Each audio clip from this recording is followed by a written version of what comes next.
A 21-year-old suspect has been arrested over the leak of classified Pentagon documents. Good morning, it's 6 o'clock on Friday the 14th of April. This is Breakfast on GB News with Stephen and Ellie. Here are your top stories this morning. A 21-year-old Air Force National Guard has been arrested after allegedly leaking classified documents on Discord, an encrypted messaging app. It comes after President Biden said he was unconcerned over the leak ahead of his final day of his tour of Ireland, where he told the Parliament there he was at home. The Queen of 60s fashion, Mary Quant, has died. Stay with us as we remember the First Lady of Fashion. And just how posh is your garden? Well, despite the terrible weather we've had recently, many of us are dreaming of another hot summer, of course, and apparently that means the demand for conservatories is on the rise. Despite the cost, they are expensive. Maybe because holidays are so expensive, people are thinking invest in the garden, invest in the conservatory, and you can have a holiday at home. Maybe. Anyway, let us know what you think. GB Views at gbnews.uk.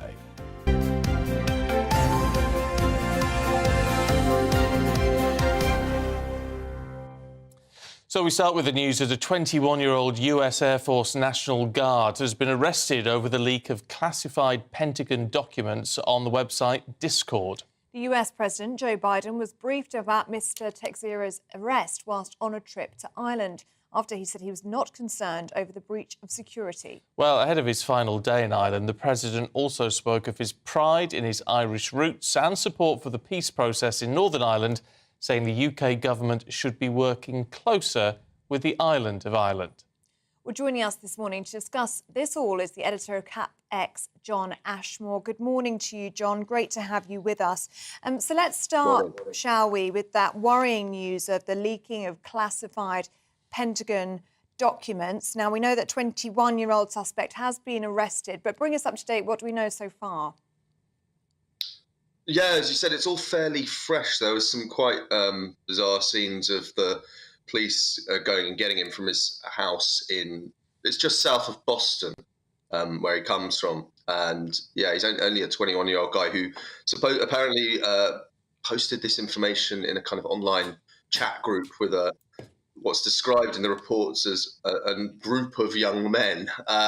It's slightly reminiscent of, you might remember, or viewers might remember, the case of Bradley Manning, or Chelsea Manning, as she's now known, about a decade ago, doing something similar with classified information.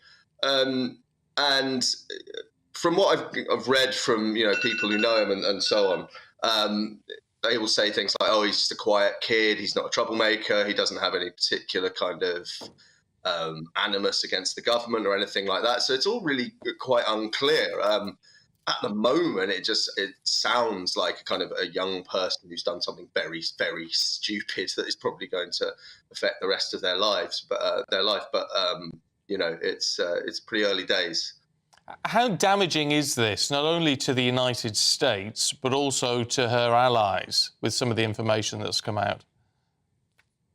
Yeah, I think it's very damaging. It strikes you as bizarre that someone so young could have access to classified information, someone who'd only been with the National Guard for 2 years, I believe, and B, that they could leak it so seemingly very relatively easily in just an online forum or an app, as you said in the lead-in. So yeah, it doesn't inspire a huge amount of confidence. We see this kind of thing all the time, though, don't we? I mean, we see it here with leaks of data being left on trains and things like that. It makes you realise that despite this enormous, vast infrastructure, particularly the defence establishment in the US, that very basic kind of human errors or one bad apple can leak really important stuff remarkably easily. I mean, Joe Biden has been reacting to this in Ireland, where he is at the moment. He says he's not concerned about the leak as it doesn't compromise intelligence of great consequence, he says. But this is reputational damage, isn't it, for the US with their allies? Yeah, I think there's an element of the old Mandy Rice Davis quote. He would say that, wouldn't he? You're not going to go out and say, "Oh, this is terrible. This is really important information that's been leaked." I can't see how it is anything, like you say, anything other than very bad for the United States reputation Particularly if you looked at some of the stuff that came out earlier this week, the battle plans for Ukraine. It gave a very clear idea to the Russians what the states have been surveilling, where they had been surveilling, and the kind of information they held. And I can't see how that's anything but very useful to the other side. So, yeah, Joe Biden might be putting a brave face on it, but it strikes me as a very damaging development. In terms of President Biden, what are we to make of his visit, his trip so far? Because you have to say, amidst all the positives and benefits of a visit by a sitting president, this does seem to have been gaffe-prone and, dare we say, slightly anti-British. There's certainly felt like an element of that. There often has with Biden. It's not the first time. There was an off-the-cuff thing a year or so ago where he went, he said something like, I don't like the English because I'm Irish, and then laughed it off. I find it all slightly ridiculous. I mean, we have this kind of trope of Americans constantly claiming they're Irish, but this goes back sort of 7 or 8 generations, and he's going on about how he's home, but it's his, great-great-great-grandfather or something who left Ireland. And Biden is an English surname, as he kept pointing out in his speech the other day. But yeah, I mean, the gaffes, there was one about them not flying the Union Jack on their car when they're in Northern Ireland, implying that Biden somehow doesn't think it's actually part of the UK. The one that really struck me was when he was in Dundalk and he said, I don't know why my relatives left here, which for someone who's apparently so obsessed with Ireland to not remember that there was a famine in the 1840s seems like a bit of a memory slip there. But yeah, I mean, generally he plays up to this whole idea that's very popular in the States of associating very strongly with the old country and going on about his Irish roots. Personally, I find that whole thing slightly tedious, but I'm loath to read too much into it in terms of kind of American British-UK relations. I think his administration has had a fairly solid kind of Atlanticist outlook. It's been pretty orthodox in policy. They've followed the same line on us over Ukraine, for example. So I wouldn't be too worried about the relationship between the two countries. I think he's very sentimental about Ireland and he loves Irish poetry and that kind of thing. Yes, I mean, he is very, very proud of his Irishness. That's been clear in the past 4 or so days. And there was a lot of focus on his words in Northern Ireland when he spent just a day in Belfast. But the Democratic Unionist chief, Jeffrey Donaldson, he did say he appreciated the president's measured and balanced remarks. We did seem to do quite well with the DUP. Do you think they will be persuaded by the prospect of billions of dollars worth of US investment if power sharing is restored? Yeah, I thought that was one line I thought stuck out in his speech, actually. It felt like he was sort of dangling a carrot out to the parties in Northern Ireland. But I don't think it'll make much difference to either Unionists or Nationalists in the Assembly, or what should be the Assembly, whether or not that's there, because the differences between them run quite deep, and the problems with the protocol, even after the Windsor Framework, are quite kind of are very long-standing and technical. And you know, the temptation of billions of dollars investment doesn't change the fact for Unionists that there is still effectively a kind of border down the United Kingdom, and that is their big gripe that hasn't changed. But in general, though, I thought his speech in Northern Ireland was very well balanced. It didn't sound, despite all his sentimentality about being Irish, it didn't sound as if he favoured one community over the other. It was a very unifying message, and it was a message about what Northern Ireland is today, 25 years on from the peace process. He wasn't, harking back to a different version of the country. So I actually thought it was quite a good speech. I think I'm wary of overblowing his supposed anti-Britishness. And I think, yeah, generally speaking, it's been a reasonably positive visit from that point of view. John, really good to see you this morning. Thanks very much. Thank you. OK, let's bring you up to date with what else is going on today.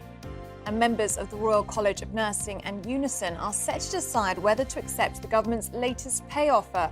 Nurses and other health workers have been voting over a 5% pay rise this year and a cash payment for last year. The RCN is set to announce the final results later, whilst Unison's ballot result is expected over the next few days. US National Guardsmen suspected of leaking highly classified Pentagon documents will appear At a court in Massachusetts today, Jack Teixeira was arrested by the FBI yesterday following the most serious security breach in years. The AA says it's been called to nearly 2,000 pothole incidents every day last month. The breakdown service says it's been caused by long periods of wet weather in March. They say the damage would have left drivers with a collective bill of over £160,000 just for new tyres. The European Space Agency will make a second launch attempt this afternoon after its mission to Jupiter was postponed because of bad weather. The spacecraft was meant to blast off on Thursday to see if Jupiter's moons could support life. It's the agency's first attempt to send a probe to orbit another planet's moon.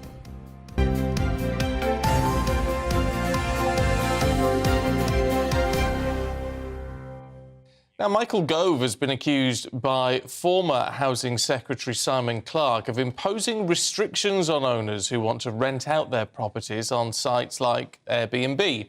Yes, Clarke, a leading figure in the Conservative Growth Group, hit out at plans to force homeowners to seek planning permission if they want to start renting out their properties as holiday lets. Well, Gove said the rental ban would stop local people being pushed out of their communities and ensure that more people have access to local homes at affordable prices. Well, joining us now is independent North London estate agency owner Jeremy Leith. Good morning to you, Jeremy. Great to have you with us in the studio. So Michael Gove being accused as being anti-business with these restrictions. What do you make of that? Well, unfortunately, it's the actions of the few which, unfortunately, upsetting the requirements of the many. There's a huge demand for these holiday lets, the short-term accommodation, but they've almost taken over some areas, particularly the popular holiday spots in Cornwall, Norfolk and places like that, and just disturbing the local market so much. Well, I mean, that's the problem, isn't it? I mean, whereas some people are saying he's stifling business, he's stifling growth with extra red tape. You live there. If you live there, then you're going to welcome this. Absolutely. And I think there's always this balance between living there and stifling business, as they say. And I think the balance is probably out of kilter in lots of these areas. And it's a question of trying to grab that control back for local people. And, of course, there's a bigger political issue. We're not building enough homes or making them available for people to, particularly affordable ones, to buy and to rent. Is that not the key issue, though? This is about a shortage of housing, essentially, isn't it? There's simply not enough to go around. Yeah, I think this is it. And some of the criticisms have been about that. But we can see the government is trying to be popular, and this is what one route they feel is going to help them. And interestingly, the Labour Party are coming up with very similar ideas, so it's probably going to come in. What is the sort of bottom line with this then? Is it trying to encourage people to either not buy second homes because it's going to imply there's going to be more red tape if you want to rent it out, or to sell ones they already have? I think there's definitely a bit of that, Steve, no question. But there's another angle to this, licensing. So the councils are going to be able to charge for this. So it's another way of making a bit more money. All right. How is the housing market looking generally at the moment? We hear varying things. Yeah, well, again, it's all inextricably linked to what's going on in the wider market. That's why it's come up now. There's a shortage of property still. Was very, very quiet in the sales market, particularly in the round up to Christmas and the early part of the new year. It has picked up again now that interest rates are stabilising and prospects for the economy and inflation have been better, so the interest rates are stabilising, and that's given people more confidence to come out and buy property. So there is more balance. We're getting back to really where it was before COVID. Right. I mean, and I mean, it's got to be said, increased buyer activity is generally good for the economy, isn't it? Very much so. It has a big multiplier effect on so many other parts of the economy. I think it's around 7-8% of the total GDP. But you think of all the trades that benefit when people move home. But it's not just the buying, it's the renting as well. There's so many people now these days want to rent, and there isn't enough rental property either. I mean, we're still seeing house prices coming down, aren't we? But rental prices are still going up. Yeah, one's going one way, one's going the other.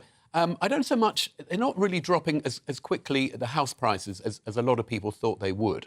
There's still a lot of underlying demand for property, which didn't go away. It started particularly in the COVID period, where people really found reasons to move, and accelerated a lot of reasons that people found to move.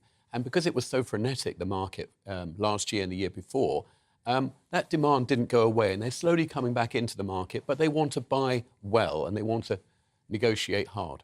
Can I just ask you then, because obviously you talked about how the rental market is vital to the economy as well.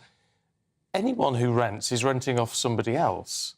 So do all of those landlords are going to have to go through this new red tape? No, it's only the short-term ones. So it's just the short-term ones. But we're finding, a lot of the tenants would rather pay their mortgage rather than the landlord's mortgage. So that's the key to the market. A lot of it is getting those aspiring first-time buyers to stop renting and buying property and release more property to rent to other people coming in behind. OK. Jeremy, as always, it's good to see you. Thank you very much indeed. Well, it looks like it could well go through then. Yeah, it sounds like it, doesn't it? And I mean, for places such as Cornwall, especially for a local resident, I'm sure you'd welcome that. Well, it's difficult, isn't it? Because you need the tourism and you want, the investment in your area, but it's difficult. There's such shortage of housing. Yeah, well, let us know. I mean, if you're someone who does the short-term lets and you don't like the idea of this, let us know. However, if you live in a community where everything just seems to be a short-term let and you welcome the chance to get some of it back, let us know. GB Views, gbnews.uk. You're watching GB News, Britain's news channel. More to come, including the row over baby boxes in the United States.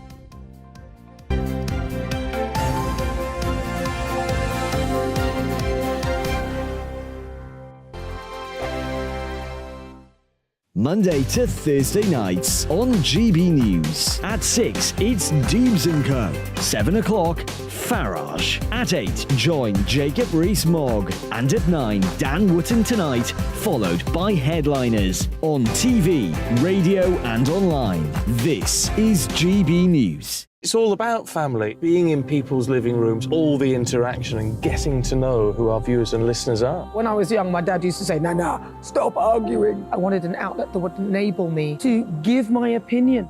People are going through a really hard time right now, and I know that you don't feel like you're being listened to by the establishment. I came to GB News because it's the People's Channel, and I want the audience to have their say on the events of the day. We're dynamic. We do something different. Democracy shows that the wisdom of the nation is in its people. I get to travel to find out what the story is from a personal perspective. The British people aren't fools. We know when we're not being told the full story. We've got to work out how Britain moves forward from this. It's the best country in the world. The establishment had their chance. Now we're here to represent your views. Britain's watching. Britain's watching. Britain's watching. We're proud to be GB News. The People's Channel. Britain's news channel.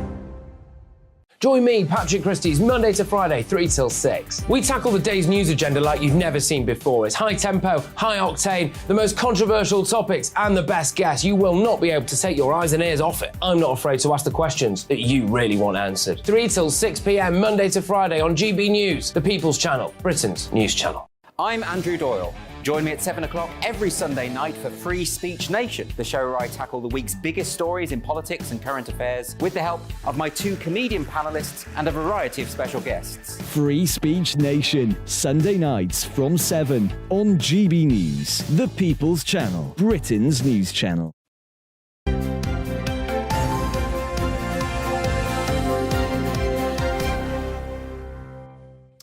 It is 19 minutes past 6. You're watching and listening to Breakfast with Stephen and Ellie, and it's very good to have you with us this morning. It's felt like a very odd week, hasn't it? Because of Good Friday and Easter Monday. And we were here Monday. And Friday. And Friday. Although you were on, but it's all just throws you, doesn't it? It does. Yeah, I didn't know what day of the week it was this week. I couldn't believe it was Friday already. No. We are on Friday now, aren't we? I think so. It's very confusing, a bank holiday week. We've been asking about gardens. Have you got a posh garden, or if you're in a flat or something, a posh garden box? Are you spending money on all that sort of thing because you want to, really, and because it's sort of nice to celebrate the nice weather that we're meant to be getting eventually? Tony says, Ellie, you're correct. Ah, that's nonsense, obviously. Holidays are very expensive once you include your airport expenses, car parking and refreshments. Conservatories might work for some, but isn't that where you put your washing out to dry? Because more people are having conservatories built, apparently. Yeah. Which I'd love a conservatory. Would you? I'm surprised you don't have one. I feel like Stephen's got a very nice garden. I've got a very nice garden, to be fair. He's very proud of it. But it's part of the reason I bought the house was because I wanted, you know, a nice big garden Is and it all the rest of it. south-facing? I don't know. But if you haven't got a garden of your own, which of course lots of people don't, Mia says, I highly recommend National Trust gardens. They're some of the best places to be.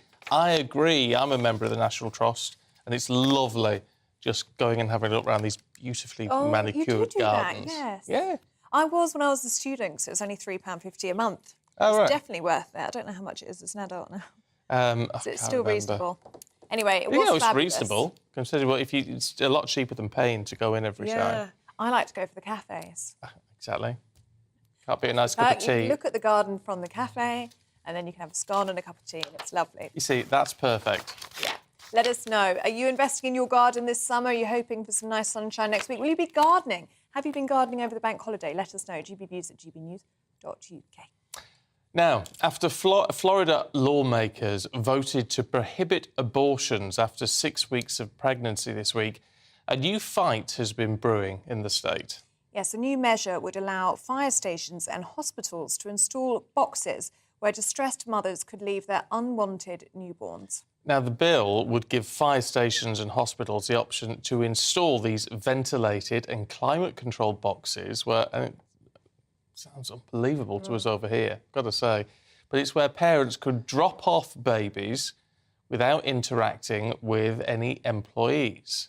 Well, joining us now is Joel Gordon, spokesman for the A Safe Haven for Newborns. Good morning to you, Joel. Really good to have you with us. So, as Stephen was just saying, here in the UK, I mean, even hearing that a mother would put their baby in a box, you know, obviously going to somewhere safe, but just the whole idea is just quite distressing, really. Tell us how these baby boxes work and who would use them. Yes, well, good morning to you two as well. Thank you for having me on board. I represent a Safe Haven for Newborns. We are the organization that supports Florida's Safe Haven or Surrendered Infant law. And just as you said, from our perspective, we have the same feeling. We do not support the installation of the boxes, and we have opposed the amendments to the legislation from the beginning. Why do you oppose it if there... I mean, in the sense that it would appear, tragic as it is, that there is a need for this, is there, in Florida? Well, I would challenge that notion because our organization has been in place since the original statute was adopted back in 2000. And over the 23 years that we have been in place, we have successfully reduced the incident of abandoned babies within the last few years to zero. And we've only had one in the last 3 years and only 5 since 2016. So we've been very, very successful through our program of just about eliminating abandoned babies in the state of Florida. So from our perspective, we don't feel that these boxes are necessary. And we don't feel that they're appropriate or safe. Why has your program been so successful? What do you suggest instead of the mother putting their baby into a box? So our program does a number of things that we feel are very, very successful in achieving the statistics that we have and achieving the results that we have.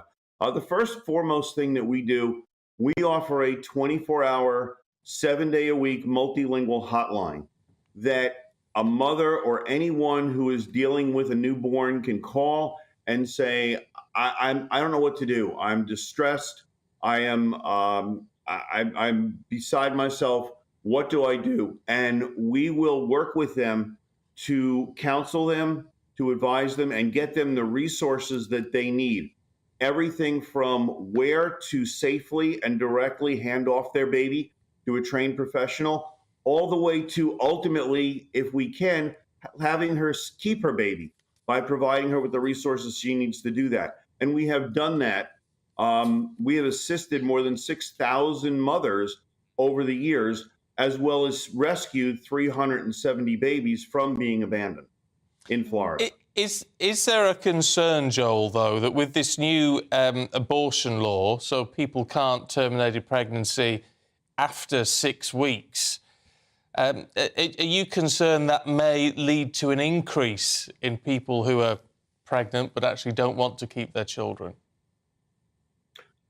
That is obviously a legitimate concern, and that has been part of the major discussion. And that I think that's kind of what has driven some of the Florida legislators to take this action. We've geared up for it. We're prepared for it. We have the resources to serve the need as it comes across throughout Florida. We've proven that, and we have the ability to handle whatever increase may come along. And I mean, your stance is that the mother benefits from having that direct interaction with your support network rather than just leaving a baby, no questions asked. Correct. So there is a tremendous amount of literature regarding the benefits of direct handoff versus just dropping a baby in the box. There's really two factors that come into play. The most important one is the safety of the baby and the mother. In a case where a mother does a direct handoff to a trained professional, number one, that trained professional can make an immediate assessment of whether or not the baby is ill or injured or has been harmed in any way. And that negates the protections under the law if the baby has been harmed deliberately. And there are proper actions and proper steps to take. If the baby is ill and needs care, that can be provided and that can be secured immediately. As well as the baby, if the mother needs resources, if she is ill or she is injured or she needs something, we can do that as well. We can get those services for her immediately. When the baby gets dropped in the box and that door locks behind the baby, it's over. There's nothing that can be done. The second factor is that, and there's tons of literature from psychologists, from pediatricians that say that there is a tremendous distress added to an already stressed mother when she suddenly loses that contact with the baby and has no idea what happens. And if she should drop the baby in the box, close the door and change her mind, she can't get the baby back without going through a legal system. So from that aspect alone, the direct handoff is the smart way to go. Well, Joel Gordon, really appreciate you talking to us this morning. Thanks very much indeed. Wow. It's hard to believe, isn't it? It's very complex and very worrying. Complex, yeah. Yeah, it really, really is. I think your question was a good one with the abortion law changing in Florida. That there are very sadly going to be lots more people who find themselves pregnant and don't want their child, and they feel as though they've got no way out rather than to give up their child. And perhaps something like a baby box, they feel like they can do it without judgment. It's difficult. Well, yes, but then see what happens over here. People in that situation give their child up for adoption to social services. I know that must be incredibly difficult to do, but at least, you know, the child's well-being is being thought of. That is very, very difficult. I think the worrying thing about the baby boxes is that a baby can literally just be put inside that box and the person receiving them at the fire station or the police station or whatever, you've got no medical records. No, so nothing you at don't all. know if that baby is well, you don't know where they've come from. I mean, it's got to be really complex to make sure that baby is safe. Let us know what you think of that. Obviously a big issue in Florida, but really interesting for us to talk about as well. GBViews at gbnews.uk. Well, this is Britain's news channel. We've got more to come for you, including debate over the junior doctors' strikes, as well as the thrills and spills, if there are any, in this morning's newspapers. Should be fun.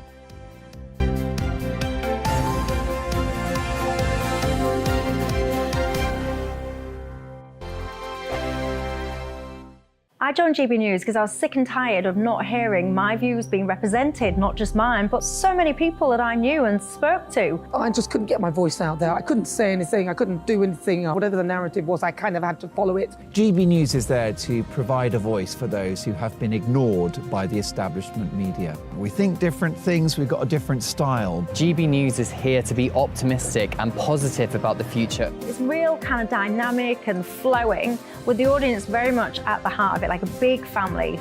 Here at GB News, we talk about the things that matter to you. Hearing the voices from right across our towns and cities, especially our towns. All sides of the argument represented with a heavy dose of opinion.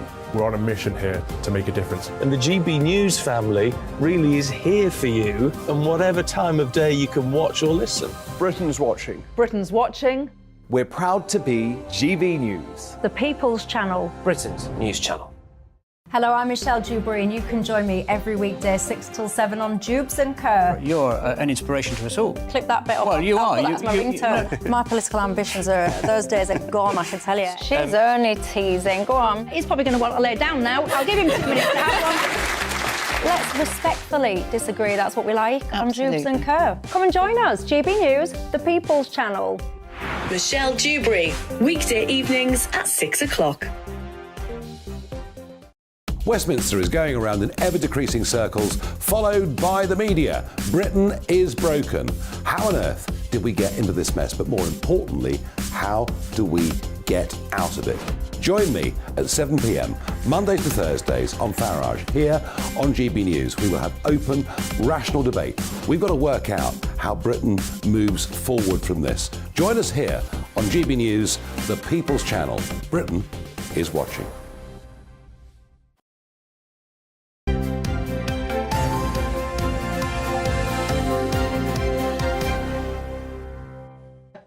It is 6:31. You're watching and listening to Breakfast with Stephen and Ellie. And let's take a look at today's front pages for you now. And the Times reports that nursing unions are set to reject a final pay offer from the government in a move that could lead to another wave of strikes across the NHS. The Telegraph has a report about deaths supposedly rising in the 2 weeks during and after the first round of industrial action by junior doctors.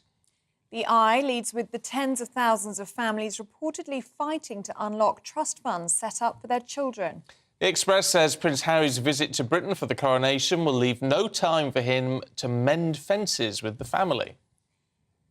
Senior members of the Conservative Party are turning against the Home Secretary, that's according to The Guardian. And the Mirror has news that a convicted rapist has been given access to a £7.2 million jackpot he won in 2004 after a lengthy legal battle.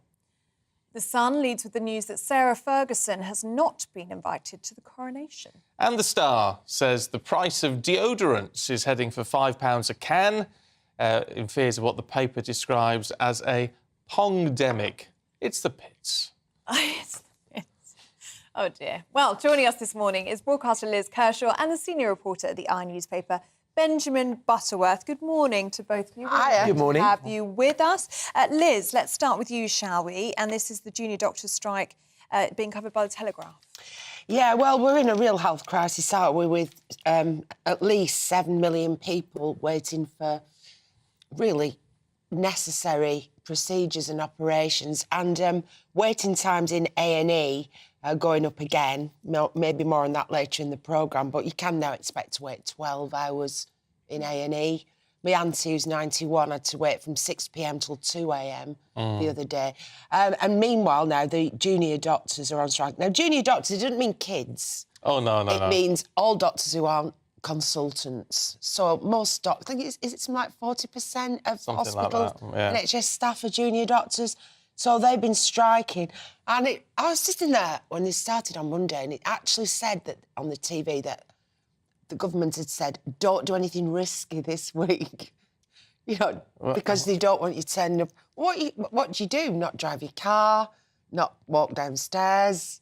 Avoid the DIY. Not have a drink. I don't know. But anyway, we've all got to avoid going to hospital at all costs, as you would anyway. But yeah, the figures are... The ONS, I became aware of this during COVID, it does a rolling 5-year average weekly deaths in the UK. And during the weeks of the last junior doctors' strike, some 22,021 deaths were recorded in England between February the 25th and March the 10th, which was 3.9% above the 5-year average. But in the week of the junior doctors' strike and the one following, 22,571 deaths were registered, which was 11.1% above the average. So while there's got to be more of a look at this, because you're not looking at one-offs, so you're looking at trends, and it could be that, for instance, that the Easter period affected it because people don't register deaths during bank holidays, so it needs to be looked at. But the suggestion is that there is a direct link between doctors not being in work and people not getting treatments and people dying. Well, exactly. I mean, come on, Sherlock. I mean, you nearly said it. I know. I mean, of course there is. You know, there are consequences to these actions. And to be fair to junior doctors, Benjamin, they are going to be aware of this. I mean, you've got to presume they're not doing this lightly. Yeah, absolutely. I mean, look, the idea that if you don't get treatment as quickly, there'll be consequences is obviously possible. But the point is that the reason they've gone on strike is because they're on £14 an hour in some cases. You know, they start on £29,000. And these are people who have worked extraordinarily hard. I mean, to qualify as a doctor really is the height of self-discipline to get to that point. You know, they've studied for 7 years. They've given up great swathes of their social life, of other better paid jobs that people like that could have done. And I think that it is disrespectful that we pay them so little. And I think to try and blame them for standing up for themselves and to trying to be paid appropriately, not excessively, I think that's completely unreasonable. And it's the audacity of the government or of some right-wing newspapers to try and criticise them for that. I think it's completely unfair. Well, it's not criticising them, it's merely stating the numbers and the possible analogy between the two. But apart from the fact you invest 7 years training to be a doctor, and I lived with medics when I was at university. They didn't give up on their social life, I can guarantee that. But boy, they know how to party. In fact, aren't there more sort of drinkers and smokers among doctors than anything else? But they do have an enormous debt of student fees because it's 7 years as opposed to 3 or 4.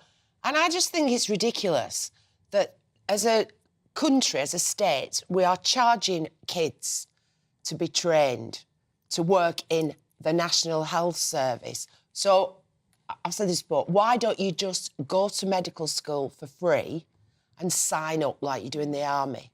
It's like there's a report last night on news, I thought it was on GBNews, about, I think it was, Filipino girls and boys training to be nurses in the Philippines, and they have to sign up for 2 years, that's all. They're talking about increasing it, to work in the Philippines as a nurse once qualified.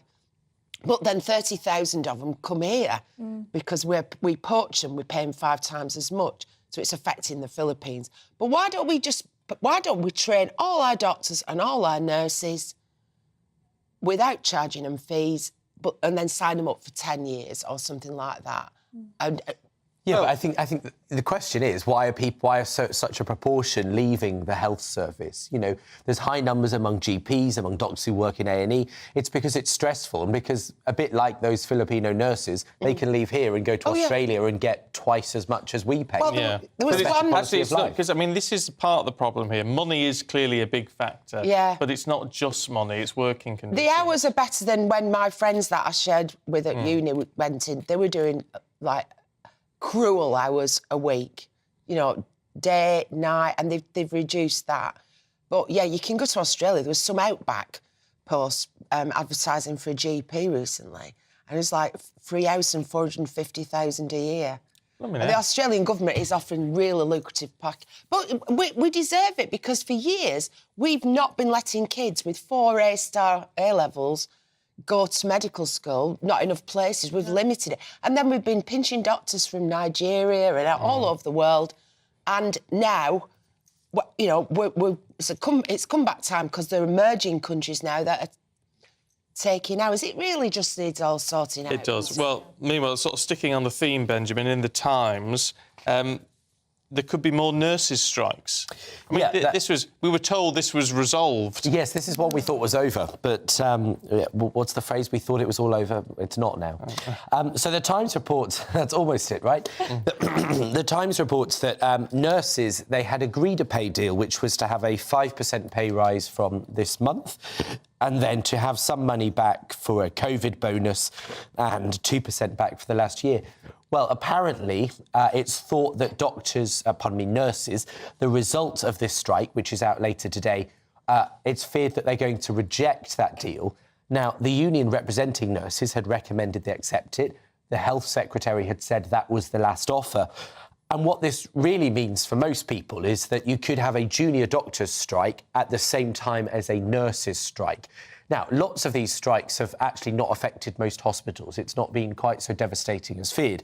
But you have both of those at the same time, and I think that would be the most serious disruption that we've had yet. I mean, it would be a nightmare, actually. But as you say, it's difficult in how we report it because, you know, when the nurses' strikes were happening, the number of people getting in touch saying, well, they're not on strike where I am. Yeah, well, in Milton Keynes, there was never... Our local hospital was never affected at all. Wow. It was something like 30% of NHS trusts were actually on strike. So it wasn't nationwide as it was represented. No. But, you know, the item you had on earlier about the housing crisis and rents rocketing actually has a lot to do with, I think, why lots of these people are asking for pay rises. You know, yes, the 35% that junior doctors have asked for, I know lots of people will think, oh, that's crazy. But the cost of living, by which I mean the rent that they have to pay as a proportion of their income, or the amount they would have to save to get a mortgage, is vastly, vastly more, 6, 7, 8 times more than what it would have been 2 generations ago. I was thinking about... So that's a very practical problem. I was thinking about the 35. The percentage is an unhelpful figure, isn't it? In the sense that... Because it's a lot of money and everyone immediately goes, and myself included, so you can't have that. But actually, what's it equate to? About £10,000? You know, put them from 29,000 to 39,000. I mean, I know it's a lot of money. I know it's a big pay rise, but it's not extortionate in one sense. And as Liz very rightly pointed out, the cost of training is very high. And if these people leave or they change careers, so they're no longer in the NHS, well, then it costs us a damn sight more than that to find a new one. Yeah. Exactly. Well, we'll have to watch with the nurses. I mean, they were asking for something like 19%, weren't they? So, I mean, many people at the time were saying, would they settle for something like 5? I mean, it was a big move down. Big drop. It is. But inflation is expected to be about 5% for the middle of this year, so maybe it will be in line with the actual rise. Yeah. We spend, I read the other day, we spend 12% of our GDP on the NHS. That's £1 in £8 in the whole country. It's a lot of money. Of the whole Treasury's budget and what the government can spend goes on. There's so much waste as well.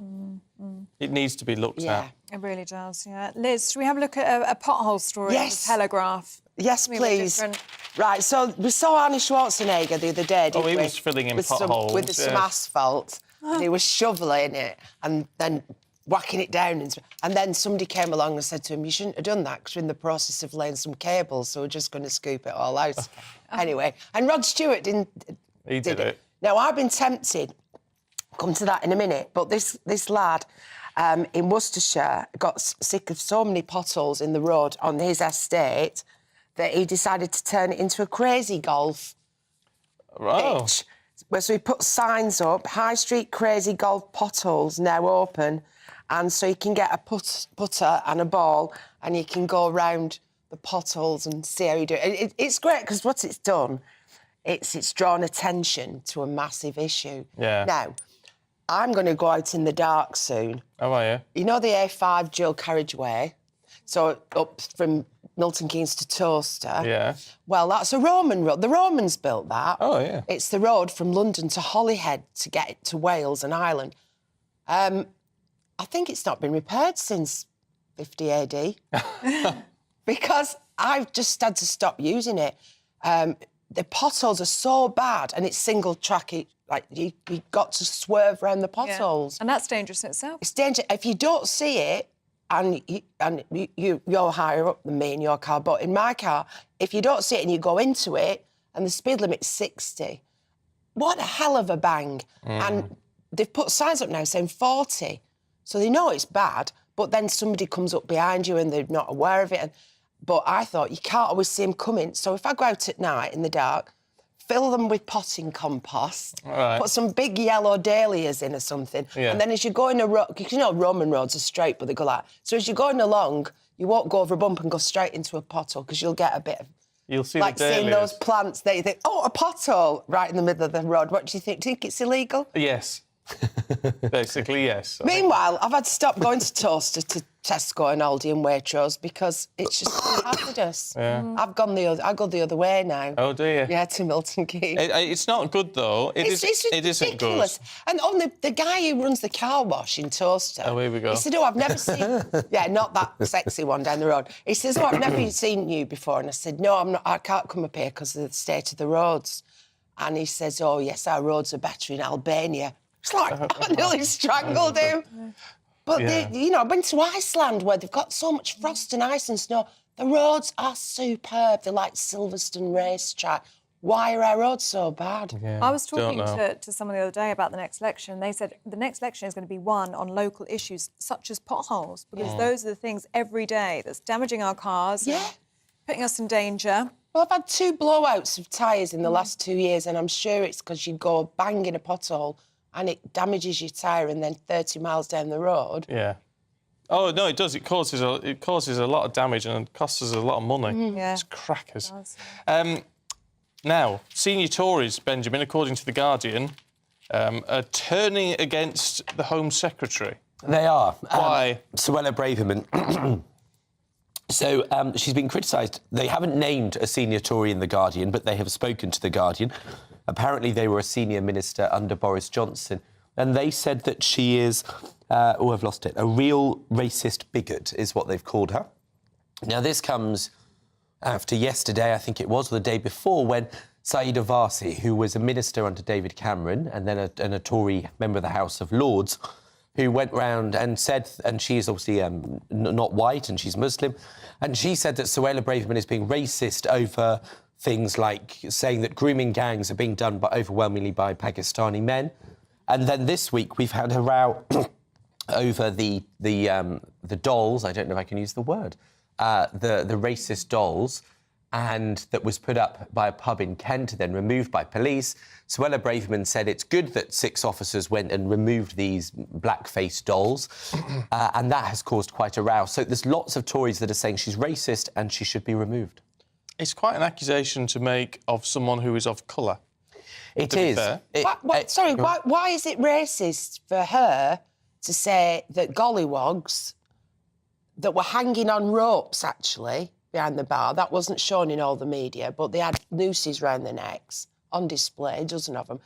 Why is it wrong for Suella Braverman to say that it was wrong for the police to go and remove them? That was really racist. No, they should have removed them. That's certainly my opinion. Yeah, yes, they should. But she complained about that. Suella Braverman complained.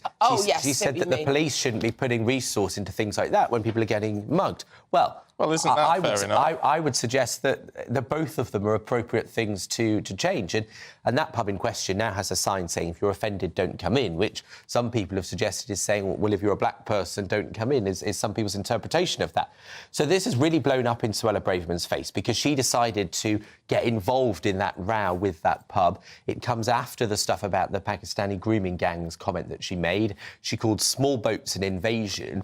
And I think, the truth is there'll be lots of people that agree with some of those things, that feel like she's hitting a nerve. But what a lot of her own colleagues are saying is that this isn't acceptable, that it's, one of the comments reported in The Guardian is they say Britain isn't as grotesque as she thinks it is. I think the suggestion is that she's sort of playing to the lowest common denominator. And if you think about those Labour attack adverts about Rishi Sunak not wanting to lock up child groomers or whatever, it looks like politics is getting pretty filthy at the moment. Can I just say, I've got a special request to the media. Can we stop calling the vessels coming across the channel the small boats? Because the small boats, historically, were the small boats of the people of Kent that went across in hazardous conditions to Dunkirk to rescue the British troops on the beaches who were trapped. So they've always been known as the small boat. So it just really irks you. Yes, it does. Well, I don't think a dinghy made specifically for the purpose in China, smuggled by gangs, that's got a hardboard bottom and is clearly not seaworthy, with 50 guys in it, is in the same sort of category as the small boats. No, but people now know what you're referring to. But why have we changed it from dinghies? Why are they now called the small boats? Why that's changed subtly and slowly? Well, because they're not dinghies, are they? Dinghies they're inflatables. Not all of them. Well, right, OK. We'll have to have different names for them then. We will. Right, let's have a look at hands-free cars, Liz. Oh, yeah. Did you see this on the telly? I just think it's terrifying. Do you? Now, they're only allowed to be used on motorways. You can't sort of sit back and watch a video or on your phone or read a paper because there's a detector on the dashboard that can see if you're not watching the road. So I don't really see the point. So basically, you have to sit there with your arms folded because your instinct is... Yeah. But you've got to watch the road. So I can't think of anything more terrifying. You're not in control, but you've got to be completely aware. Now, where I think these will be good, if they can develop them, is in London now, where at 5 o'clock in the morning, I have to drive at 20 miles an hour where there's not another car in sight. Yeah. And I do sit there thinking, I could be doing my knitting. So that would be great, wouldn't it? If I could just sit there like this all the way down. Would it let you knit, though? Past Lord's You Cricket can't Ground. knit. What I are you don't about? knit. Something like that. Yeah. You know, I could do a painting. I could do a watercolour of Regent's Park. But all through Maida Vale, I'm just sitting there. Yeah. It's so painful. I've had one ticket just because I nudged 27. Serves you right.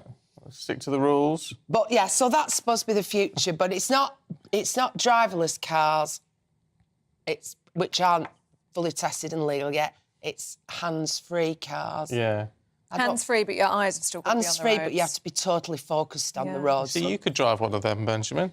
I mean, I can't drive. I can crash, but I can't drive. The idea terrifies me, to be honest, because, you know, there was a story in the US recently of someone who went off a cliff edge. Now, it was later suggested that that had been intentional on his part. But, you know, I think there's a question about things like that where, you know, it's hard to work out what's gone in a car when the people aren't really driving it.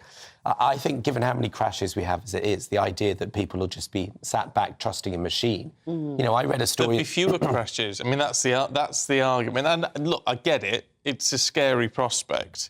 But the idea is these things will react faster than we can because they're constantly monitoring what's in front and what's behind. But then with people who are still driving the old-fashioned way, you know, how can they judge human instincts of other cars around them? That's a bit harder when it's a machine. You know, I saw a story in the New York Post only yesterday of a lift that had shot 15 floors in 30 seconds and nearly killed the poor man inside it. Well, if we still haven't got lifts right, I'm worried about getting driverless cars right. I've just thought of a great idea for a murder mystery story that I must write a novel where you can just hack into somebody's car and you can bump them off when they're driving down the M1 by making it swerve. Well, at least they won't hit the pot. That's you know, Agatha Christie had cyanide. Liz Kershaw's got driverless. Oh, good luck with that one, Liz. Let's have a look at finish off with Fergie in the Sun. Yeah. She ain't going nowhere. Oh. She's not going... Sorry, my voice is really losing. Have you mentioned you went to see Elton John? 2 days ago. I went 2 days ago and my voice is struggling. He's 76 years old. He's done 292 shows on his farewell tour. And his voice survives a lot stronger than mine. But... Was he good, though? He was very good. Oh, good. Do you know those tickets left? You know those people at the Palace Theatre who spoiled the performance? The police had to be... That was him at Elton John. Yeah, the right police were needed. Me and Camilla Tominey were there. She can sing much better than me. Now, Sarah Ferguson, speaking of classy ladies, Sarah Ferguson is not going to the coronation, despite the fact that Meghan Markle won't be there. So the suggestion is there's an empty seat. Could she have had it? Well, she'd have to sit next to Harry. Well, yeah, that's true. Well, I'm sure they can rearrange the seats, Stephen. But her children, Eugenie and Beatrice, the princesses, will be there.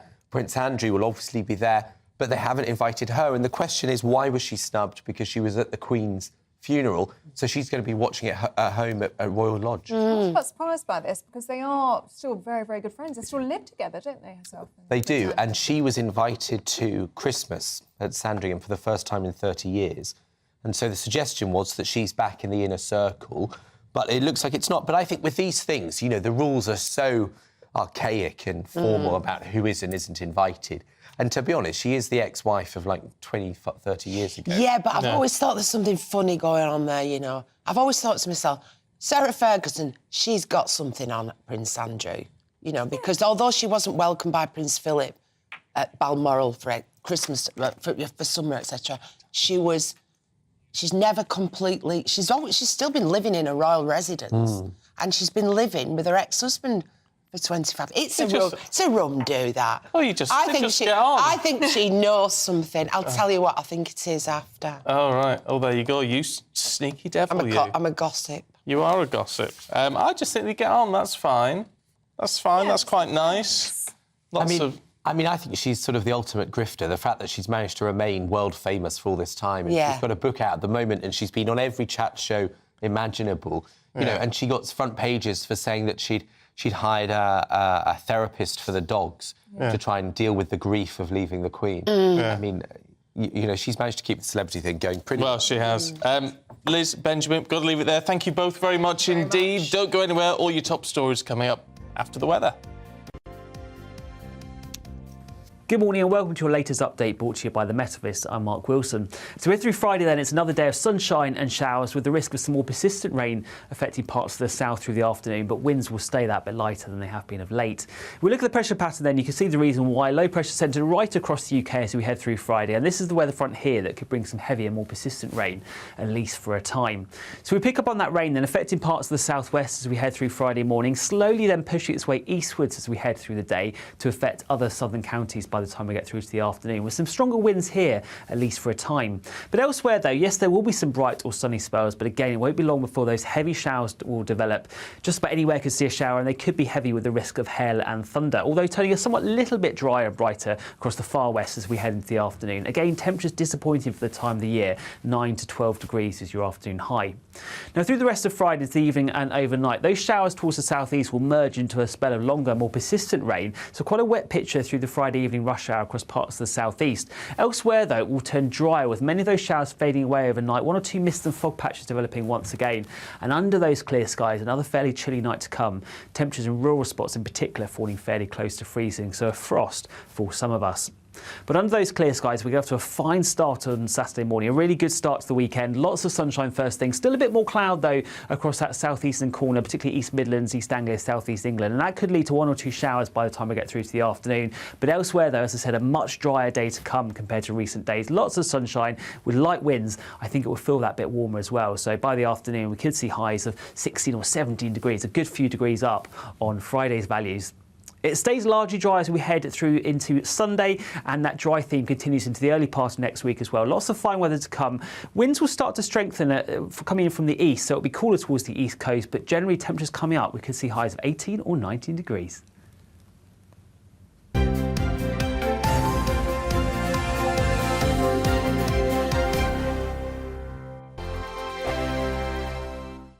First and foremost, I am a GB News fan, and I was before I was working here. Just love the fact that we're asking the questions that a lot of establishment media won't ask. With a bit of a twist, we not only want to inform you, but we want to keep you entertained. It's worth the drive because you get in and the team's all ready and waiting, they're itching to go, and it's a proper little family. GB News is the people's channel. It's the audience that makes the programme sing. We're giving our viewers and our listeners a voice. I see the thousands of your letters, tweets, emails, you name it, coming in. Britain is broken.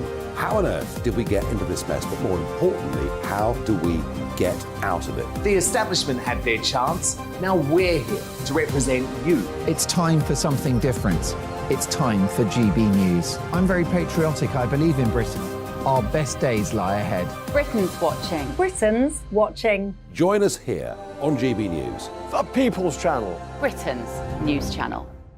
Monday to Thursday, 9 p.m. till 11 p.m. Join me, Dan Wootton. I'll bring you the sharpest takes and hottest debates. Do you not believe in prison? I don't believe in prisons. I'm completely stunned. I guarantee you there'll be no spin, no bias, no censorship. I actually was personally quite offended by it. And no reason to go to bed. So I guess they've always been quite woke. That's Dan Wootton tonight on TV, radio and online. Monday to Thursday from 9 p.m. till 11 p.m. on GB News. The People's Channel, Britain's news channel. I'm Simon Evans. Join me on GB News for Headliners at 11 p.m. What's the scoop? I'll be joined by two of the country's top comedians. That's right. As we take a look at tomorrow's newspapers tonight. We're going to get into trouble. If it's a big story, we'll be covering it. Spill some tea on him. There we go. But we'll also have some fun. I wouldn't stick up a bank. My father didn't love me. So anyway. Headliners every night from 11 on GB News, the People's Channel, Britain's news channel.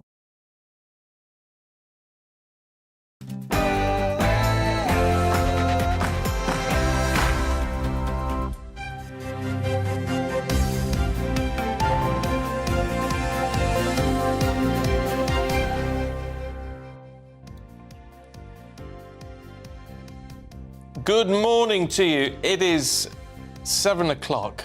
This is Breakfast on GB News. Our main stories for you today. A 21-year-old suspect has been arrested over the leak of classified Pentagon documents.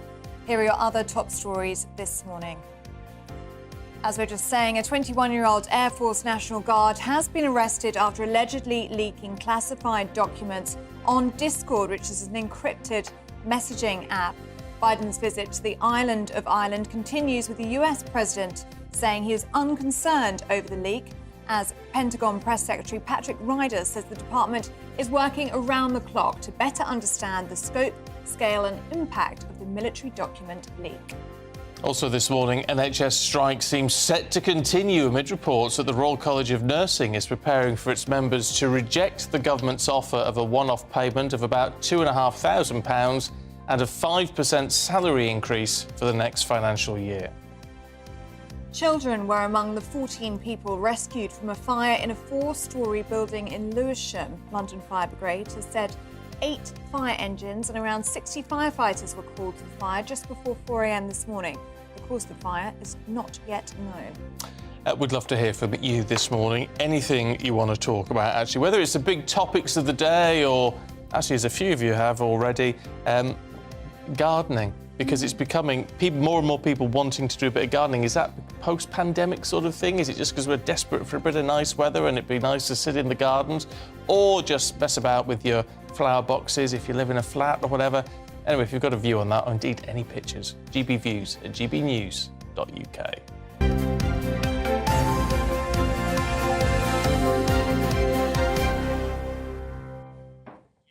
Well, ahead of his final day in Ireland, as he heads to his ancestral home, the US president has spoken of his Irish pride and support for the peace process in Northern Ireland.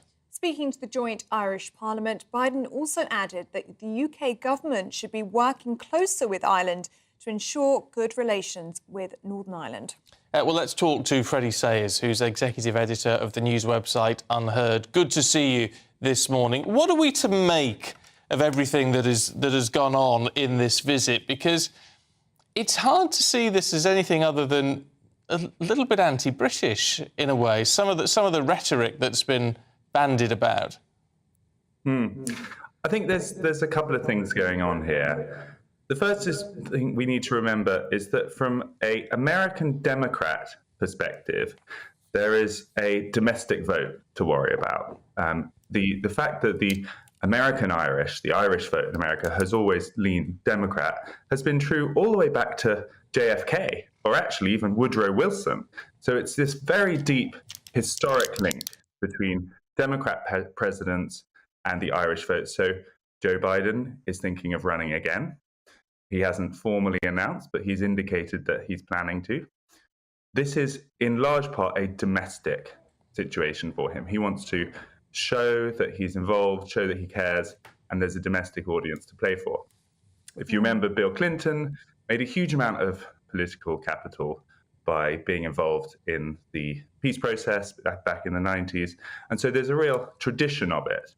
The second thing is that even though they always try very hard to give the impression of being neutral in anything to do with the Irish peace process, the reality is there's often a lean towards the Republican side for American presidents.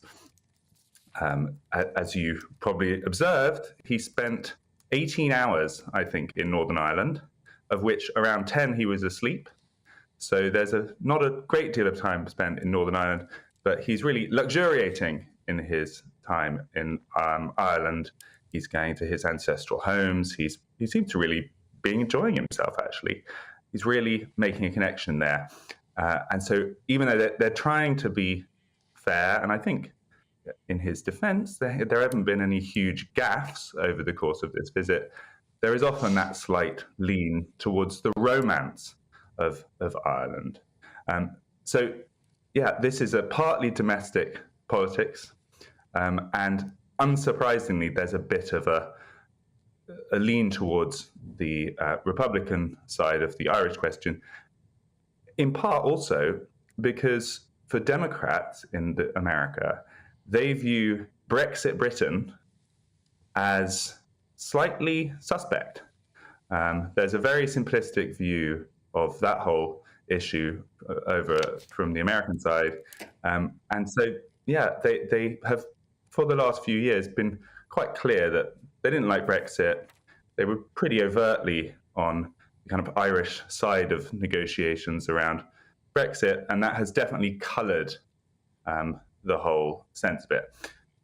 Final thing I would say is actually that despite all of that, and despite the quite simplistic politics that you very often get with these big, grand, glamorous American visits, he hasn't actually done any major gaffes. We should remember that he has been to Britain 3 times before he went to Ireland, and that actually, in the substance, Joe Biden has actually been part of this very important strategic partnership with the UK and Australia called AUKUS, which is a big defence partnership, which really matters a lot more than just a few days on a state visit. So even though there could be some superficial politics that grates, and there quite often is when American presidents make grandiose visits to foreign countries, on the substance, Joe Biden has actually been a friend to the UK.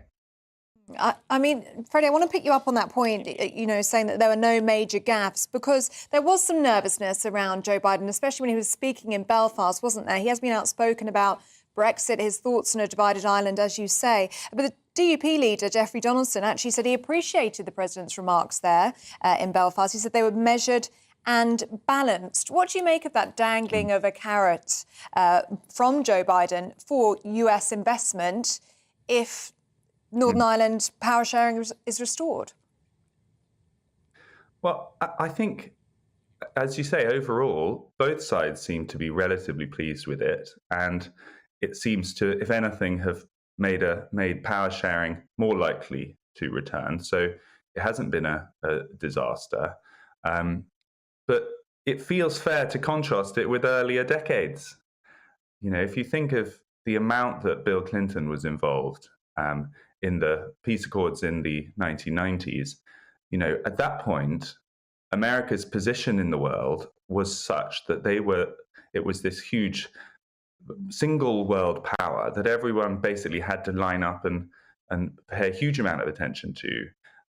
And the sort of glamour, the aura of American power back in the 1990s was different.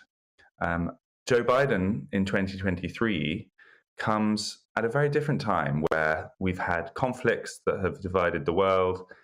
The American position in the world is a lot less kind of unambiguously positive. A lot of people are skeptical.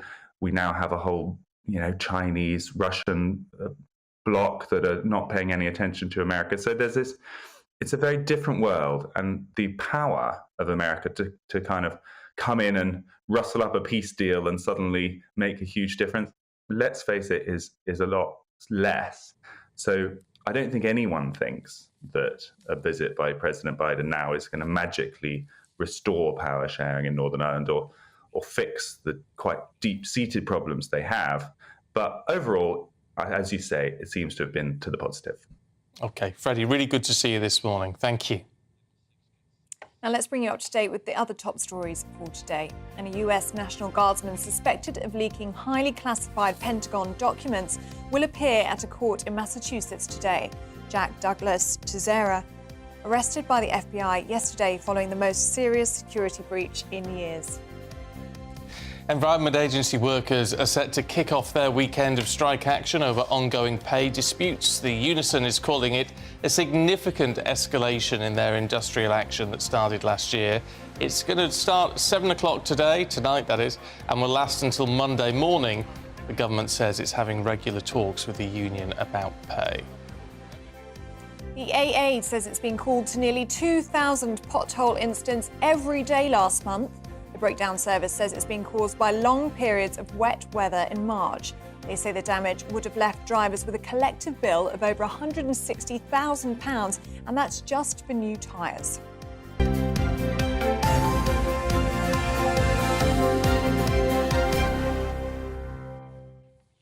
Now, Vladimir Putin is receiving treatment for cancer, and his top generals are looking to throw the war in Ukraine. That's according to a rumour contained in a leaked American intelligence document. Well, the Pentagon documents, which were leaked last week, as you'll be aware, have sparked a thorough national security investigation, which saw a 21-year-old Air Force National Guard arrested yesterday. Well, joining us for more on this is political analyst and Russian exile Valery Morozov. Good morning to you. Really good to have you with us in the studio. So let's talk about this, because it is very significant, isn't it? Very concerning for the US. What do we know so far? Regarding the leaked documents? Yeah, of course I don't have enough information, but whatever I can see in mass media and internet channels like Telegram channels where there is a lot of discussion, I think that I can see that these leaks, they are more directed more against the United States and Ukraine, say, for example, than Russia. Russia, I don't think Kremlin is bothered about it. Well, but how true do we think it is? I mean, this intelligence claiming there's been, for a long time, discussion over President Putin's health. Yes. Now this seems to say, well, he has got cancer and he is getting treatment, and his generals want to get rid of the war at some point. Is there any credence to that, do you think?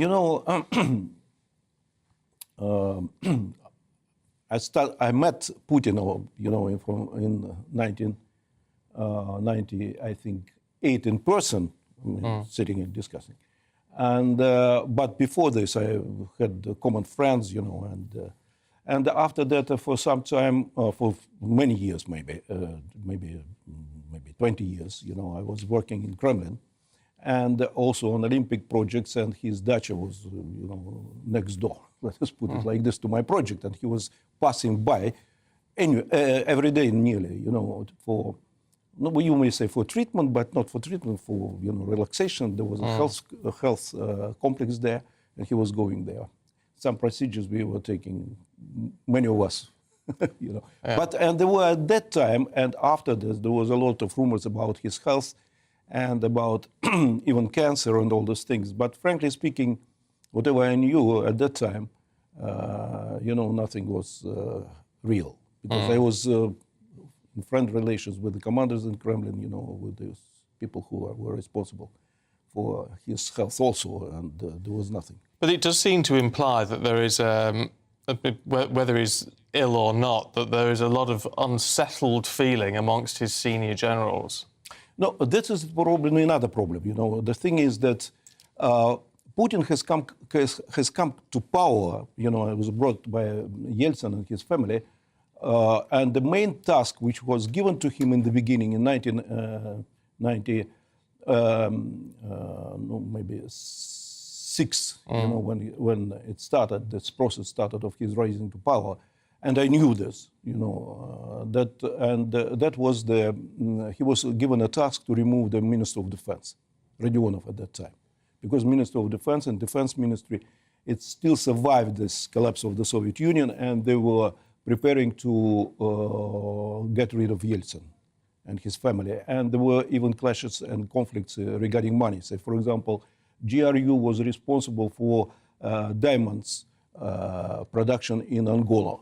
And this money was going to, Yeltsin family benefited from this. And Rodionov stopped paying. So You should say the GRU is sort of equivalent to the CIA. No, GRU is that military intelligence. That military intelligence? That is intelligence of the defense. That is Skripal. These were the guys. And Putin managed to remove him. When he came to Moscow, a few days after his coming, I was told that he was, to come to Kremlin, and he is the choice of family, and this was his task, and he removed. And after this, he removed, actually, when Putin came to power, there were no military general or military man with any military experience, with at least some military experience, who would become the Minister of Defense. Shoigu did not spend even one day in military. And before him, the same Serdyukov, Ivanov, who had nothing to do. So this is the systematic problem. He was he was keeping defense and military lower because of the threat from them. Russian state has appeared, and Rurik and, this Tsars, let us put it like this, they appeared as army. They were invited as an army to control and protect the Slavic tribes that became later Russians. Actually, Rus and Russians, they were called this military squad. The Russians, there are no ethnicity. There was no nationality like this. So the role of military in Russian history, in Russian state, it was always great. And Putin, and that is the difference with modern Russia, he pushed or pressed the military down. Now, because of the war, he is to bring them up. And of course, there are different clans, different clashes in this. Say, for example, Wagner, Prigozhin, he is behind him the secret services.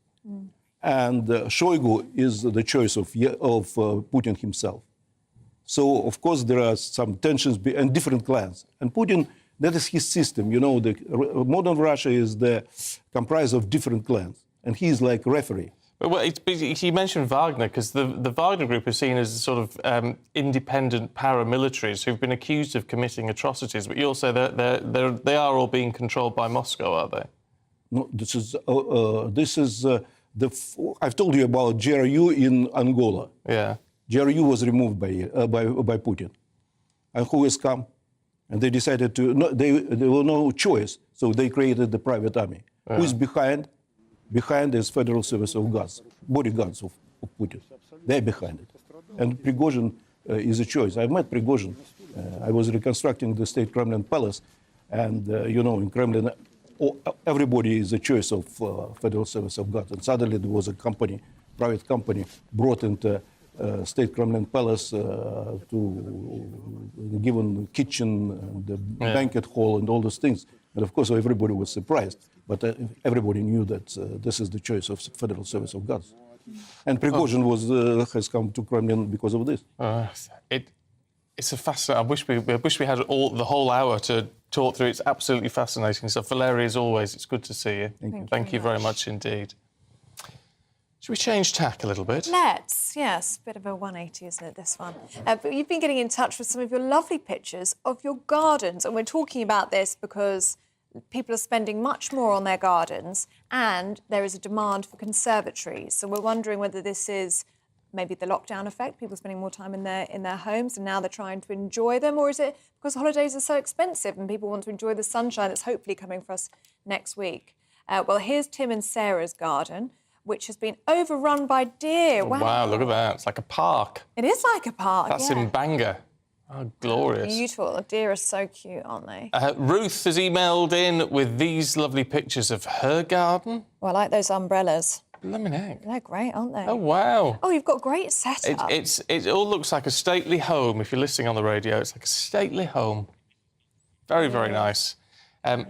Here's Nigel. This was his garden last year, featuring a lovely hot tub and lovely decking and things. Well, that looks like a pub garden, doesn't it? It's huge. People have spent a lot of money on their gardens. Yeah, I mean, it is a holiday out there, isn't it? If you can set up your hot tub or your pool, nice little bar out there, you don't need to go anywhere. Those hot tubs are expensive. Yeah, I bet they are. The water's expensive as well. Yeah. And here's Adrian's garden. Adrian says, lovely. oh, wow, so loads of wildflowers in Adrian's garden. He says after the winter and the dark nights, he loves the spring when all the perennials begin to come through. Absolutely gorgeous. You see, that's a proper English garden, that, Adrian. Lovely, nice little path through the middle of it. Absolutely gorgeous. Keep your pictures coming through. And if you are wanting to upgrade your garden this summer, we'll have tips galore in just a moment. This is Breakfast on GB News.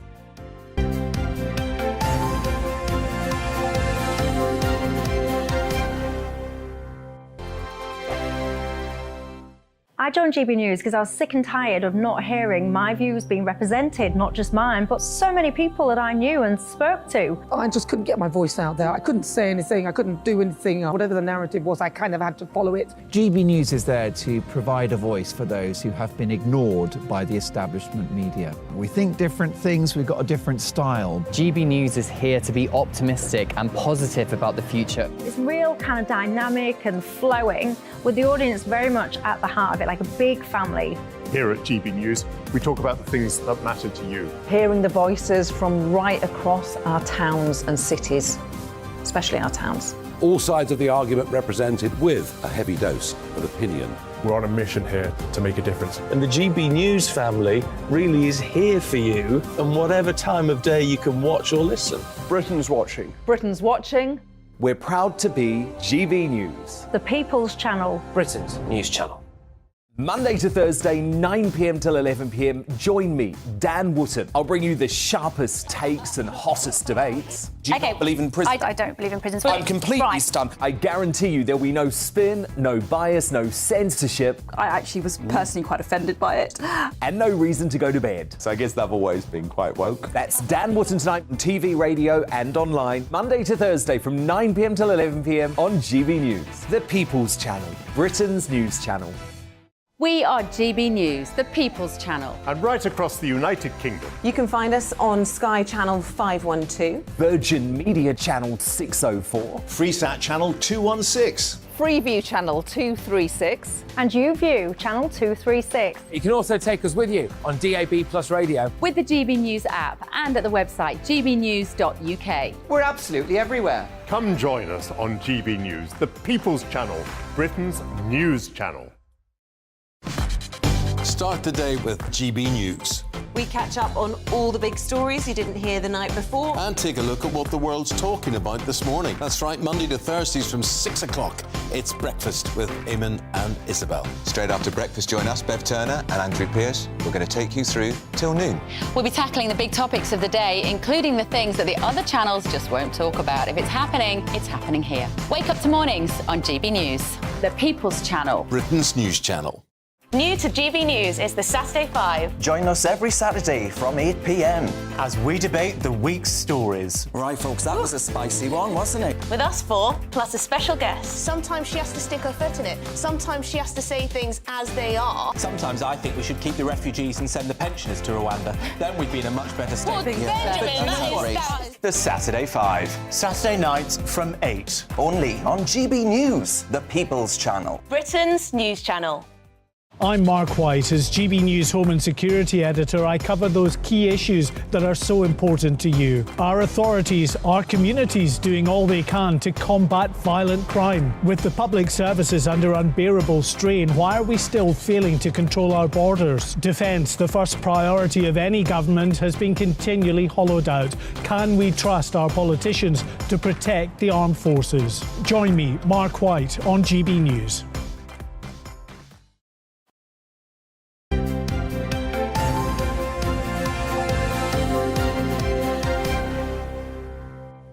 "7:23, you're watching and listening to Breakfast with Stephen and Ellie. Good morning to you. Yes, good morning. And still to come this hour, we will have Stephanie Tecci in the studio. We'll be discussing the very sad passing of Dame Mary Quant, the British Queen of the swinging 60s, who died yesterday, aged 93.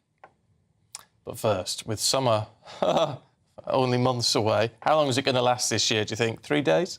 Maybe I don't know, maybe a week. But many of us are beginning to contemplate how we can upgrade our gardens in order to make the most of the impending and hopeful warmer weather. And with new research by Checker Trade revealing that 16% of Britons want to install a new garden room to use at their leisure, we're asking today, how posh is your garden? So let's talk to garden designer Anthony Henn. Good morning, Anthony. Good to see you this morning. How posh do we need to make the gardens? I don't think they need to be posh. They need just to suit the people who are there. I mean, we've got an amazing garden building in our garden. I love it. It's not posh, but it's really kind of, it just fits us and it fits our home and it fits the people we are. So it's kind of fairly basic, but we absolutely love it. It's just the fact that you're in your garden looking out at your house and you're in a different place. It's just like being in a B&B or something. So from our point of view, I totally get the whole garden building thing. It's fantastic. So what's this in your hand, Anthony? I'm very intrigued. Oh, yeah. Do you know what that is? Shall I do a little identification? Please. That is a Fatsia. That's a Fatsia, castor oil plant, which we use in a lot of shady borders. So people have got shade, we use this. Again, it's a great plant to make, say if you've got a garden building or hot tub, it's kind of an exotic looking plant that is really hardy, tough and evergreen, but it kind of gives it that kind of tropical, kind of Vietnamese, kind of Southeast Asia feel, as does things like bamboo, which also look fantastic around hot tubs and garden buildings. It just makes you feel like you're on holiday. That's always got to be good. In terms of planting, because obviously now's a pretty good time to plant if you haven't done it already. But is it difficult to know what to plant when we don't quite know what the weather's going to be doing? Because I mean, it's been, you know, recently quite frosty again in some parts, which obviously has been pretty bad for some plants as they're just budding. Yeah, well, as you can see, our nursery here, we've got a lot of the plants are outside, a lot are indoors, and we've had a lot of our customers who have literally had maybe half of their garden decimated by the cold weather. Especially if you're putting exotic things in now, which a lot of people are doing, because the summers are hotter, the winters have been milder, and a lot of people have tried some more unusual plants that aren't normally hardy in this country. That's why a lot have died off. But if you want to plant now, be honest, I think you're okay. Bedding plants are being sold now at our garden centre. You just got to be careful. If it's going to be anywhere near zero, put a towel or a net curtain or something over the top of your plants at night time. During the day, it'll be fine. So, you know, now's a great time to plant, but just be careful of those cold nights. Anthony, we're hoping the weather's going to be a little bit nicer this upcoming week, or next week, I should say. We're going to get some sunshine, and lots of people are going to get their garden furniture out for the first time. They might find that if it's wooden, it might have been rotting, or they might have left it out in the garden the whole time.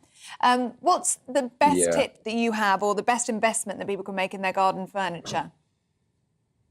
That is a really interesting point. So I met this very handy guy, unlike me, a few weeks ago, and I had loads of teak furniture that for years I've been thinking I must sand it down, put teak oil on it. Some of the bits were rotten.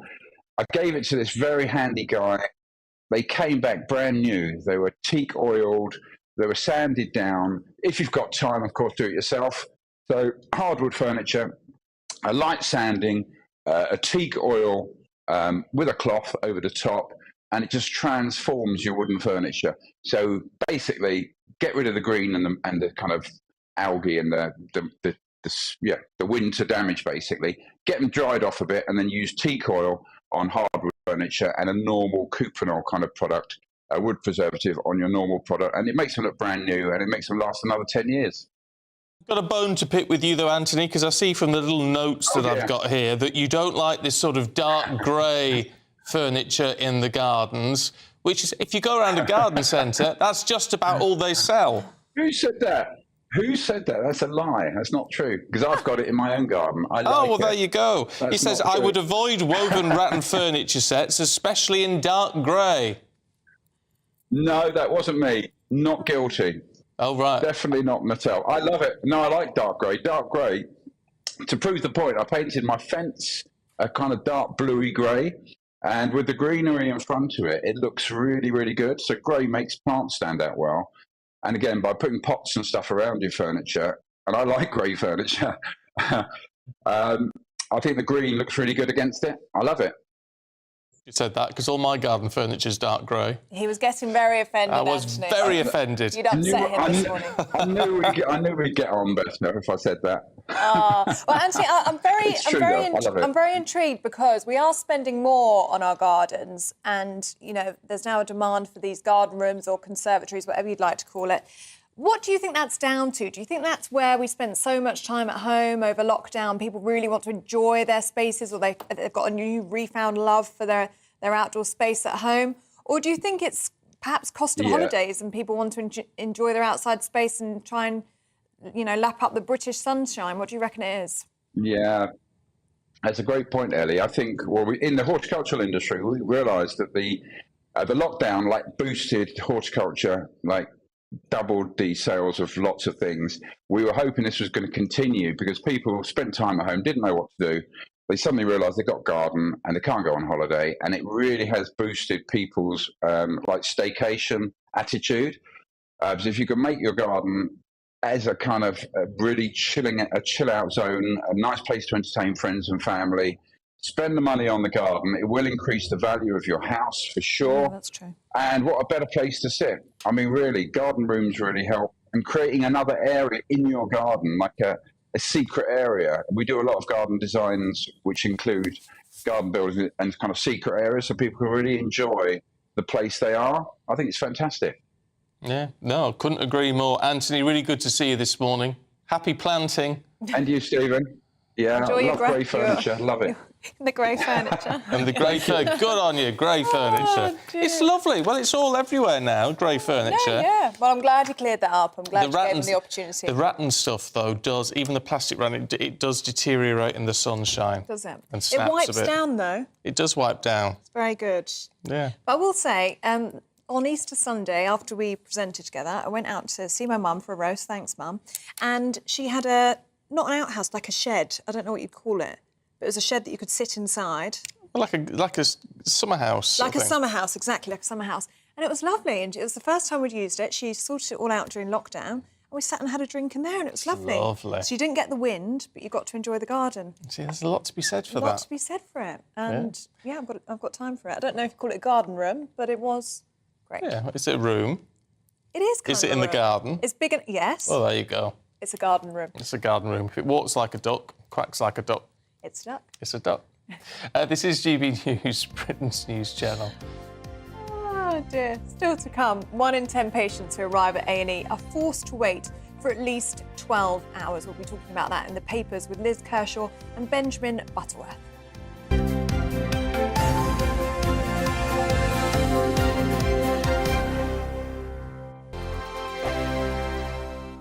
Monday to Thursday nights on GB News. At 6, it's Dubes & Co. 7 o'clock, Farage. At 8, join Jacob Rees-Mogg. And at 9, Dan Wootton Tonight, followed by headliners on TV, radio and online. This is GB News. It's all about family, being in people's living rooms, all the interaction and getting to know who our viewers and listeners are. When I was young, my dad used to say, Nana, stop arguing. I wanted an outlet that would enable me to give my opinion. People are going through a really hard time right now, and I know that you don't feel like you're being listened to by the establishment. I came to GB News because it's the people's channel, and I want the audience to have their say on the events of the day. We're dynamic. We do something different. Democracy shows that the wisdom of the nation is in its people. I get to travel to find out what the story is from a personal perspective. The British people aren't fools. We know when we're not being told the full story. We've got to work out how Britain moves forward from this. It's the best country in the world. The establishment had their chance. Now we're here to represent your views. Britain's watching. Britain's watching. Britain's watching. We're proud to be GB News. The People's Channel. Britain's news channel. Westminster is going around in ever-decreasing circles, followed by the media. Britain is broken. How on earth did we get into this mess? But more importantly, how do we get out of it? Join me at 7 p.m, Mondays to Thursdays on Farage, here on GB News. We will have open, rational debate. We've got to work out how Britain moves forward from this. Join us here on GB News, the People's Channel. Britain is watching. I'm Jacob Rees-Mogg, the Member of Parliament for North East Somerset and a former government minister. For years, I've walked the corridors of power in both Westminster and the City of London. We need to have the arguments, the discussions on how we make it better. Crop failures, famine, war, suffering on a scale completely unimaginable. We are putting the cart before the horse. As Charles I said at the scaffold, he was the true defender of liberty. Yeah, I've completely derailed the conversation. Join me Monday to Thursday at 8 p.m. on GB News, Britain's news channel. GB News has its own late-night paper preview show, Headliners, where comedians take you through the next day's top news stories. You don't have to bother reading the newspaper, we've got it covered for you. Headliners, every night at 11 p.m. and repeated every morning at 5 a.m. We won't send you to sleep like some of the other paper review shows out there. GB News, the People's Channel, Britain's news channel. Join me, Camilla Tominey, on Sunday mornings from 9:30, taking the politicians to task and breaking out of SW1 to see how their decisions are affecting you across the UK. Bursting the Westminster bubble every Sunday morning, only on GB News, the People's Channel.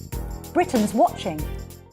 You've probably seen politicians interviewed 1,000 times, but we do it differently. We find out who they really are, we don't shout, we chat, and hopefully we bring a bit of light, not just heat. Did you know Kate Moss? Apparently. Do you have a pair of jeans or a pair of jeans? No, of course I don't. What would I do with them? My friends are like, oh my God, what's she doing now? Join me every Sunday at 6 for Gloria Meets, only on GB News, the People's Channel, Britain's news channel.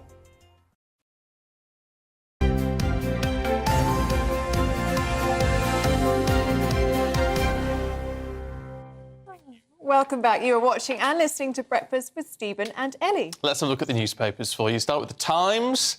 It says nursing unions are set to reject a final pay offer from the government in a move that could lead to another wave of strikes across the NHS. The Telegraph leads with a report about deaths supposedly rising in the 2 weeks during and after the first round of industrial action by junior doctors last month. Onto the Eye, it says tens of thousands of families are reportedly fighting to unlock trust funds set up for their children. The Daily Express claims that Prince Harry's visit to Britain for the coronation will leave no time for him to mend fences with the royal family. Senior members of the Conservative Party are turning against the Home Secretary, according to The Guardian.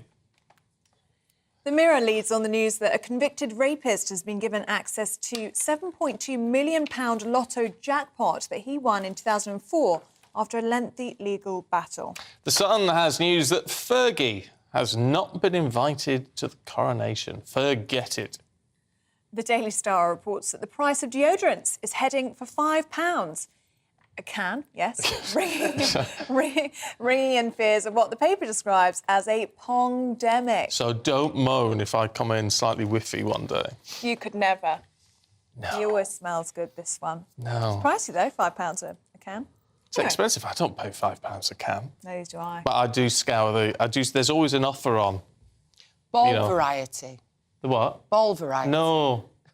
No, I don't like... It's a dirty seaside postcard. It is, yes, I know, yes. I won't repeat it. No, thank you, no. As you can see, filthy Liz Kershaw and senior reporter at the Eye, Benjamin Butterworth, are here. She's always got the lewd seaside postcard jokes. Anyway, let's kick off, Liz, with actually a serious story of the Times. Thousands waiting, so it claims, for about 12 hours in A&E. No, 1 in 10 wait at least 12 hours. So... Well, that adds up to thousands. Yeah, about 4,500 well, to be precise. And A&E waiting times have deteriorated over the past year, with analysis, this is the scary bit, suggesting that these delays... So you take a loved one, or it's you, and you present yourself at A&E, and you can feel yourself deteriorating, and you're waiting maybe over 12 hours, and this is now causing up to... How can we say this in a civilised country? Up to 500 avoidable deaths each week. And we have heard stories, haven't we, reported of... If you're deteriorating in A&E, though, I mean, the people, you're not on your own. The people there see you. I I think you're all right if you've got an advocate with you, because in the case of my son, he'd had nothing to eat or drink for 2 or 3 days because his throat had closed up. He couldn't see a doctor. And in the end, when we rang, they just said, oh, take him to A&E. And he's 6'6", and he hadn't had any liquids. He can survive without food, but no. And I was petrified. And we waited and waited and waited, and then he was allowed to lie down, and we waited. And it was only because I kicked off, he was totally unable to do that, that we finally, this sister grudgingly said, oh, I'll take him up to...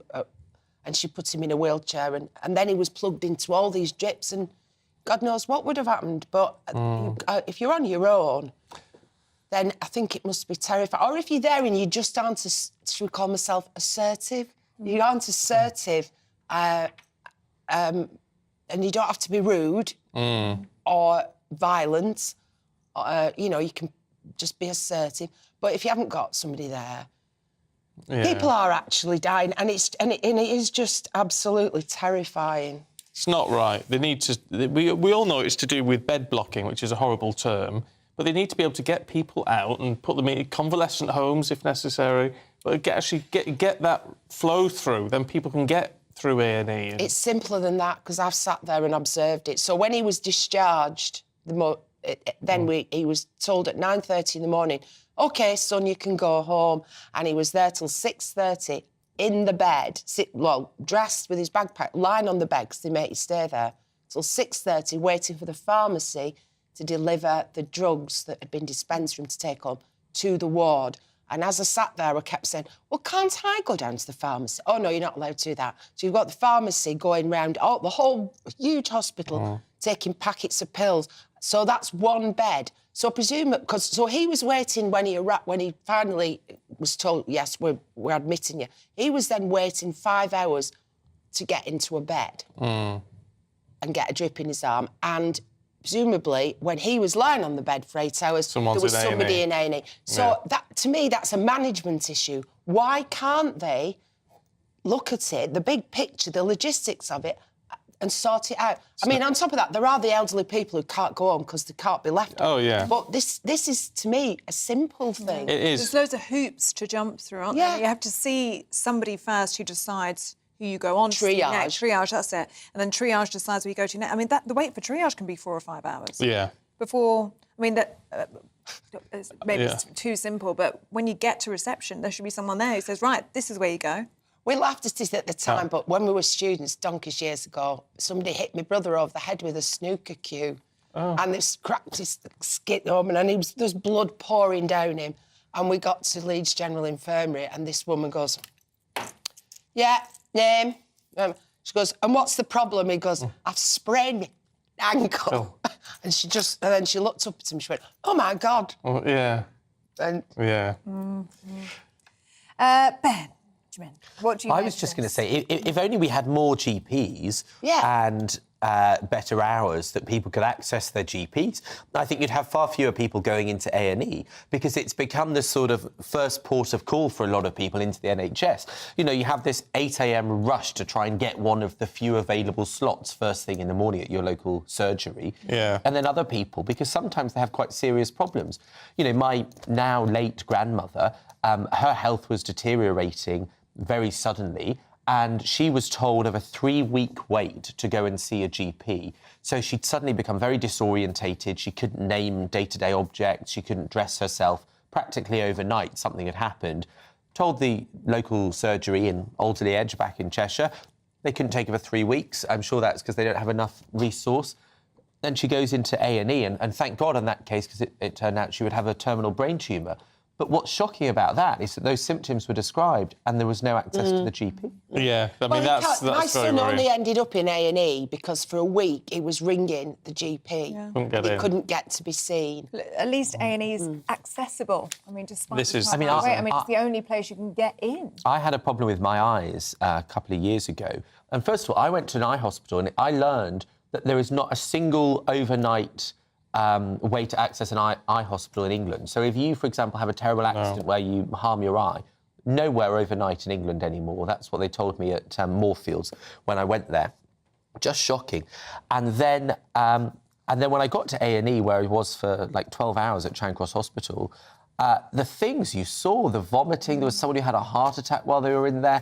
I mean, you know, full marks to the staff who actually have to deal with that because, you know, they get all and sundry, every condition imaginable, plants themselves in those seats, and it must be hell at times. It's the system is definitely broken. There's no getting out as much as we try and sugarcoat it.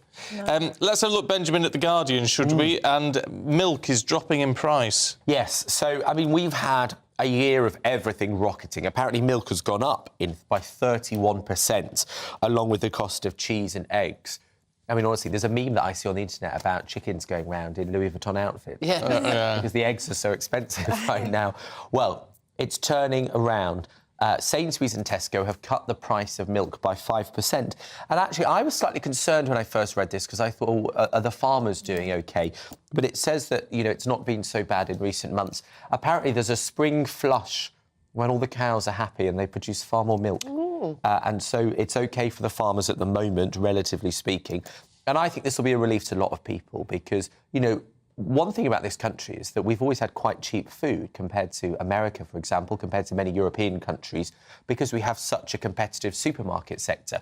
Well, that's really gone in the other direction in the last 6 to 12 months. So I think seeing a cut in the cost of these basics will be a great relief. Yeah, no, it will. We just need it to happen with everything else as well, don't we? Yeah. In the Mirror, Liz, President Biden is heading to Ballina. Ballina. You've got stereo girls whose ancestors come from... Why is it spelled Ballina, then? Well, anyway... It's Ballina. In Mayo. It's Ballina, County Mayo, and Biden has found out, traced back, that his great-great-great-grandfather came from Ballina. Oh, right. So the town is being treated to a state visit from the United States. Great-grandfather. Now, my great-grandma came from Ballina, and I dug out a picture today of her mother. So my great-great-grandmother. Oh, they've got it! So I'm a bit worried we could be related. You could be related. I think you definitely are. I think you definitely are. I mean, look at the chin on that if you're listening on the radio. Yeah. So this is your great-great-grandmother. Great-great-grandma. Next to Catherine Joe Biden. Coleman, taken in the doorway of her cottage in 1920. You see, now you've said it, there is a look between you and Biden. You cheeky son, he's 82. Well, no, but that's...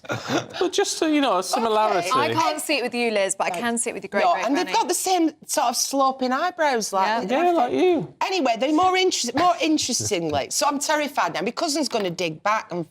I could be having tea at the White House. Anyway, he'd be in for a treat. The most interesting story about Ballina, and I doubt Biden knows this because he thought the Black and Tans were a rugby team. Yeah.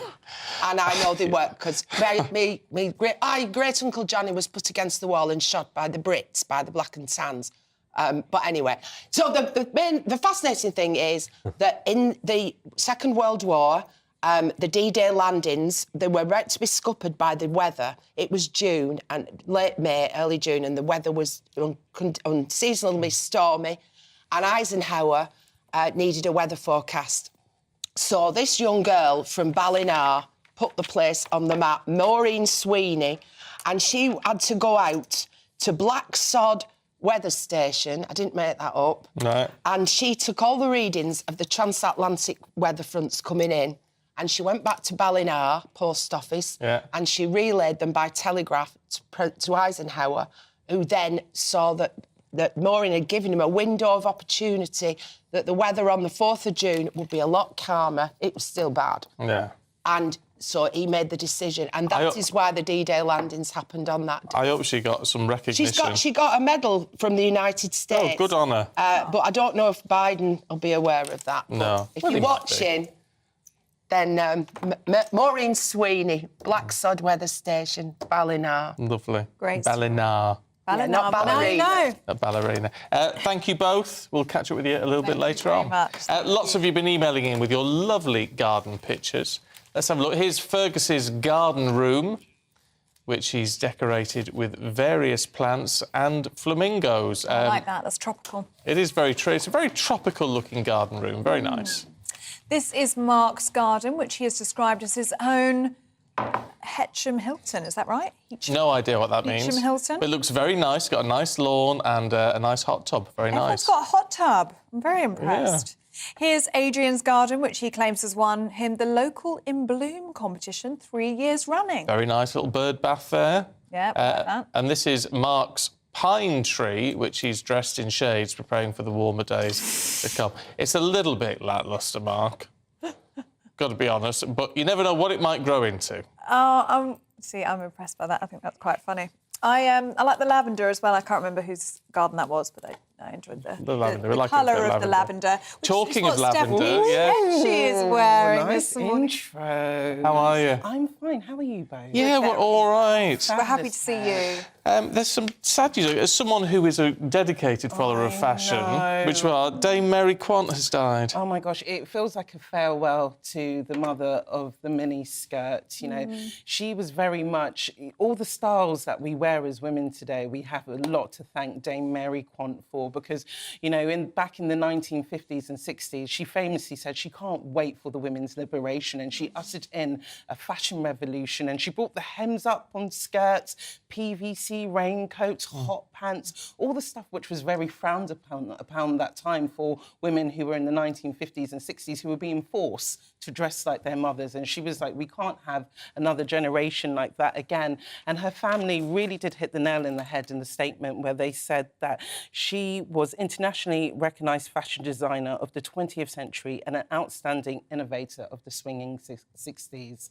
And, you know, we had people such as Cilla Black, who used to wear her stuff, and Twiggy, who said that the 60s wouldn't have been the same without her. Well, it's interesting, isn't it? Not that I know a great deal about fashion, but the 60s look is iconic. And it's very British and it's very UK. And so you've got people like Vivienne Westwood, rest in peace as well, who were really at the forefront of that as well. You know, Mary Quant, she had her bazaar shop, which was on King's Road in Chelsea. And that was literally the beginning of an international fashion empire as well. What an incredible legacy, though. I mean, even now, just looking on the street this morning, you can see her legacy in action. It's fashion today, isn't it? It's shorter hemlines. It's women who are free to wear what they like. And I can't, it's all we've ever known, but, you know, during that period in the 1560s, it was very frowned upon. It was very much going against the grain. And over the past few years, she was getting recognised again. Only this year, she was on King Charles's New Year's Honours list, and she received the highest prestigious honour, which was the Companion of Honour. So she had that as well. And, you know, she's had documentaries about her, the V&A, done an exhibition. So it is one of, we have lost one of fashion's greats. Oh, we have. We have so many great British fashion icons. I mean, even her hair was famous, wasn't it? The bob. She ushered that in. That was all influenced by her friend Vidal Sassoon. Again, so that's another. Oh, they were good friends, were they? Oh, there you go. I'll tell you what is cheering me up a little bit, because we need cheering up today. Celine Dion is going to release a new song, because she's obviously not been very well. She hasn't been very well at all. So she's announced that she will be making a comeback with a single, which is also good news, because I think, you know, earlier this year she said that she had to stop touring and stuff. So it's good that she's managed to get back in the studio and record new music, which would be great news for her fans. Yeah. Oh, great. Do we know when it's due? We haven't got a release date yet, but I'm sure digitally it'll be available to stream soon. Yeah, but also she's going to be in a movie. Movie? I didn't hear about the movie. Yeah, she's going to be in this film called Love Again. Oh, I need to do some info. Oh, yeah, alongside Priyanka Chopra and all that. Oh, nice. Yeah. Well, you know what? She made her name from Titanic, so I think maybe this could be another reinvention for her to get involved with. Because it's not, that video that she released a couple of months ago was really upsetting, wasn't it? It was heartbreaking. I think, you know, as a performer, if you can't do what you love the most, which is meeting your fans and connecting with them on tour, the next best thing is producing music. So I think music must be healing for her, and then also getting involved with projects like this, which hopefully she can do at her own pace. Yeah. That's awesome. She has got the most fantastic voice. See her on tour again. Yeah. Oh, please. Stephanie, thank you very much indeed. Thank you. Loads of you getting in touch about potholes Matt, hi Matt, says, I think half the reason for potholes is more electric cars on the road and it's down to the weight of the vehicle. Our roads were not designed for it. I don't know if I agree with you, Matt, on that one, because what about all the HGVs and all that sort of thing? And a lot of SUVs are very heavy. And so I don't know. There's already a lot of heavy traffic on the road. Yeah, and A roads, just a lot of traffic on them, isn't it? Yeah. Hands-free, we're talking about hands-free cars. Stephen said they're testing driverless cars on British roads, but what is the point unless it can drive you home from the pub after drinking or take the kids to school the next day unaccompanied? It's a waste of time and money. Yeah, I don't think you'll be able to get in one drunk. You still might have to take control of it at some point. Anyway, keep your thoughts coming through. GB Views at gbnews.uk. We've got all the top stories coming up straight after your weather. Good morning and welcome to your latest update brought to you by The Metavist. I'm Mark Wilson. So we're through Friday then. It's another day of sunshine and showers with the risk of some more persistent rain affecting parts of the south through the afternoon, but winds will stay that bit lighter than they have been of late. We look at the pressure pattern then, you can see the reason why. Low pressure centred right across the UK as we head through Friday, and this is the weather front here that could bring some heavier, more persistent rain, at least for a time. So we pick up on that rain then affecting parts of the southwest as we head through Friday morning, slowly then pushing its way eastwards as we head through the day to affect other southern counties by the time we get through to the afternoon, with some stronger winds here, at least for a time. But elsewhere though, yes, there will be some bright or sunny spells, but again, it won't be long before those heavy showers will develop. Just about anywhere could see a shower, and they could be heavy with the risk of hail and thunder, although turning a somewhat little bit drier and brighter across the far west as we head into the afternoon. Again, temperatures disappointing for the time of the year. 9 to 12 degrees is your afternoon high. Now through the rest of Friday into the evening and overnight, those showers towards the southeast will merge into a spell of longer, more persistent rain, so quite a wet picture through the Friday evening rush hour across parts of the southeast. Elsewhere though, it will turn drier with many of those showers fading away overnight, one or two mist and fog patches developing once again, and under those clear skies another fairly chilly night to come. Temperatures in rural spots in particular falling fairly close to freezing, so a frost for some of us. But under those clear skies, we get off to a fine start on Saturday morning, a really good start to the weekend. Lots of sunshine first thing. Still a bit more cloud, though, across that southeastern corner, particularly East Midlands, East Anglia, southeast England. And that could lead to one or two showers by the time we get through to the afternoon. But elsewhere, though, as I said, a much drier day to come compared to recent days. Lots of sunshine with light winds. I think it will feel that bit warmer as well. So by the afternoon, we could see highs of 16 or 17 degrees, a good few degrees up on Friday's values. It stays largely dry as we head through into Sunday, and that dry theme continues into the early part of next week as well. Lots of fine weather to come. Winds will start to strengthen coming in from the east, so it'll be cooler towards the east coast, but generally temperatures coming up, we could see highs of 18 or 19 degrees. Other three political interviews with a difference. It's Labour's Luke Pollard. As an MP, I wasn't prepared for a mass shooting like this. I don't think anyone is. Energy Minister Graham Stewart. Tried just to slip it in. I hoped people might just describe it to me. I said, Mr. Speaker, what a great debate. Technically, it's probably not a confidence vote, but blah, blah, blah. Conservative MP Joe Gideon. Well, I just don't accept, any sort of glass ceilings and barriers. But yes, certainly there is. All that and more. Gloria meets Sunday, 6 p.m.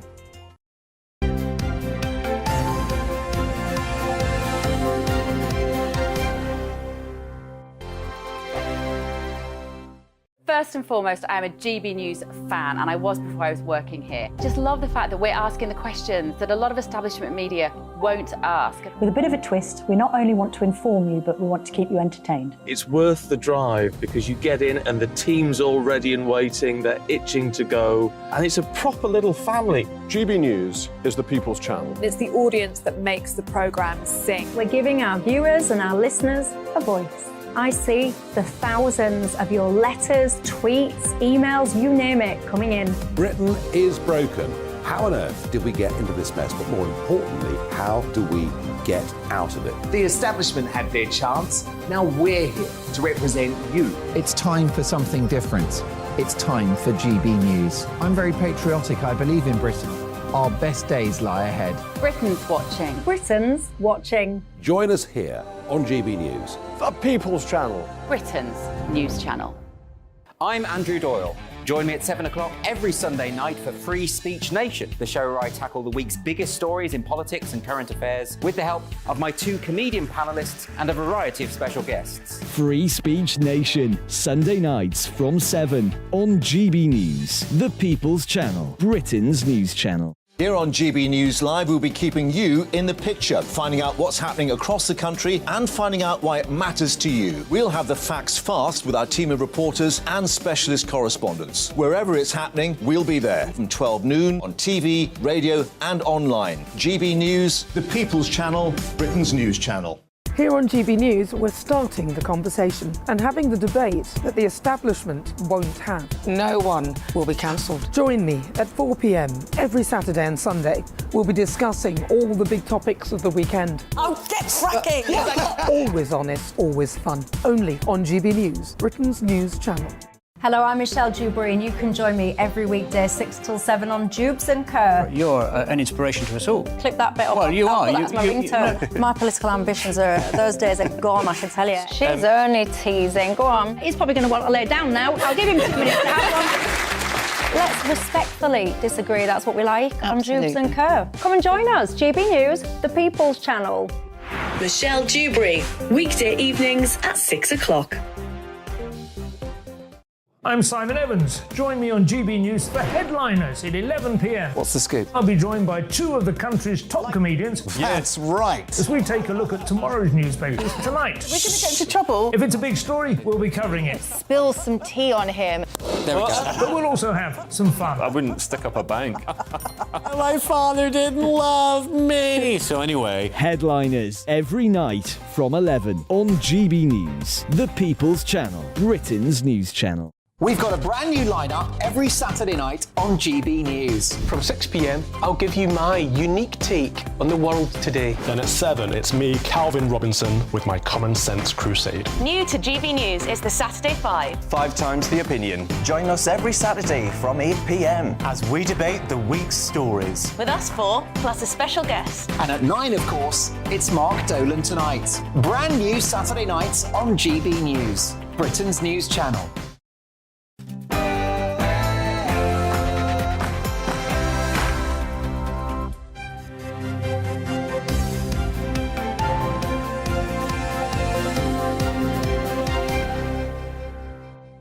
A 21-year-old suspect has been arrested over the leak of classified Pentagon documents. Good morning, it's 8 o'clock on Friday, the 14th of April. This is Breakfast on GB News with Stephen and Ellie. Here are your top stories this morning. A 21-year-old Air Force National Guard has been arrested after allegedly leaking classified documents on Discord. That's an encrypted messaging app. Is going to appear before a court today.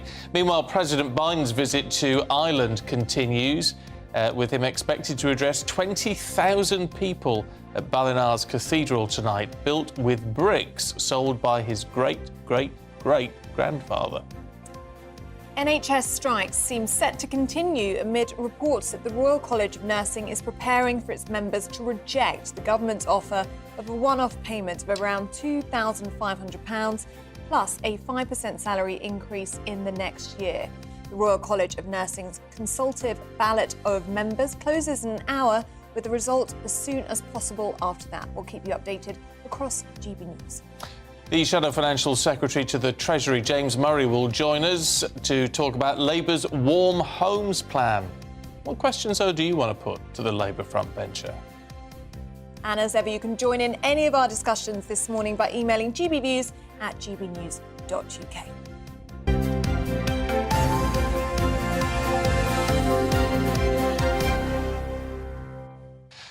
Now we start with the news as a 21-year-old US Air Force National Guard has been arrested over the leak of classified Pentagon documents on the messaging site Discord. US President Joe Biden was briefed about Mr. Teixeira's arrest whilst on a trip to Ireland, after he said he was not concerned over the breach of security. Well, this comes ahead of his final day in Ireland, where he also spoke about his Irish roots and support for the peace process, saying the UK government should be working more closely with Ireland. Well, joining us this morning from Dublin is our political editor, Darren McCaffrey. Good morning to you, Darren. You have been covering this hugely important personal trip for Joe Biden over the past few days. What can we expect from the final day today in Mayo? Yeah, very good morning, Ellie and Stephen, from a very sunny Dublin this morning, where President Biden stayed last night after a slap-up meal at Dublin Castle for what effectively was a state visit with the great and good of the Irish society gathering to celebrate Joe Biden. And when I say celebrate, at least for the people here in the Republic of Ireland, it has somewhat felt like a celebration. There's been an awful lot of press coverage. The majority of it's been very, very positive indeed. Though there was some criticism, I think, from some last night that there was a feeling that Joe Biden went too far in calling for Britain to work more closely with Dublin. Clearly that must be a frustration in Washington and potentially here in Dublin as well. But for the UK government, they clearly feel that they are doing enough to work with Leo Varadkar, the Taoiseach and others to try and see Stormont restored, though there is an expectation that those efforts will be stepped up, if you like, in the months ahead. But today is a day that Joe Biden's probably going to enjoy more than any other, and frankly he looks like he's enjoyed at least the last couple of days down here in Ireland. He's going to travel, as you say, to the west. He's going to first of all visit the Knock Shrine, which is a holy site in the Catholic Church where many believe the Virgin Mary appeared more than 100 years ago. Joe Biden, of course, not just an Irish American but a Catholic too. And then he's going to travel to Ballina, where again his ancestors come from, his great-great-grandfather, and he's going to give a big speech there in front of crowds of tens of thousands. It really will be, I think, the pinnacle for Joe Biden of this entire visit, the end of his visit, a chance to actually really speak directly to the Irish public, and that will be it. He'll then head overnight back to the United States. As I say, there is little doubt that Joe Biden has really enjoyed this trip. He's brought members of his members of his family here, and he has revelled in the attention, though he has somewhat caused a few political rows here and there. I think the White House overall will be pretty pleased with how the trip has gone. How concerning has it been, this document leak, Darren? I mean, I know Biden himself has sort of brushed it off, but I mean, it must be embarrassing, I mean, and concerning actually for not only America but also its allies. I mean, there are these leaks about British involvement in Ukraine, for example, which has at least the potential to put lives at risk. Yeah, indeed, and that was the claim from some in the kind of British intelligence community yesterday, that the revelation that there are essentially British undercover operatives operating in Ukraine, that this type of information could put people's lives at risk. Clearly also we give away some of the details about where the United States was getting its intelligence from inside the Kremlin, which again could put people's lives at risk, but also could mean that the Kremlin kind of find out where the leaks are and ensure it doesn't happen in the future. Now, as you rightly pointed out, Joe Biden here in Dublin yesterday seemed to suggest that while there is a full inquiry underway, and clearly we've had an arrest since then of it seems a relatively young junior official, he also seemed to be suggesting that this intelligence wasn't contemporaneous, i.e. it's not necessarily massively up to date, and that he didn't seem massively over concerned. He talked about he was concerned, but not massively overly concerned. But clearly this is a big issue for the United States. The motivation will be looked into, why this young man decided to do this. There's been lots of suggestions about his background, not least of all that he seems to be filmed being racist, anti-Semitic at a firing range. But he has done damage to the United States' standing. There is little doubt about that. And there will be a continued worry about the implications this could have for the United States' ability to garner intelligence, and also for its ability, essentially, to maintain its kind of relationship with Ukraine and indeed be able to source information from Moscow. OK, Darren McCaffrey there for us in Dublin. Thank you very much. Well, last night, GB News revealed an anomaly in the president's approach to flags on his motorcade, which some are describing as a snub to Britain.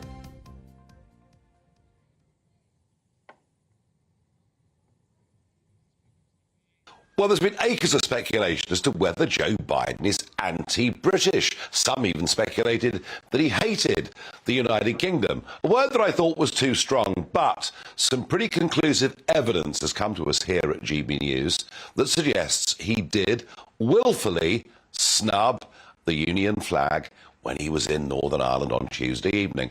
So let's have a look at a sequence of how Americans behave with their cars, the Beast, of course, as the presidential car is known. Let's have a look at how they behave when they're here. Let's go for President Obama in Enniskillen, Northern Ireland in 2013. So here he was, the American president, and he's flying the American national flag. And yes, for those watching on television, you can see inside the red circle, there is the Union flag, or Union Jack, if you prefer. And then when Joe Biden was president, and he came to Scotland in 2021 for COP26, what flags did he fly on his car on that day? Well, actually, it's pretty clear for all to see that what in this massive entourage that arrived at COP26 and goes around with American presidents, but very easy to see that he flew in Scotland, yes, the American flag, and there it is, the Union flag being flown as well. So when he's in Scotland, Joe Biden flies the Union flag. And when he's in the Republic of Ireland, as he was yesterday and today, well, it's pretty clear what he flies there, because there he flies the American flag and, yes, the Irish national flag, or tricolour, if you prefer. But on Tuesday night, in Northern Ireland, what did the beast have in terms of flags? And here it is. Here's the evidence we need. There's the American flag, the stars and stripes, and there is a flag with a presidential seal. He willfully and deliberately chose and opted, along with the White House, not to fly the Union flag. Now, you know, staying a member of the Union is perhaps even more controversial in Scotland than it is in some ways, or numerically at least, in Northern Ireland. I believe this to be a deliberate snub. Well, a deliberate snub? I don't know. No. Well, the DUP seemed quite happy with the remarks from Joe Biden in Northern Ireland. I mean, they said that they were measured and balanced. It just seemed as though he actually did quite well. There was some concern. He has been very outspoken about Brexit, about his ideas about a divided Ireland. But they said he was quite fair, really. But then Arlene Foster said she thought it was a snub. I can't help but think maybe he's just trying to be... He thinks it's being diplomatic by showing nothing at all, as it were.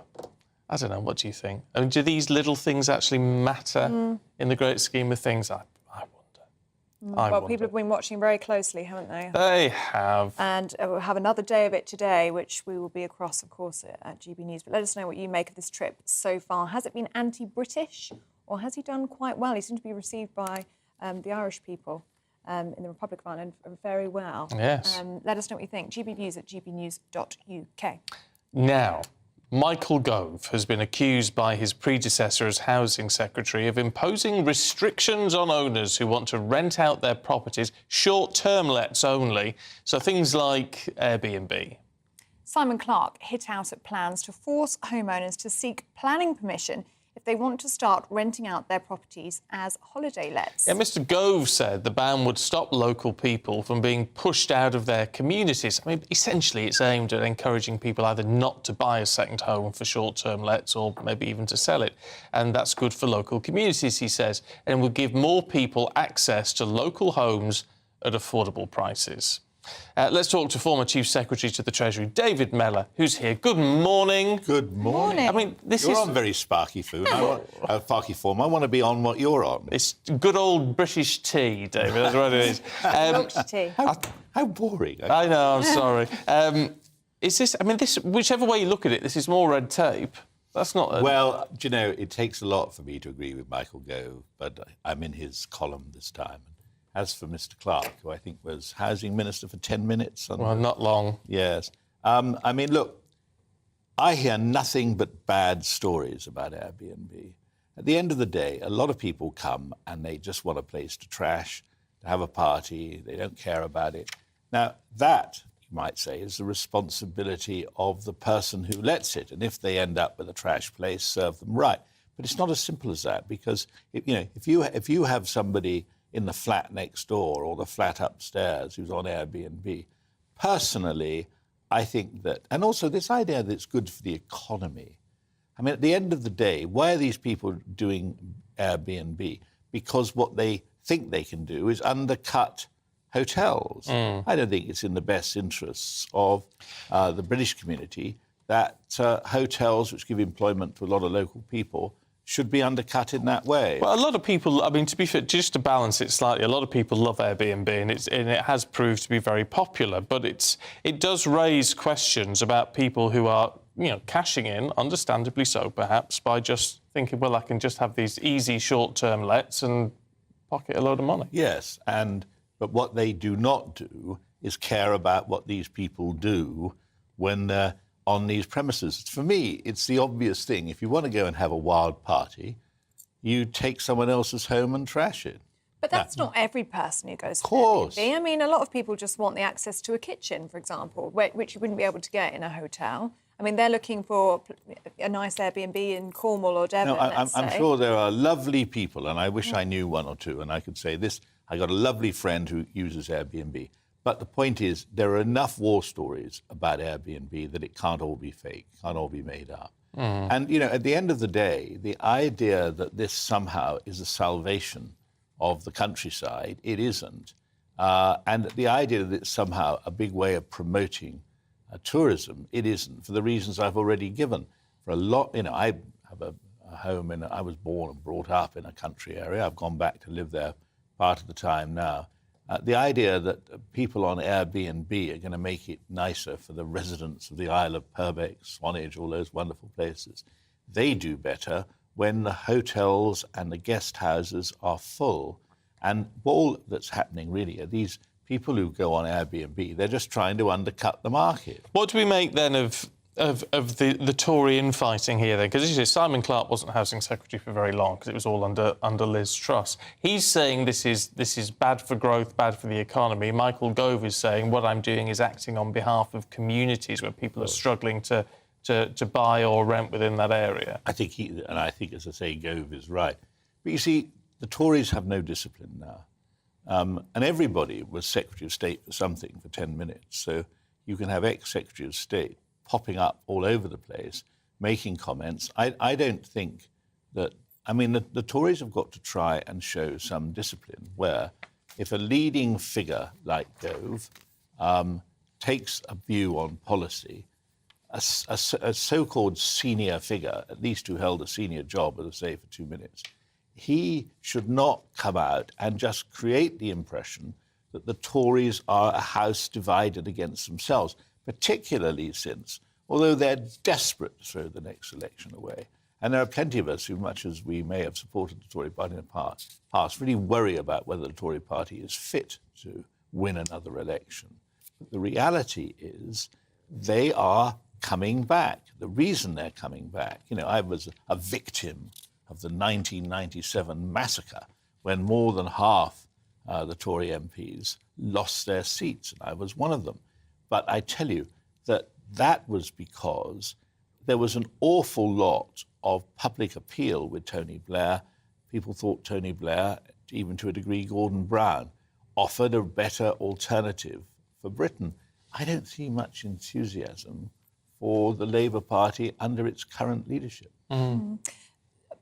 Back to this issue, though, which is the short-term lets. Yes. There is such a demand, isn't there? And that's part of the issue. I mean, a lot of the time, if you are going to hotspots in the UK to holiday, you can't get into a hotel, they're full. So there is that demand. I mean, it wouldn't be a business model that works, Airbnb, if there wasn't that demand, right? So what's the incentive for Airbnb owners to continue to have a profitable business if there's so much red tape? Well, I'm all in favour of red tape in certain instances. And I think so far as, you know, spending half my life now in a holiday area and with a partner who spent 8 years as the chair of Visit England, so, you know, we're sort of hot on these tourist issues.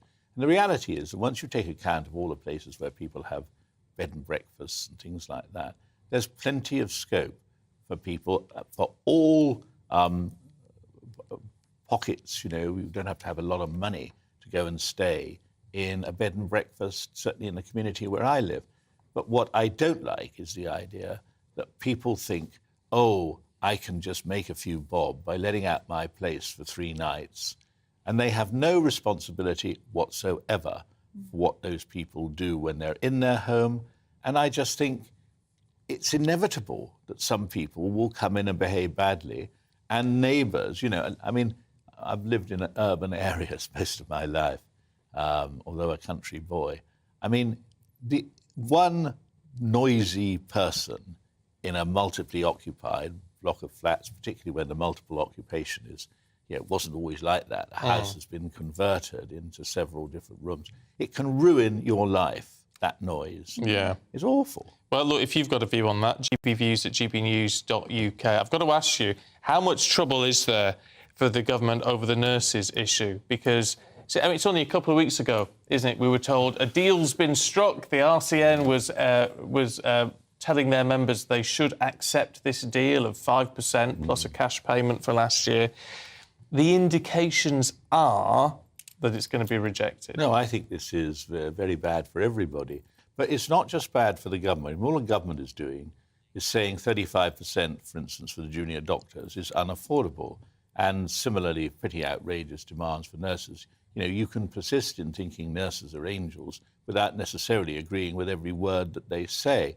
I think the real worry has to be the impact that this is having on patients, because you cannot be an angel and then leave your patients to rot on days when it suits you. And as for this junior doctors' strike, and this typical sort of product of the haute bourgeoisie who was very much responsible for the extremism that the junior doctors are pursuing.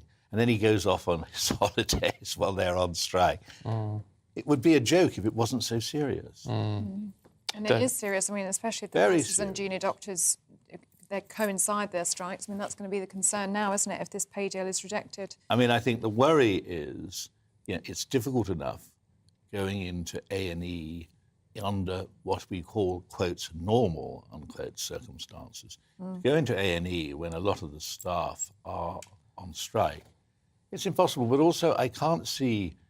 There comes a point, I think, when people who work in the NHS and who bask through the COVID outbreak in the glory of being in the NHS, and everyone thinks they're heroes and thinks that they're angels. Well, there's nothing angelic or heroic about a lot of what's going on.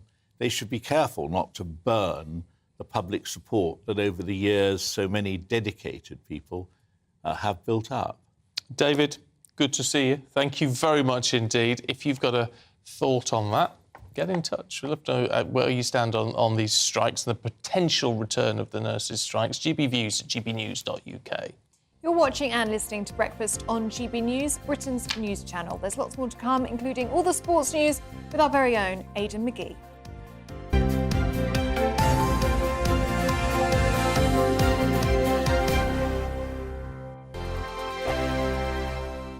I joined GB News because I was sick and tired of not hearing my views being represented, not just mine, but so many people that I knew and spoke to. I just couldn't get my voice out there. I couldn't say anything. I couldn't do anything. Whatever the narrative was, I kind of had to follow it. GB News is there to provide a voice for those who have been ignored by the establishment media. We think different things. We've got a different style. GB News is here to be optimistic and positive about the future. It's real kind of dynamic and flowing, with the audience very much at the heart of it, like a big family.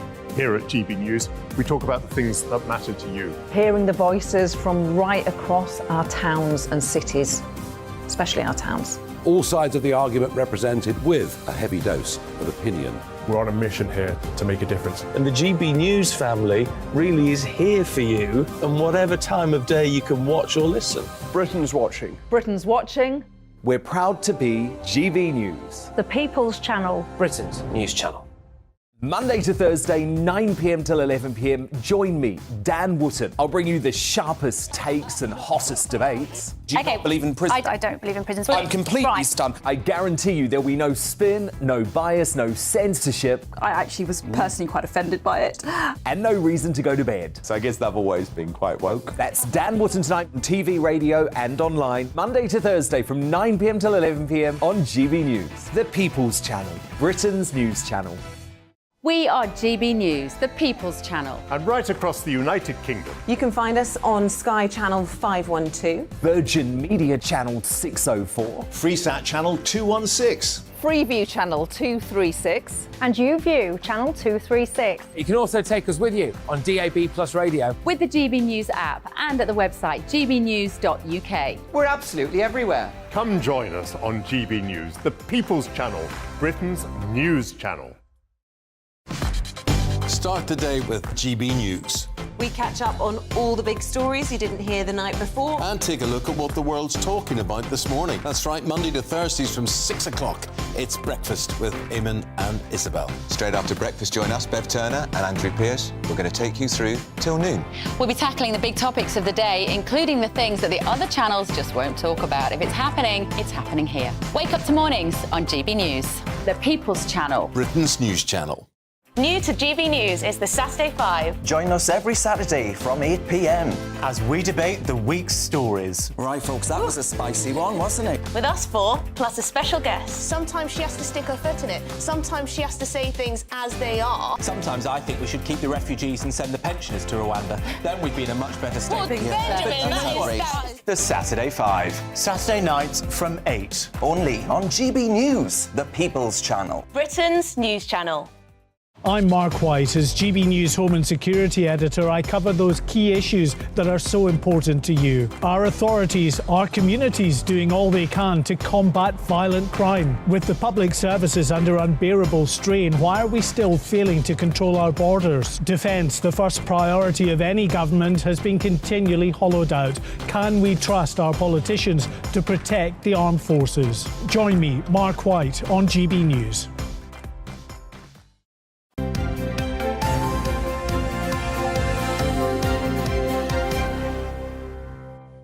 It's 8:25. Good morning to you. This is Breakfast with Stephen and Ellie, and we have plenty more to come for you.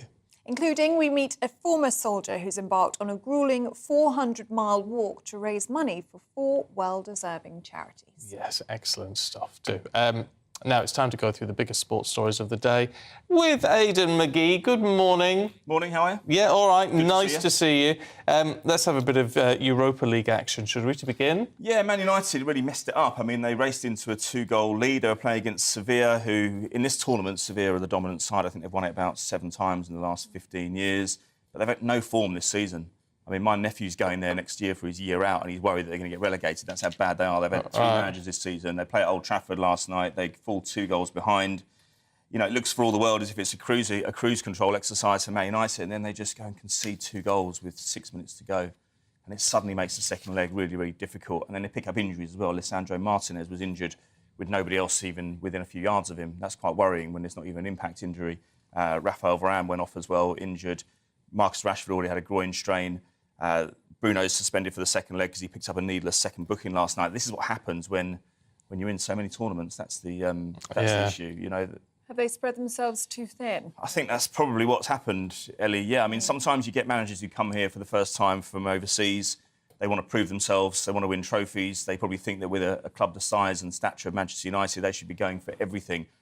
There was a team in the 70s, a Leeds United team, who suffered because they just overinvested in too many tournaments. They're a famous example of a team that spread themselves too thin. And when we look back now, they didn't win quite as much as they should. United aren't at that level in terms of the equivalent stature of the clubs right now in terms of what they're going for, but they've already won the Carabao Cup. They've got a FA Cup semi-final next week against Brighton at Wembley. They're still in the Europa League. They've made the second leg for themselves very, very difficult. They're only 3 points ahead of Tottenham in the top 4 race as well to get in the Champions League. And I guess the overcommittal in the Europa League, if you win it, you don't win much prize money, but you do get into the Champions League. And I suppose they're covering their angles, really. And I guess that a club the size of Man United would argue they should be going for all tournaments, but I can't help thinking that you overcommit in these games, you give yourself 60-plus games in a season, you're going to pick up injuries, and that's happening right now, and you don't want it happening in the middle of April. You see, this is what I don't quite understand about football, though, Aidan. I'll be absolutely honest. That's just my analysis. Yeah, no, but a 2-2 draw for Manchester United seen as pretty bad. A 1-1 draw for West Ham seen as pretty good. Well, yeah, that's not too bad because, well, I wouldn't say it's necessarily good. I mean, Ghent aren't particularly a strong side, but again, it's not. This is the Europa Conference. It's not even the second-line European event or football event. They've got a real battle on their hands. West Ham. They've got Arsenal at home on Sunday. they're beating the teams around them in the table, and the European excursion had a fantastic time last year, got all the way to the semi-finals and got beaten by Eintracht Frankfurt. But even so, it's a distraction for them, just as the Europa League is for Manchester United. But nonetheless, they took a lot of fans to Belgium last night. They passed a few Chelsea fans coming back from Madrid the previous night. There were a few changeovers, and they got on quite well, thankfully. Jason Cundy, who was in the studio a few months ago, he was pictured with a West Ham flag, even though he's a Chelsea man. It caused him a lot of embarrassment on social media. But yeah, look, the West Ham fans appreciate being in Europe at least, and I think they'll get the job done in the second leg, but all eyes on the Premier League on Sunday.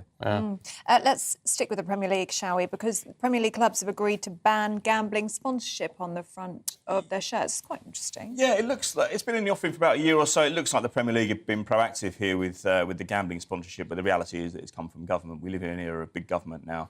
We're used to the state interfering in our lives more and more. That's my opinion anyway. Where do you stop, Ellie? I mean, you know, we could pinpoint lots of things that we consider bad for us, but lots of gamblers in this country are actually quite responsible.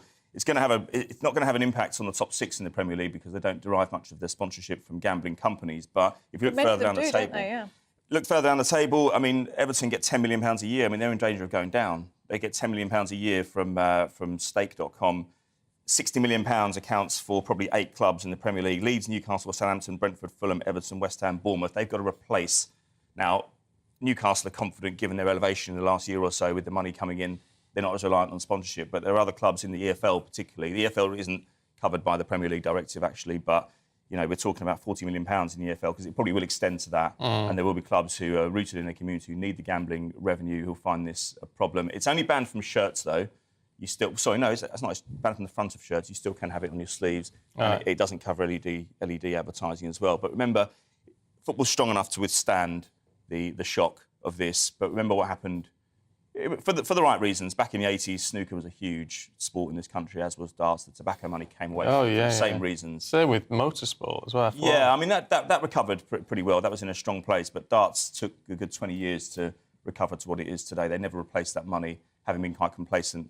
Having said that, I remember watching the snooker back when I was a kid, and the table used to look like a cigarette box, didn't it? Yeah, it did, yeah. You know, it was very invasive. And so, you know, I think the problem is here, Ellie, is that the gambling companies will typically pay about double what another firm will pay for shirt sponsorship. But having said that, it's hugely destructive as well. As we know, there's a moral argument both ways. Yeah. Don't you think, though, in 20 years' time, people will look back on this and think the same way that we do with tobacco adverts now? I mean, we know the dangers of gambling. Yes. And to have it on the front of shirts does seem to be quite... It's interesting. Luton Town in the EFL, one of their fans contacted me last night and said that there's no laws against EFL clubs having gambling sponsorship, but Luton have refused it on moral grounds for a number of years. And that's turning down a good few £1 million a year.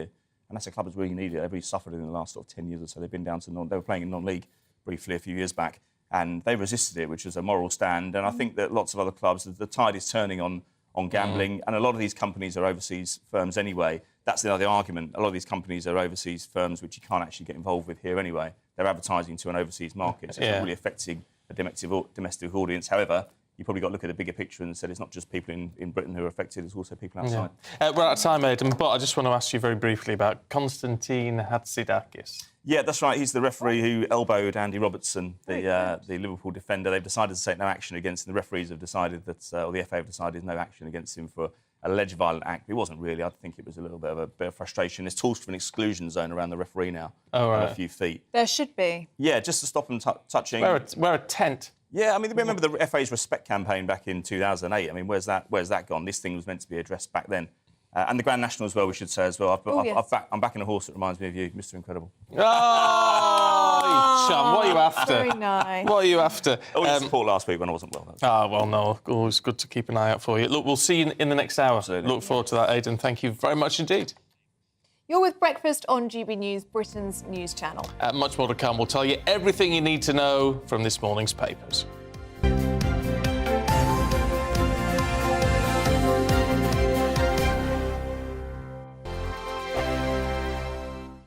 Monday to Thursday nights on GB News. At 6, it's Dubes & Co. 7 o'clock, Farage. At 8, join Jacob Rees-Mogg. And at 9, Dan Wootton Tonight, followed by Headliners. On TV, radio and online. This is GB News. It's all about family, being in people's living rooms, all the interaction and getting to know who our viewers and listeners are. When I was young, my dad used to say, Nana, stop arguing. I wanted an outlet that would enable me to give my opinion. People are going through a really hard time right now, and I know that you don't feel like you're being listened to by the establishment. I came to GB News because it's the People's Channel, and I want the audience to have their say on the events of the day. We're dynamic. We do something different. Democracy shows that the wisdom of the nation is in its people. I get to travel to find out what the story is from a personal perspective. The British people aren't fools. We know when we're not being told the full story. We've got to work out how Britain moves forward from this. It's the best country in the world. The establishment had their chance. Now we're here to represent your views. Britain's watching. Britain's watching. Britain's watching. We're proud to be GB News. The People's Channel. Britain's news channel. Westminster is going around in ever-decreasing circles, followed by the media. Britain is broken. How on earth did we get into this mess? But more importantly, how do we get out of it? Join me at 7 p.m, Mondays to Thursdays on Farage. Here on GB News, we will have open, rational debate. We've got to work out how Britain moves forward from this. Join us here on GB News, the People's Channel. Britain is watching. I'm Jacob Rees-Mogg, the Member of Parliament for North East Somerset and a former government minister. For years, I've walked the corridors of power in both Westminster and the City of London. We need to have the arguments, the discussions on how we make it better. Crop failures, famine, war, suffering on a scale completely unimaginable. We are putting the cart before the horse. As Charles I said at the scaffold, he was the true defender of liberty. Yeah, I've completely derailed the conversation. Join me Monday to Thursday at 8 p.m. on GB News, Britain's news channel. GB News has its own late-night paper preview show, Headliners, where comedians take you through the next day's top news stories. You don't have to bother reading the newspaper, we've got it covered for you. Headliners, every night at 11 p.m. and repeated every morning at 5 a.m. We won't send you to sleep like some of the other paper review shows out there. GB News, the People's Channel, Britain's news channel. Join me, Camilla Tominey, on Sunday mornings from 9:30, taking the politicians to task and breaking out of SW1 to see how their decisions are affecting you across the UK. Bursting the Westminster bubble every Sunday morning, only on GB News, the People's Channel. Britain's watching. You've probably seen politicians interviewed 1,000 times, but we do it differently. We find out who they really are, we don't shout, we chat, and hopefully we bring a bit of light, not just heat. Did you know Kate Moss? Apparently. Do you have a pair of jeans or a pair of jeans? No, of course I don't. What would I do with them? My friends are like, oh my God, what's she doing now? Join me every Sunday at 6 for Gloria Meets, only on GB News, the People's Channel, Britain's news channel.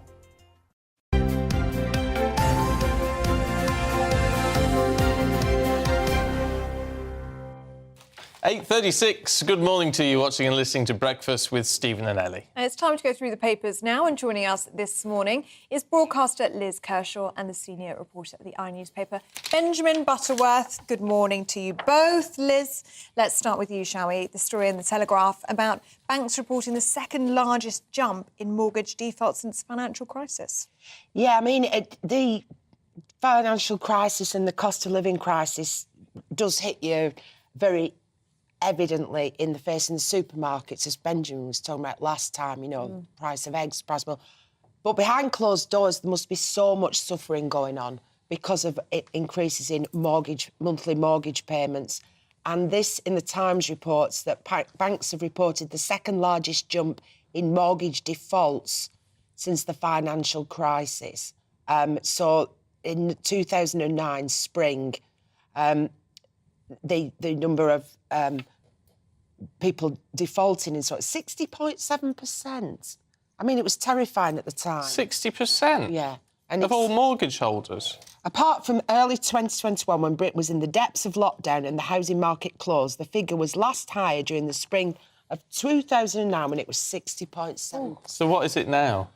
11-point-something% at the moment.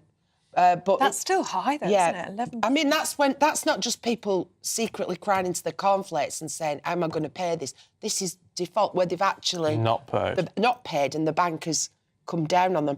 But I've got a mortgage which was since 2000 when the interest rates, it was under 200 quid a month, and it's now nearly 600 quid a month. Every month I seem to get a letter saying we've put on another. Oh yes, They always put on more than the bank. Anyway, so for instance, if you've got a £200,000 mortgage, paying £1,169 typically. A £200,000 mortgage isn't a big mortgage, is it? No. And yet, that's the going rate. And it says we don't know the full extent of this yet because these figures and people paying their monthly payments and defaulting, it doesn't take into account yet the impact of the crash of Silicon Valley Bank, Credit Suisse and UBS. I don't know why that affects it. But anyway, it's terrible. Interesting. The personal suffering and potentially tragedy. I'll tell you what, though, if you are really struggling to pay your mortgage, speak to your mortgage company, whoever you've got your mortgage with. Speak to them. Don't just, not pay. Don't put your head in the sand. No, because if you speak to them, they can actually do something which doesn't then, negatively affect you as much.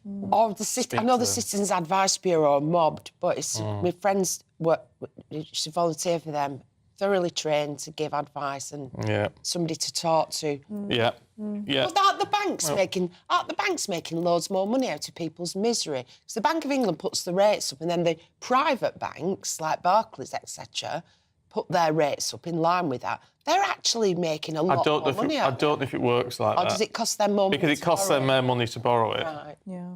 Because they borrow it and then give it to us, don't they? So I don't think it's quite as straightforward as them just making more money. No. Benjamin, should we look at the eye? And this is a new poll that says Labour's lead over the Tories is shrinking. And actually, I was just about to make a link between that story because, very smooth. Very. Because when Liz Truss was Prime Minister, that had a massive effect on these things, and that's why loads of people saw £500 a month added to their mortgage. And that put the Labour Party with a massive lead ever since then. And I think it's one of the reasons it'll be really hard for the Tories to win the next election, which is what the eye is talking about, because, when there's no money left in the bank, they're not likely to vote for the people that have been in power. But the eye reports a new big poll out, an average of polls, that puts Labour on 44% and the Tories on 30%. So still a Labour lead. Oh, that's a big jump up for the Tories, though. It's a big jump. So it had been 20, 25%, 30% back in sort of October last year, and this has now halved compared to the peak of the lead. Now, those are kind of astronomical figures that we literally never seen in modern polling. But the suggestion is that, Labour's shoe-in is not so clear now. This would point the way to a hung parliament with Keir Starmer most likely as Prime Minister. Well, indeed, because if he had to he said he wouldn't ally up with the SNP, but he would with the Lib Dems, wouldn't he? The Lib Dems aren't going to go back to the Tories. I mean, the Labour leader said that there won't be a coalition. I think recent history suggests they are quite toxic. But there is another factor, you mentioned it, the SNP, because they're having this implosion at the moment that shows no sign of stopping, that actually is equivalent to Labour needing 3 points less on its national lead in order to be in the same position, because they're expected to get maybe 15 more MPs from Scotland. And so I think it's a very interesting time, but you look at this week, you look at the attack ads that Labour put out on Rishi Sunak that have been so controversial. What do you make of those? As someone more to the left, should we say? Well, once upon a time, I was chair of the Labour Party's youth wing, so, I've got a background in that stuff. I think the idea of people being, particularly Conservative politicians, being up in arms about it is pretty hypocritical because, you had Suella Braverman saying there's 100 million refugees that could turn up. You had Nigel Farage saying there's 70 million Turkish people that could come when we had the Brexit referendum. I think this type of politics has been around for quite a long time. It's different when it's a personal attack like that, though, isn't it? But, I mean, Rishi Sunak got up at the dispatch box a couple of weeks ago and said Keir Starmer is on the side of people smugglers. Now, I don't think any reasonable person thinks that the potential Prime Minister is supporting people smugglers, but they might disagree with his view on dealing with the small boats, if I may use the phrase. So I think politics is getting pretty nasty, and I read a thing, maybe it was in yesterday's Times, that the next election is going to be the nastiest we have ever had. I think there's a sort of an Americanization of how political parties go about their campaigns, and it's become obsessed with the people at the top, so whether it's Rishi Sunak or Keir Starmer, rather than the party as a whole. And I think it's going to be personal, very personal. But it's splitting the Labour Party. I mean, the top members of the Labour Party are distancing themselves from these ads. They don't want anything to do with it. Well, Angela Rayner said it served a purpose, but she wouldn't go further than endorsing it. Angela Rayner being the Labour deputy leader. Yvette Cooper, who's the Shadow Home Secretary, and they were adverts about immigration issues and dealing with crime. She wouldn't endorse them. So, you know, you wonder whether it's backfired on the Labour Party. But I think they're trying to stop Rishi Sunak becoming popular before he does, because he's certainly on the rebound, you know. I think he is following something between a John Major and a Gordon Brown strategy. He wants to be the quiet, reliable man that John Major was. Prudent! Exactly. That's Liz's Tourette's over there. And then, and then, you know, he's apparently been looking at what Gordon Brown did, because Labour didn't do nearly as badly as they expected in 2010, even though they lost, because they looked like they were just getting on with the job. So it's interesting. Yeah, very, very interesting. Let's talk about fashion, Liz, in the Telegraph. And Mary I mean, I've never seen you in a skirt below mid-thigh. to be fair, you like a sort of mini skirt, don't you? I do like a mini skirt because I've got the legs, to be honest. Well, why not?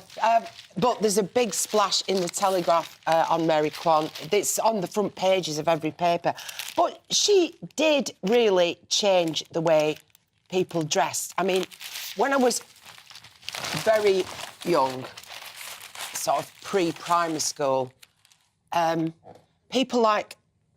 people that were already teenagers in the family, they didn't dress in fab gear. There were no boutiques. A-line skirts. It was like nice straight below the knee skirts, a cardigan. And there were no shops like came along then, like they did come along, Miss Selfridge and Chelsea Girl and all that stuff. By the time I was a teenager, you could go into Manchester and walk up Market Street and all the shops were there with music pounding out. And Mary Quant started that, really, with her boutique in the King's Road.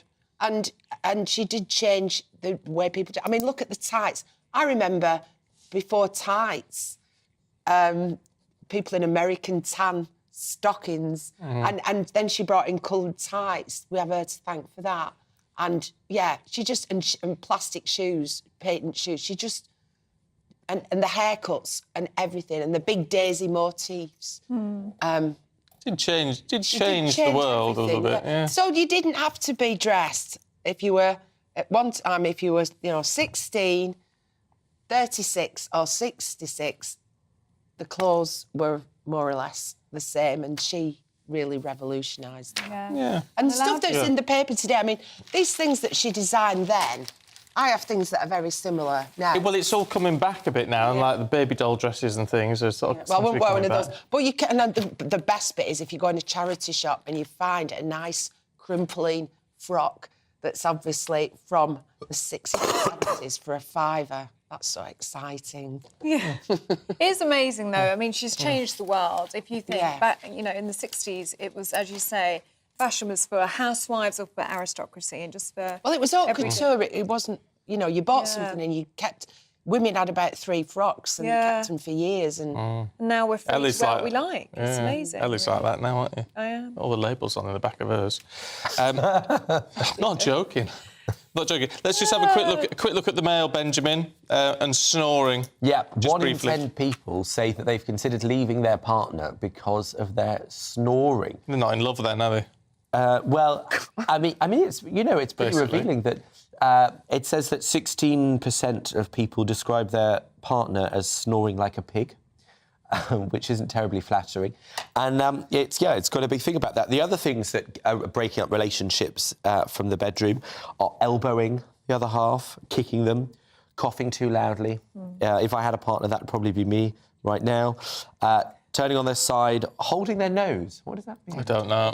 But, yeah, so snoring is one of the big problems. Yeah, so they're saying people should get it sorted out. Yeah, you're not in love. If you can leave over that, then you're not in love with Or it. can't So you just should, go into this? Can't you just go into the spare bedroom and still love somebody? I mean, the aristocracy and the dead rich—they're not daft. They can sleep in separate bedrooms and have visitation. Oh, where's the fun in that? I was going to say, I hate sharing a bed. I really do, regardless of love. Oh. You know, don't come near me. You're all weird. Thank you very much indeed. Been good to see you this you morning. missed out on me racing. I have, yeah. We're out of time because we've got something very special to talk about, Miss Kershaw, and that is our next guest, who last week started a 400-mile walk to raise money for 4 different charities. Yes, starting in Newcastle, Justin Barnes is aiming to raise £20,000 by walking to Plymouth by his 20th of April deadline. Well, and he's a veteran as well, we should point out. Justin joins us now. Good to see you this morning, Justin. Why are you doing this? It was just an idea of a way of earning a little bit of money for charity, and then it turned into 4 charities that we were trying to raise the money for, which is Mind UK, Andy Mann's Club, Winston's Wish and Breast Cancer Now. So everybody gets a little share of the pot. And yeah, it was just an idea of how to give something back. Absolutely incredible story. So where did you start and where are you heading to? I started at the Angel of the North in Newcastle. And at the moment, I'm in between Gloucester and Bristol. So today I hit the top end of Bristol on the Bristol Path. Every day I've been walking 20 miles. And today is day 14. Wow, oh, congratulations. You've got a long way then. You're down by Bristol already. That's amazing. And how are the conditions being? So it's been very rainy this week. Yeah, I've had a lot of wet feet and miserable moments at going through, I think it was Wolverhampton. It started raining in Wolverhampton, and the last 3 days I've just been absolutely drenched. And obviously I walk along the A roads, down the A roads, and you have to walk into traffic, and every truck that's been going past me has been splashing me, and I've just been laughing to myself thinking that's the only shower I'm getting today. So yeah, it's been emotional. Yeah, talking about being emotional, I mean, you've been through a lot, haven't you? I mean, you joined up at 16 and then you rejoined a little bit later on. And I mean, you've, as many serving and recent veterans have, you've experienced some really nasty stuff. Yeah, so my time in I spent I did 2 tours of Afghanistan in 2010 and 2012. I was infantry, so front line, and I served with the Mercian Regiment. And unfortunately, on the first tour, we lost 12 men. And my father was going through chemotherapy with cancer at the time. He was he had terminal bowel cancer, and they give him an estimated time within 12 months to live. So when I packed my bags to go to Afghanistan, it was possibly the last time I'd seen my father. And it was quite emotional out in Afghanistan. Obviously, my mind wasn't on the present, it was on what was happening back home. And I struggled a lot to adjust to being out fighting what we were doing with the Taliban and keeping my mind on the game out there, and as well as trying to worry about how it was going back home with my father. So yeah, it was a really tough time. I got sent back home early because my father really did go downhill, and we got a phone call saying we need to get him home. So yeah, I managed to get home just in time. And then I got put on a duty which is called the repatriation party. So going to Bryce Norton, I'm picking up the guys that have paid the ultimate sacrifice, and then obviously following through with the burials. And about 3 weeks after the last funeral, my father sadly passed. And because I've been trained to undertake these ceremonies, and we got trained to deal with them. I sadly can't remember anything of my father's funeral. I also carried my father, and it was kind of it's taken a lot from that special, which should be a special moment. And I have really struggled. I struggled with my mental health after that, and then got discharged from the army in 2017 with severe PTSD.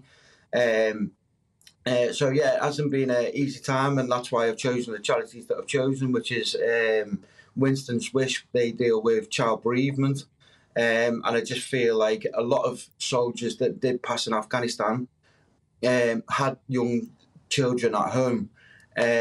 So that's why I chose the charity specifically, because to try and help these guys back home and give them a little bit of guidance again, because Winston's Wish do a fantastic job. Yeah. So yeah. It would look. I think it's amazing what you're doing and raising the profile as well of people who struggle in the armed forces or after the armed forces, and should be willing to, hopefully can talk about it. We're out of time, Justin. Have you got how can people donate to your walk and your fundraising? So I am on social media. My Instagram is Boxer9755. I also go live through the day during the walk on TikTok, which is also Boxer9755. And there is a GoFundMe. The GoFundMe is Justin Barnes Walks 400 miles to Plymouth. Lovely. I'm sure people will dig that out. It's really good to see you, Justin. Best of luck with the rest of the walk. Excellent. Thank you. Best of luck. So inspiring, isn't it? Absolutely amazing. What they go through. Yeah. Tell you. Look, we've got all your top stories coming up in just a moment. First, though, here's your weather. Good morning and welcome to your latest update brought to you by The Metavist. I'm Mark Wilson. So we're through Friday then. It's another day of sunshine and showers with the risk of some more persistent rain affecting parts of the south through the afternoon, but winds will stay that bit lighter than they have been of late. We look at the pressure pattern then, you can see the reason why. Low pressure centred right across the UK as we head through Friday, and this is the weather front here that could bring some heavier, more persistent rain, at least for a time. So we pick up on that rain then affecting parts of the southwest as we head through Friday morning, slowly then pushing its way eastwards as we head through the day to affect other southern counties by the time we get through to the afternoon, with some stronger winds here, at least for a time. But elsewhere though, yes, there will be some bright or sunny spells, but again, it won't be long before those heavy showers will develop. Just about anywhere could see a shower, and they could be heavy with the risk of hail and thunder, although turning a somewhat little bit drier and brighter across the far west as we head into the afternoon. Again, temperatures disappointing for the time of the year. 9 to 12 degrees is your afternoon high. Now through the rest of Friday, the evening and overnight, those showers towards the southeast will merge into a spell of longer, more persistent rain, so quite a wet picture through the Friday evening rush hour across parts of the southeast. Elsewhere though, it will turn drier with many of those showers fading away overnight, one or two mist and fog patches developing once again, and under those clear skies another fairly chilly night to come. Temperatures in rural spots in particular falling fairly close to freezing, so a frost for some of us. But under those clear skies, we get off to a fine start on Saturday morning, a really good start to the weekend. Lots of sunshine first thing. Still a bit more cloud, though, across that southeastern corner, particularly East Midlands, East Anglia, southeast England. And that could lead to one or two showers by the time we get through to the afternoon. But elsewhere, though, as I said, a much drier day to come compared to recent days. Lots of sunshine with light winds. I think it will feel that bit warmer as well. So by the afternoon, we could see highs of 16 or 17 degrees, a good few degrees up on Friday's values. It stays largely dry as we head through into Sunday, and that dry theme continues into the early part of next week as well. Lots of fine weather to come. Winds will start to strengthen coming in from the east, so it'll be cooler towards the east coast, but generally temperatures coming up, we could see highs of 18 or 19 degrees. New to GB News is the Saturday 5. Join us every Saturday from 8 p.m. as we debate the week's stories. Right, folks, that was a spicy one, wasn't it? With us four, plus a special guest. Sometimes she has to stick her foot in it. Sometimes she has to say things as they are. Sometimes I think we should keep the refugees and send the pensioners to Rwanda. Then we'd be in a much better state. Well, Benjamin, that is... The Saturday 5. Saturday nights from 8. Only on GB News, the People's Channel. Britain's news channel.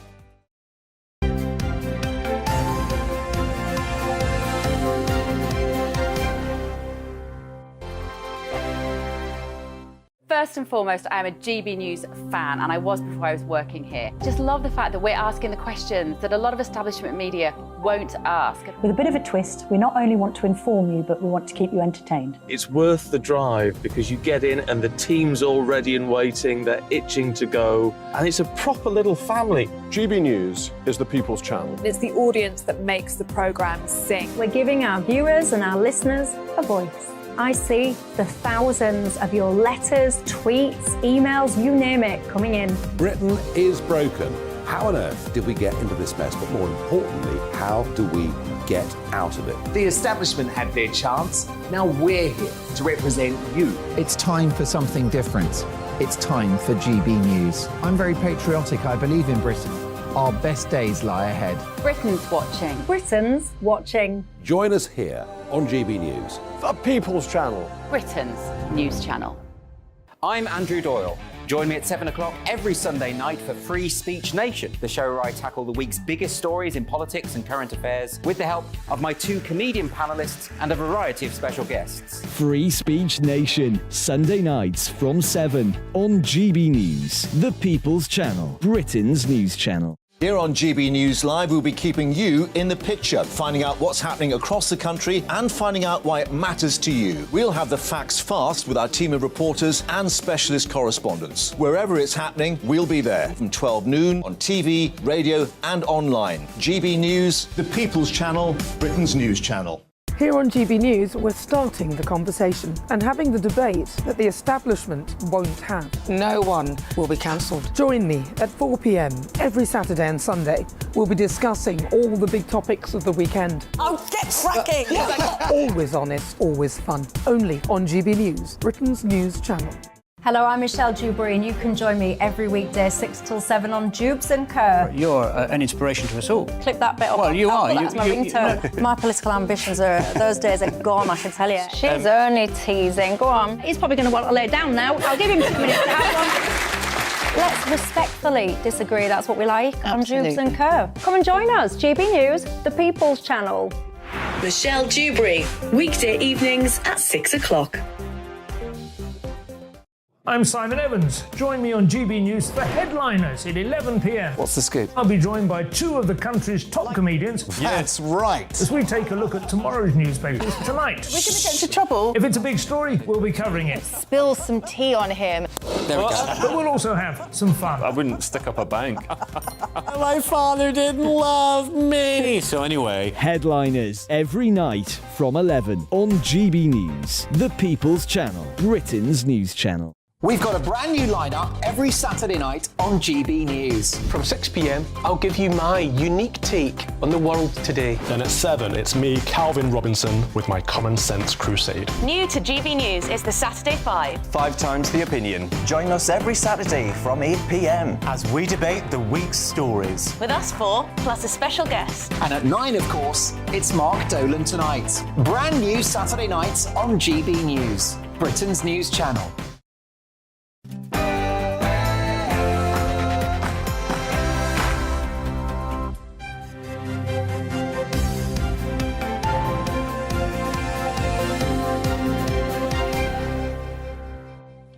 A 21-year-old suspect has been arrested over the leak of classified Pentagon documents. Good morning, it's 9 o'clock on Friday the 14th of April. This is Breakfast on GB News with Stephen and Ellie. Here are your top stories this morning. A 21-year-old Air Force National Guard has been arrested after allegedly leaking classified documents on Discord, a messaging app. Meanwhile, President Biden's visit to the island of Ireland continues. He's saying he's not concerned about the leak, as the Pentagon's press secretary says the department is working round the clock to understand the scale of the impact.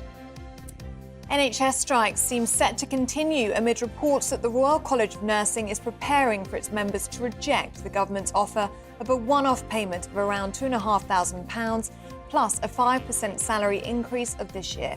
That ballot has now closed and we're expecting the results at some point today. Children were amongst 14 people rescued from a fire at a building in Lewisham in London. 8 fire engines, 60 firefighters called to that blaze at 4 o'clock this morning. And as ever, you can join in any of our discussions this morning by emailing gbviews@gbnews.uk.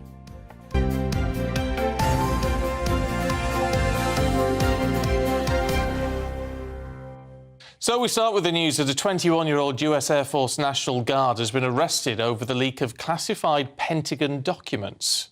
US President Joe Biden was briefed about Mr. Tezero's arrest whilst on a trip to Ireland after he said he was not concerned over the breach of security. Of course, all this comes ahead of the president's final day in Ireland, where he's spoken about his Irish roots and his support for the peace process in Northern Ireland. But he has said the UK government should be working closer with Ireland. Well, joining us this morning is our Deputy Political Editor, Tom Harwood. Good morning to you, Tom. Lots to unpack here from this trip. Should we start with the leak of these classified Pentagon documents, as there was an arrest last night of a 21-year-old man? Could this overshadow the last day of President Biden's trip in Ireland, do you think? Well, it's certainly a massive story and a really remarkable one in terms of how this individual was found. Investigative journalism discovering this as much as the security services in the United States. And certainly, at any opportunity Biden has to be questioned, this will be top of the agenda. But I think that takes away a little bit about how personal this trip to Ireland is for the United States president. It's been said by many commentators over the last few days that perhaps that first day in Northern Ireland was more of the work part of the visit, and these subsequent 2 days in the Republic are more about a personal journey for him. He clearly very much enjoyed speaking to the Irish Parliament, meeting the Irish president. He was 2 hours delayed across the whole trip. He stuck around so much. And, of course, this visit to sort of his ancestral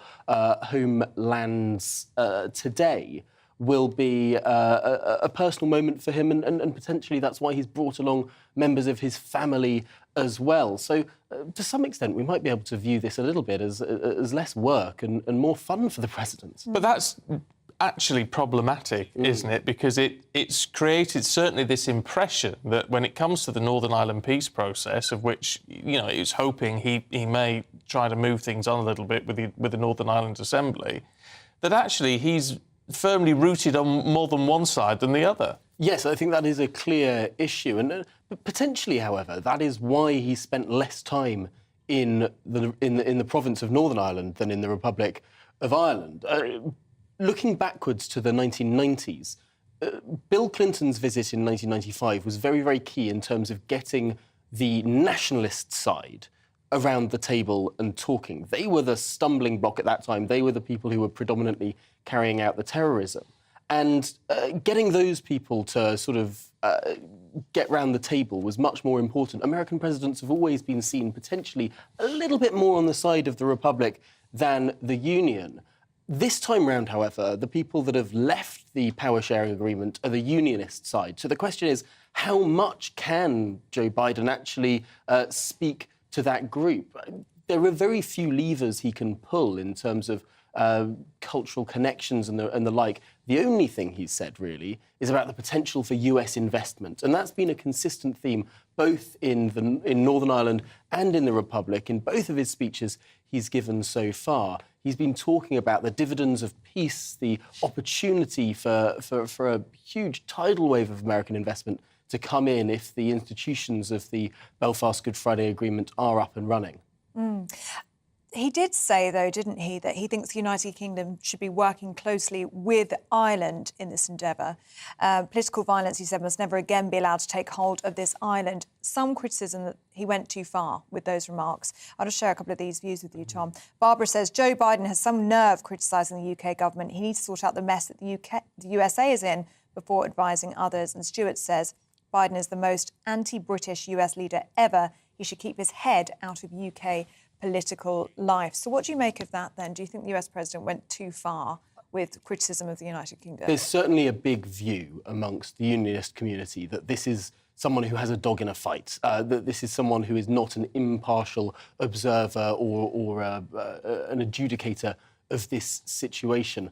I would disagree with that last view, however. I think there was a certain George Washington who might be a little bit more anti-British, if we're going to put it in those terms. I know, but on a serious note, Joe Biden's history on this issue has been very mixed. In 1982, he was a US senator serving on the Foreign Affairs Committee.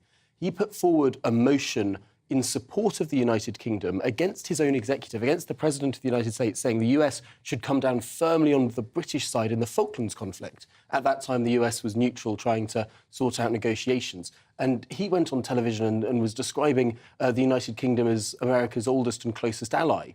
So there is history with Biden in terms of being supportive and allied with the United Kingdom.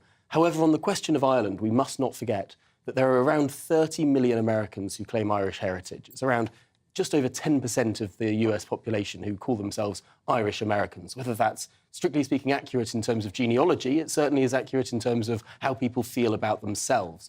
And that's a not insignificant voting bloc. And looking forward to next year, when we're expecting Biden's going to be running again, this is a constituency he needs to appeal to as well. That might explain some of these actions. So on the issue of Ireland, I think it's fair to say Joe Biden is more pro-Republic than he is UK, but I don't think we should let that cloud the history of this guy in terms of how he has responded to the United Kingdom in other areas of foreign policy. No, it's an interesting point. And as you say, it would still be a big tick in the box for him if that investment proposal, if power sharing is restored. I mean, if that all came off, I mean, that's a win-win for him, isn't it? I think there is a huge desire for that to take place. He wants to sort of come away thinking that he's done something of consequence. However, there is this worry that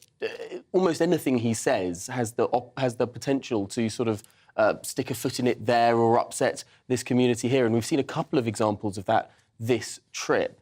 Ultimately, he doesn't... Actually, Tony Blair said this at the start of the week. He shouldn't look like he's telling people what to do. It's a very tricky tightrope to walk, and there's always a worry with US presidents when they come in and they sort of try and act as the world's policeman or try and say that this is how things must be done. That can sometimes backfire. So perhaps Joe Biden would be wise to sort of leave it at the promise of investment and not try and cajole. But isn't it interesting? We do have this very... I mean, I know technically they are the most powerful... It's the most powerful office on the planet and all that sort of thing. However, they are so fated when they come over to visit anyway. It's no wonder that they think they're supposedly meant to have the answers to everything. It's true. I was in Dublin a few months ago, and the way that, for example, the JFK visit is still remembered as an almost formative time for that nascent country as it was in the early 1960s. Whenever an American president visits, particularly a small country like the Republic of Ireland, it is such an enormous moment for them. And you can see when they're sort of walking down the streets and people sort of vying over one another to shake hands and cheer and clap. I suppose there could be a sort of God complex that opens up in the minds of a person who's treated like that. I suppose that's natural. It does go both ways, though, I think, especially, I've got family in the Republic of Ireland, and so many of the families emigrated over to America. They do have that sense of pride that somebody has made it and gone on to be President of the United States. Tom, I've got to leave it there, I'm afraid, but thank you so much. Good to see you. Let's just bring you up to date very quickly with some of the other headlines this morning.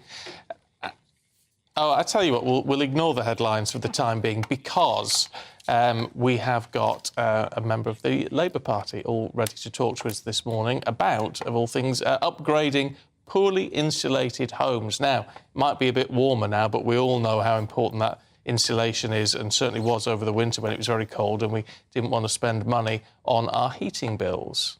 Well, the Labour Party are accusing the Tories of a disastrous record on heating homes. Keir Starmer's party vowed to upgrade every one of the 19 million homes below a band B and C over the course of a decade. Well, joining us now is the Shadow Financial Secretary to the Treasury, James Murray. Good morning to you, Mr Murray. Really good to have you with us on the programme this morning.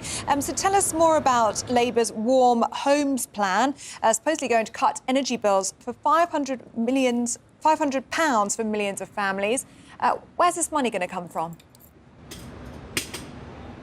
Yeah, no, it's a really important plan to set out, and thanks for the opportunity to do so, because, we know the cost of living crisis hasn't gone away, and it's really important that people have had immediate help through the cost of living crisis. We were pushing the government to extend the energy price freeze beyond April, which they did in the budget, but actually what we need as well is investment in the long run to make sure we bring down energy bills permanently. And if you look at our housing in the UK, we have some of the draftiest housing in Europe. We really need to bring down our energy bills by insulating in homes. There are 19 million homes across the country that would benefit from that investment in insulation. That would bring down their energy bills permanently by, as you said, an average of around £500 per family at current prices. Now, if you look at the Conservatives' record on this, 10 years ago in 2013, the coalition government slashed the insulation programmes. Insulation dropped off a cliff, and we've really lost that decade where we could have been insulating homes. What we're saying to the government is now get on with it, get insulating those homes. If they'd done it when we first called for it in September 2021,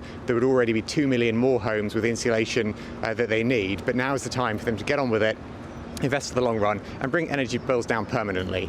Well, look, everyone's thinking about the pennies at the moment, as we know, and that is leading to, as we've seen, all this strike action that's been going on. The junior doctors still on strike. We're now hearing that it at least looks possible that the recommended deal that was struck with the government, the RCN recommended to its members, could be rejected. We're expecting to get that result through later on today. You've already said this morning that the government needs to stop the strikes. Well, that's all well and good. But in terms of a material plan, how would the Labour Party do it? Well, the difference between the Labour Party and the Conservatives is that we understand the importance of negotiation. And we've been saying this throughout the industrial disputes which have been happening in different parts of the public sector, different parts of the economy over many, many months. We've been saying the government needs to play its role in making sure those negotiations happen, putting their shoulder to the wheel, rolling up their sleeves, getting around the table, trying to find a deal, because ultimately no one wants strikes to go ahead. The employees who are on strike don't want to go on strike. The people who are affected, in the case of NHS nurses and doctors, patients, they don't want the strikes to go ahead either. And the government needs to play its role in negotiating to find a solution to avoid industrial action going ahead. Yeah, but hold on a minute. Certainly, let's look at the nurses. They have negotiated and they reached a deal with the RCN. The RCN said, we're going to recommend this to our members. So the government has negotiated. So under those circumstances, the ones we're in today, what would the Labour Party do if it was in government? Well, look, let's see what the result is later today in terms of the offer made to nurses. But, the Labour Party position has been absolutely consistent throughout the industrial disputes in different parts of the economy in different sectors over many, many months, which is that negotiation is the way to avoid strikes going ahead. And negotiation isn't a one-off event. You don't just have one negotiation and things go away. You need to make sure that you're engaging with employee representatives to try and find those deals, because ultimately strikes going ahead, that's a failure to negotiate. That's a failure to find a solution, and it impacts people across the board. Yeah, I just wonder if you could put a bit more meat on the bones for us, because it's one thing to say negotiate. Negotiations have been going on. I mean, there might be, I know there's issues with the junior doctors and what have you, but there have been negotiations, there have been talks, and what we're seeing is, unless you're putting more money on the table, the unions are often not happy. Now it seems the nurses themselves, the members of the union, are not happy. So under those circumstances, what do you do? I mean, would the Labour Party simply put more money on the table? Well, look, it's not for me to come up with a negotiating strategy here live on air. The point about negotiation is that the government, employee representatives, any relevant other parties should sit down and have those discussions and negotiate to try and find a solution. I think it's the principle of negotiation, it's the importance of finding a solution, it's the importance of avoiding industrial action going ahead, which we have been setting out for many, many months. And the government, it feels like the government hasn't really learnt anything from what's been going on over many months. When you look at the junior doctor dispute and the government's failure to negotiate with them. Negotiations are about compromise. When you have the employee representatives setting out what their initial starting point is, I think people know they're not likely to get that. There is going to have to be compromise. That's the necessity of negotiation, is to make sure a compromise happens. But having that compromise, having that deal, is what is so critical about avoiding industrial action going ahead.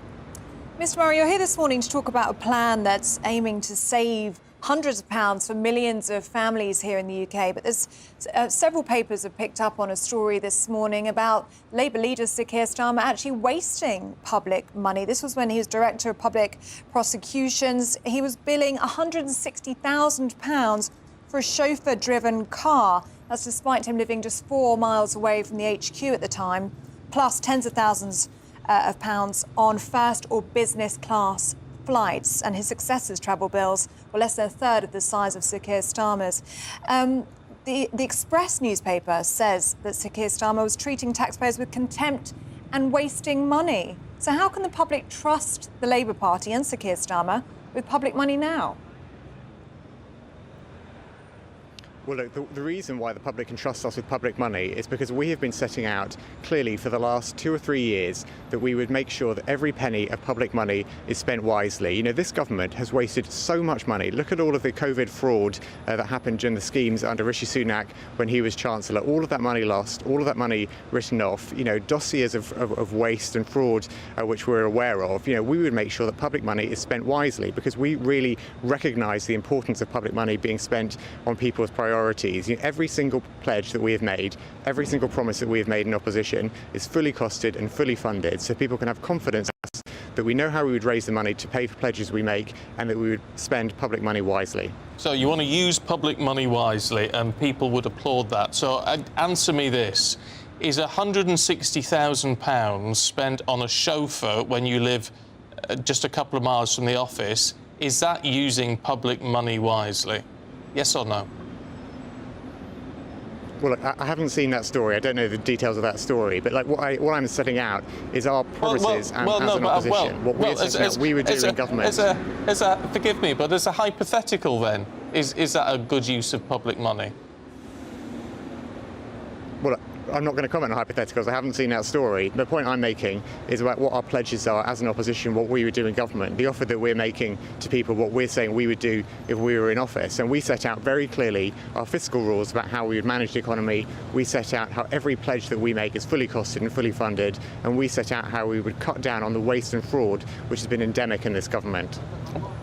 Yeah, but do you understand? I mean, forgive me, but do you understand how some people watching and listening may think, well, look, if you're not even prepared to... I mean, these are official figures. If you're not even prepared to say, right, and this was a lot of years ago now, but if you can't even turn around and say, yeah, actually, that was a mistake, that shouldn't have happened, we apologise for that, or Keir should apologise for that, I mean, that would at least garner some respect from people who are sceptical of the Labour Party, wouldn't it?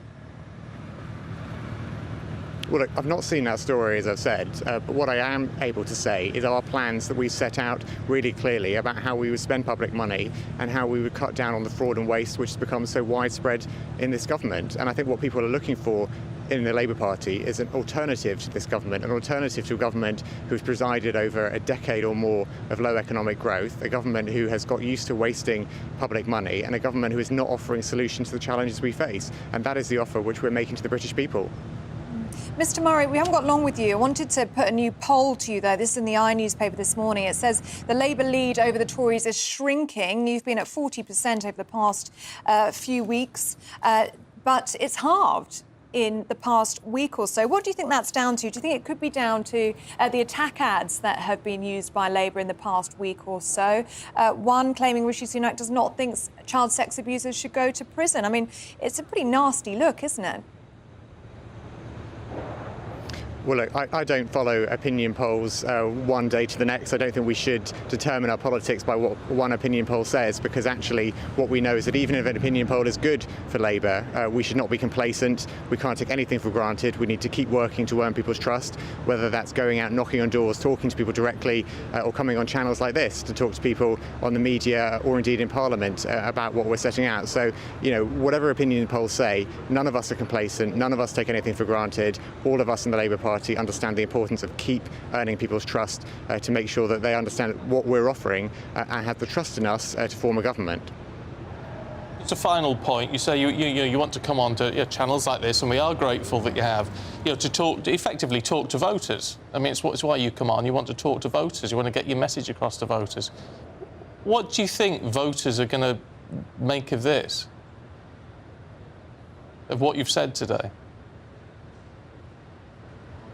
So, well, that's up for voters to decide, and you know, I communicate with voters when I come on your channel. We also obviously set out our plans in Parliament. Tomorrow I'm going to Swindon to help some of my colleagues there to knock on doors and talk to voters directly. So, you know, we spend our time talking to voters, trying to earn people's trust. And you know, politics is a complicated business. The election is a long way away. There's lots of things that could change, lots of discussions we're going to have. But what it comes down to is setting out our plans and trying to earn people's trust. James Murray, good to see you this morning. Thanks very much indeed. Thank you. Thank you. Well, let us know what you make of what James Murray was saying there about any of the topics that we raised with him. Let us know what you think. gbviews@gbnews.uk. I'd like to media train politicians. You'd be very good. And I'll tell you for why. And I've got sympathy, and it's not a dig at Mr Murray or anybody else. I've got sympathy that they have party lines that they have to toe. There are questions they don't want to answer, and, you know, and they skirt around the edges, right? But I would say, I don't think that washes with you, because it doesn't wash with me. And you can ask and ask and ask and ask, but you're only going to get the same response. But I would say to politicians, and the Lib Dems used to do it a lot. Charlie Kennedy, when he was leader of the Lib Dems, used to do it. It used to be lovely interviewing him because he'd actually give you an answer. Of course, they were nowhere near ever getting into power, so it makes it a little bit easier. But I would say be honest. But it's more human, isn't it? Just be honest. And if something isn't right or there is a criticism, you sort of say, well, yeah, maybe we'll have to look at that. Maybe we should apologise, or maybe. And I know that then gets jumped on as headlines and all the rest of it. They're in a difficult position, all politicians. But nevertheless, I would say just be more open and honest with the British public, because people see through it when you just skirt round the edges. I think many people would agree with you, Stephen. It drives me mad. Yeah, let us know what you think. gbviews@gbnews.uk. You're watching GB News, Britain's news channel. Good morning and welcome to your latest update brought to you by The Metavist. I'm Mark Wilson. So we're through Friday then. It's another day of sunshine and showers with the risk of some more persistent rain affecting parts of the south through the afternoon, but winds will stay that bit lighter than they have been of late. If we look at the pressure pattern then, you can see the reason why. Low pressure centred right across the UK as we head through Friday, and this is the weather front here that could bring some heavier, more persistent rain, at least for a time. So we pick up on that rain then affecting parts of the southwest as we head through Friday morning, slowly then pushing its way eastwards as we head through the day to affect other southern counties by the time we get through to the afternoon, with some stronger winds here, at least for a time. But elsewhere, though, yes, there will be some bright or sunny spells, but again, it won't be long before those heavy showers will develop.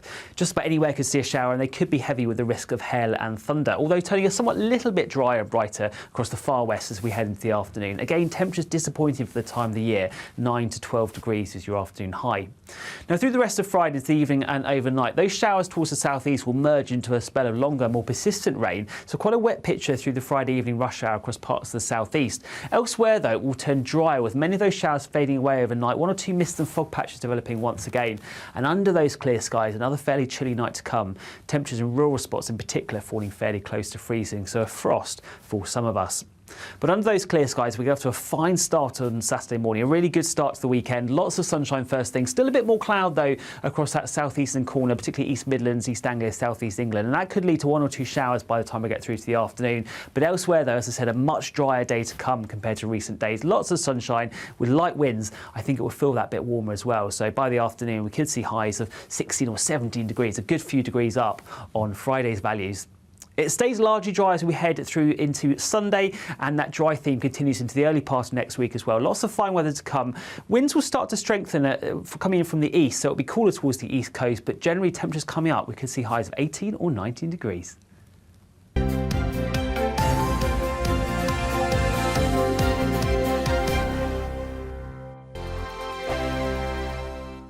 I joined GB News because I was sick and tired of not hearing my views being represented, not just mine, but so many people that I knew and spoke to. I just couldn't get my voice out there. I couldn't say anything. I couldn't do anything. Whatever the narrative was, I kind of had to follow it. GB News is there to provide a voice for those who have been ignored by the establishment media. We think different things, we've got a different style. GB News is here to be optimistic and positive about the future. It's real kind of dynamic and flowing, with the audience very much at the heart of it, like a big family.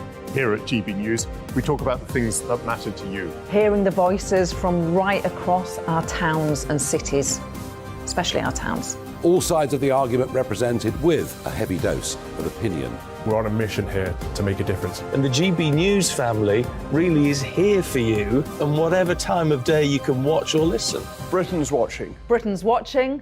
We're proud to be GB News, The People's Channel. Britain's news channel.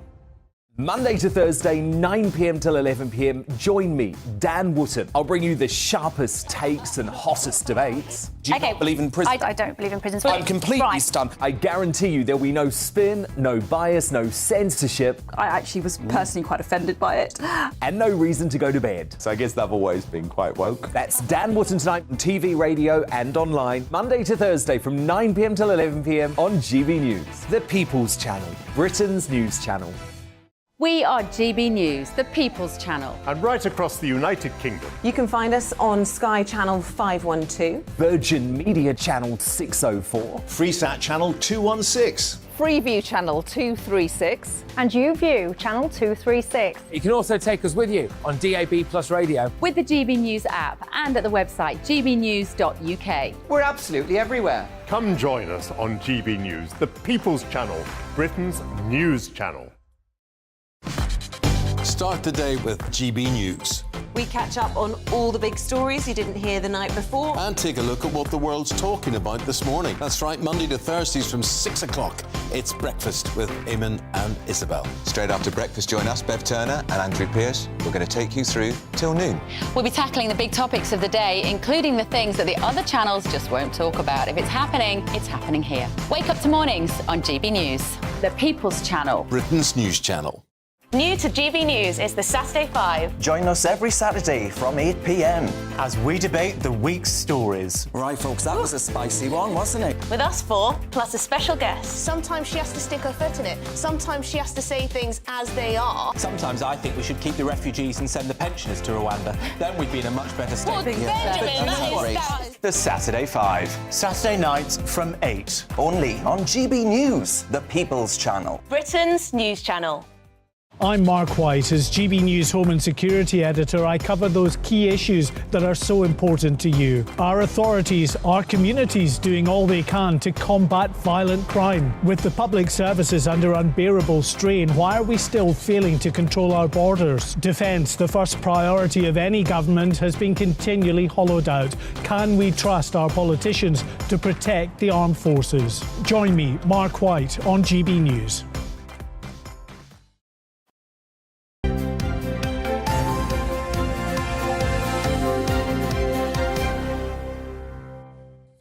Welcome back. You're watching and listening to Breakfast with Stephen and Ellie. Coming up, we're talking all things sport and showbiz with Aidan and Stephanie. But first, Prince Harry will allegedly get the cold shoulder from most of his family at the coronation after his attacks on them in his book Spare and also in his Netflix documentary. Now, Buckingham Palace have confirmed that the Duke of Sussex will be at Westminster Abbey on May the 6th, but no Meghan, Archie or Lilibet, who are all going to remain in California.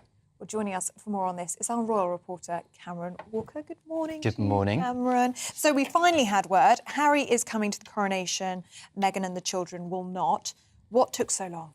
Well, what took so long? That is the million-dollar question, isn't it? And we have heard in the papers over the last few days of what's being described by the Mail as transatlantic ping-pong. So there was clearly, we believe, delicate negotiations going on behind the scenes as to the terms Harry and Meghan have allegedly set out to decide whether or not they would attend the coronation. Now, according to the Mail, this has not been confirmed by either the Sussexes or Buckingham Palace, but it was the sticking point for Harry was the seating plan and where exactly he was going to sit.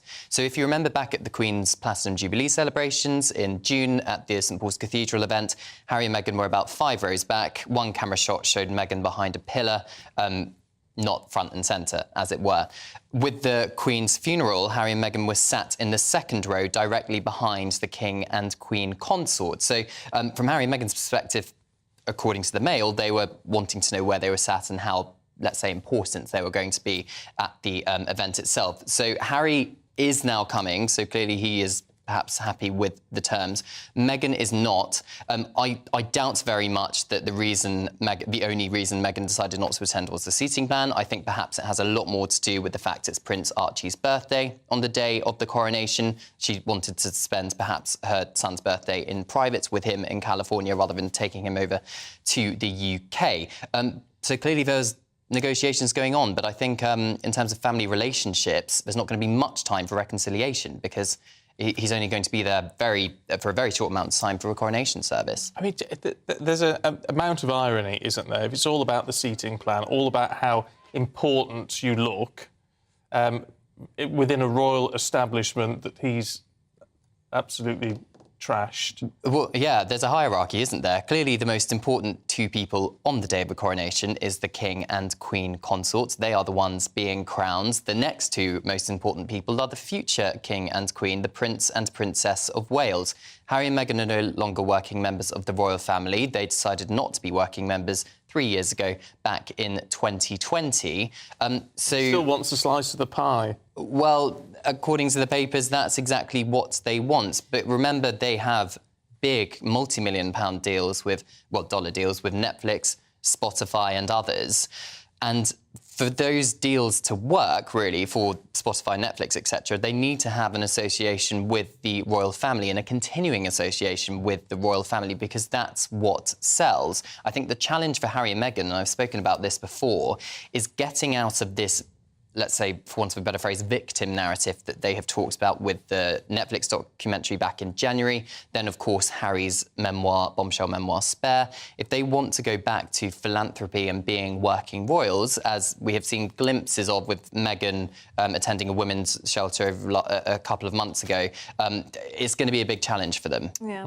What do we know, Cameron, about the reception of the royal family to Prince Harry now that we know that he's coming here for the coronation? Because do we understand this is the first time he's seen them since the publication of Spare?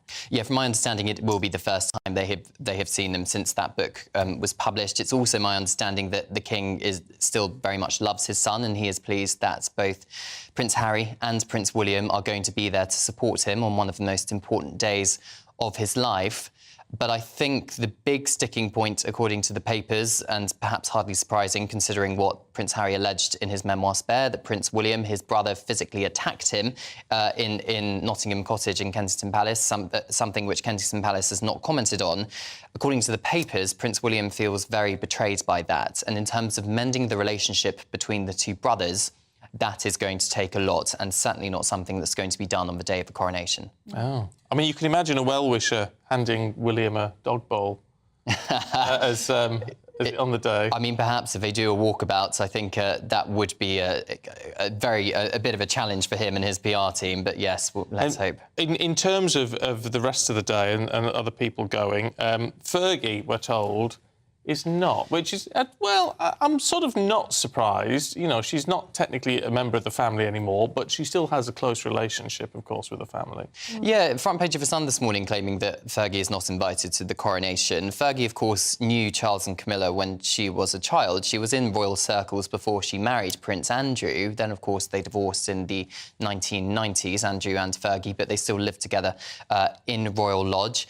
Fergie actually, at the moment, has just finished this promotional book tour. She's writing a novel, or she has written a novel. And in those interviews she has done for the book, she has sung the praises repeatedly of the King and Queen consort. So to some people, perhaps it is a surprise that she hasn't been invited to the coronation, considering the fact that there was a spare seat, because Meghan isn't taking it. But according to I think it's the Telegraph this morning, Fergie has been invited to the private family reception happening at Buckingham Palace post-coronation event. So in terms of the behind-the-scenes family relationship, she's still very much part of the fold, as we understand it. But in terms of the public working royals persona of the royal family, she is not part of that. Does that make her a victim of the Meghan debacle, in the sense that, well, if one isn't coming, it then looks a bit awkward to invite the divorcee wife of another. Yeah. Do you know what I mean? Dynamic. Yeah, indeed. I mean, it is a bit of a challenge because if you remember when Prince Philip was alive, reportedly Fergie was not allowed to be at Balmoral or Sandringham when Prince Philip was there due to the scandals of the 1990s and the embarrassment that caused to the royal family. But since King Charles has been on the throne, there seems to be some welcoming, perhaps an olive branch extended to the Duchess of York.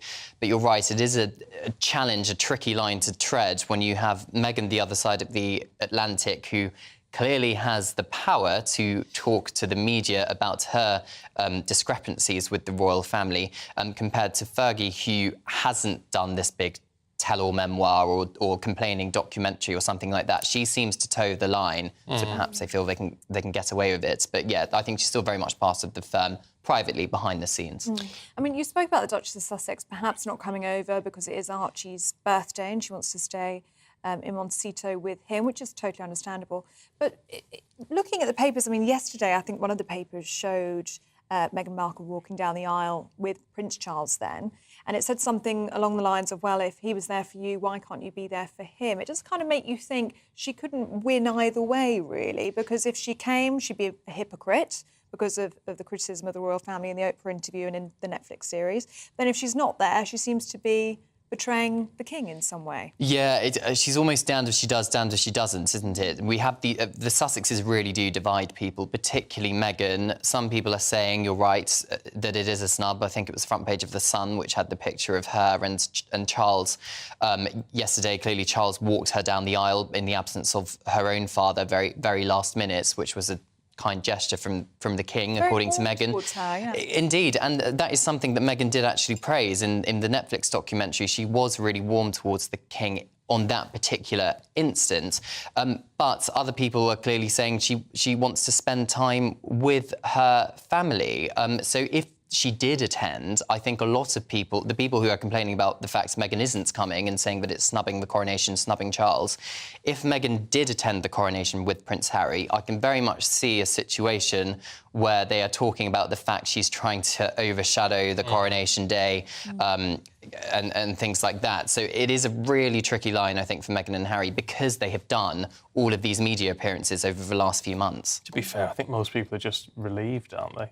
I mean, Harry coming, we can sort of understand. Meghan staying at home, you just sort of go, thank heaven. Yeah, and I can see the strategy from Buckingham Palace and the Sussex camp, because a couple of days ago when this was announced, the two pretty much identical statements from the spokesperson for the Sussexes and Buckingham Palace dropped at around the same time, which suggests to me some level of cooperation or coordination between the two camps. And the fact this is happening 3 weeks before the coronation, I think from Buckingham Palace's perspective, they are hoping by the time it gets to the 6th of May, the spotlight will be very firmly back on the King and Queen consort. As it should be. Rightly so. Cameron.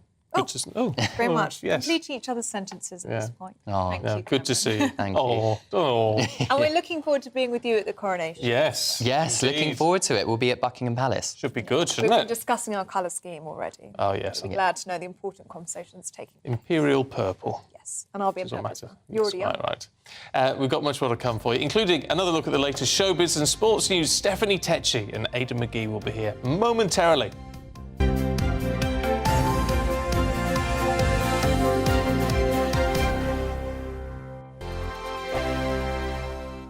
Monday to Thursday nights on GB News. At 6, it's Dubes & Co. 7 o'clock, Farage. At 8, join Jacob Rees-Mogg. And at 9, Dan Wootton Tonight, followed by headliners. On TV, radio and online. This is GB News. It's all about family, being in people's living rooms, all the interaction and getting to know who our viewers and listeners are. When I was young, my dad used to say, Nana, stop arguing. I wanted an outlet that would enable me to give my opinion. People are going through a really hard time right now, and I know that you don't feel like you're being listened to by the establishment. I came to GB News because it's the People's Channel, and I want the audience to have their say on the events of the day. We're dynamic. We do something different. Democracy shows that the wisdom of the nation is in its people. I get to travel to find out what the story is from a personal perspective. The British people aren't fools. We know when we're not being told the full story.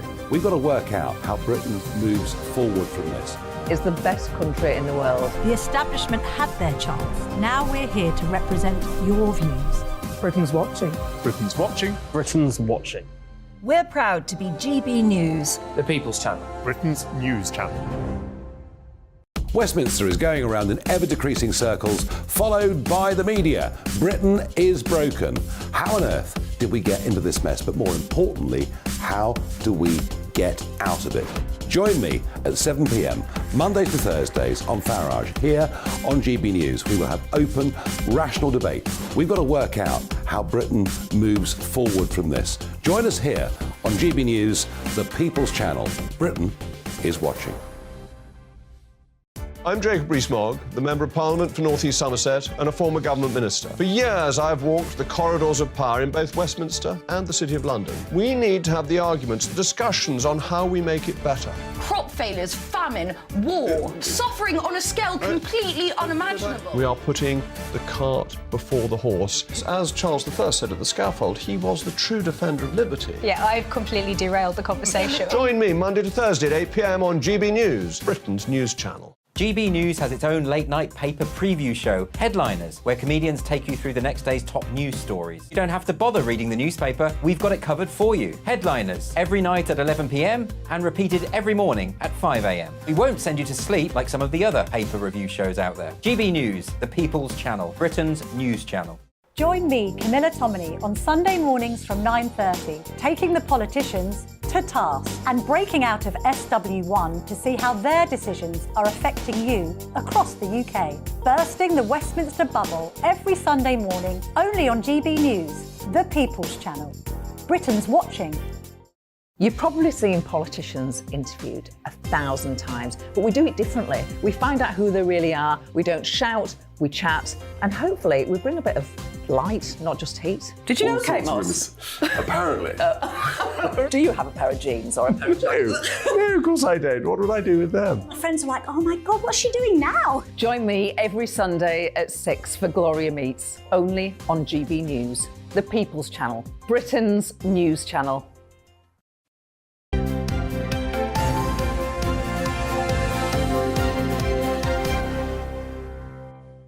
It's 9:43. Good morning. You're watching and listening to Breakfast with Stephen and Ellie. And it's time now for a look at the biggest weekend showbiz and sporting stories with our friends Stephanie Tetchy and Aidan McGee. Good morning to both. Stephen and Ellie. Good to see you both. How are you? Sorry. Good, Shall we start with some fashion? But it's very sad news, isn't it, Stephanie? This is Dame Mary Quant. Yeah, she was definitely a pioneer and way ahead of her time. If we think back to the 50s and 60s, most women, it was frowned upon for women to be wearing mini skirts and PVC raincoats. And she really ushered that in. She was like, I'm not going to wait for the women's liberation. I want a new generation of women who are brave and do not have to dress like their mothers. Her family came out with a statement yesterday, said she died peacefully at her home in Surrey, but her legacy will definitely live on. If we just see what women are wearing these days on the streets, it's very much influenced from that time. It's also the fact that there is an age differential now, you know, young people's clothes compared to older people's clothes. Definitely, and I think, you know, they always say nothing's new under the sun, so, you know, you see all these new trends and it actually does stem from the swinging 60s, and she was very much at the forefront of that. And even in the latter years of her life, you know, she was getting all this recognition. She had a documentary out called Quant, which was produced by Sadie Frost. The King just this year had her on his New Year's honours list, and she was bestowed with the Companion of Honour, which is the highest title you can have. And I was listening to the radio this morning, it said one of the biggest legacies is literally looking on the street today at women and girls walking past and being able to wear what they like. I don't wear mini skirts anymore. I don't wear mini skirts anymore, unfortunately, but, you know, I can't picture a world where now girls are being frowned upon for wearing mini skirts, and that was very much what was happening to the women in the 50s and the 60s, and they just all turned it on their head. So kudos to them. But opened up fashion, really. I mean, as we were saying earlier, fashion was for housewives or aristocracy. Yeah. There was no in between. No. So she created fashion really for everyday women. Definitely. And I knew her son. Actually. You? Yeah, Orlando Plunkett Green. He was. It was called what? It was her only. His name was Orlando Plunkett Green. He was at university with my brother in Canterbury in the early 90s, and when I was a kid, I used to go down and visit him, and we used to play on the video games. Really? Football matches. Yeah. It was good. Nice fella. Thoughts with him this morning. Oh, Yeah. Yeah, but Mind you, she was- had one son. I don't normally keep that kind of company. I'll be... No. But I tell you what, 93, I always think when people What a reach life. a good age, you just sort of... It's a good age. Yeah. And, you know, and there's, in a way, you celebrate the legacy and don't be too sad that they've passed on because they've had a good, long life. Yeah. You know, it's just, that sounded a What bit a life. harsh, but you know what I mean. Yeah. Yeah. And she's famous for her hair as well. Did you know that? Yeah, carpets as well. My friend's mum had a Mary what? Quant carpet. Did she? Oh. She did indeed, yeah. That Were was in they the quite 90s. psychedelic? Yeah. Can't remember, actually. Everything was psychedelic in the 90s, but, but it was definitely a Mary Quant carpet, yeah. Your knowledge just extends. Yeah. It's It's I can terrifying. throw anything at you. It's frankly terrifying. It is a little bit, yeah. Let's talk... Amazed what's in that vault. Yeah. Let's talk about... dig out the vault for Manchester United and Sevilla. Well, they're going to have to dig themselves out in the second leg, quite frankly. I mean, they were just cruising last night. This is up against Sevilla, who are kings of the Europa League. They've won it 7 times in 14 years, I think it is, something like that. But they've been playing dreadfully this year. They've had 3 managers. They're struggling at the bottom of La Liga. It should have been an easy win for Manchester United at home. Sevilla didn't even play well, but it doesn't help if you score 2 own goals. United were ahead pretty early on. They conceded 2 own goals in the last 6 minutes of the game, including added time. One of them just hit Harry Maguire's head. You know, if you're just having that bad luck in the course of the season when you're playing for a club like United, things just go against you. And it's just made it very difficult for them in the second leg. And we mentioned in the last hour about overcommitting in too many tournaments. And I suppose Man United would say, well, look, we're Man United, so we have to go for every tournament. But they've already won the Carabao Cup. They're not certain to qualify for top 4 in the Champions League. They're still in a race with Tottenham and just Aston Villa below that, although there is a little bit of points gap. Europa League semi-final next week. They've got injuries. You know, Lisandro Martinez collapsed last night in a heap without anybody around him.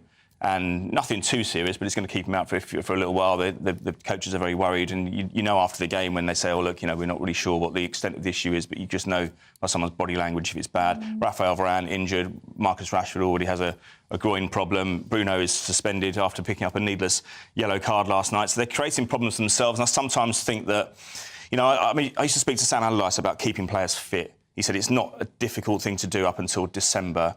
Your fitness coaches and your nutritionists and your sports medicine comes into being or comes into its own from about January onwards. It's quite foolhardy in the middle of when there's a World Cup in the middle of a season for the only time in about 150 years that when the fixtures are Constantine at either side of that, I think they might regret overcommitting in all these tournaments. Aidan, what do you think is the psychological... As a Man United fan, it always hurts me when it matters, when we're near either winning a cup or it's important to win games. That's when our form is really bad and we just fall short. What do you think is the psychological thing There's lots of behind different that reasons for it, Steph, but, you know, I just think they're involved. They've bitten off more than they can chew. And they've done well in this season and better than last season, but from where they were, it's not that difficult to get a few places up in the league. They could finish 3rd this season or 4th.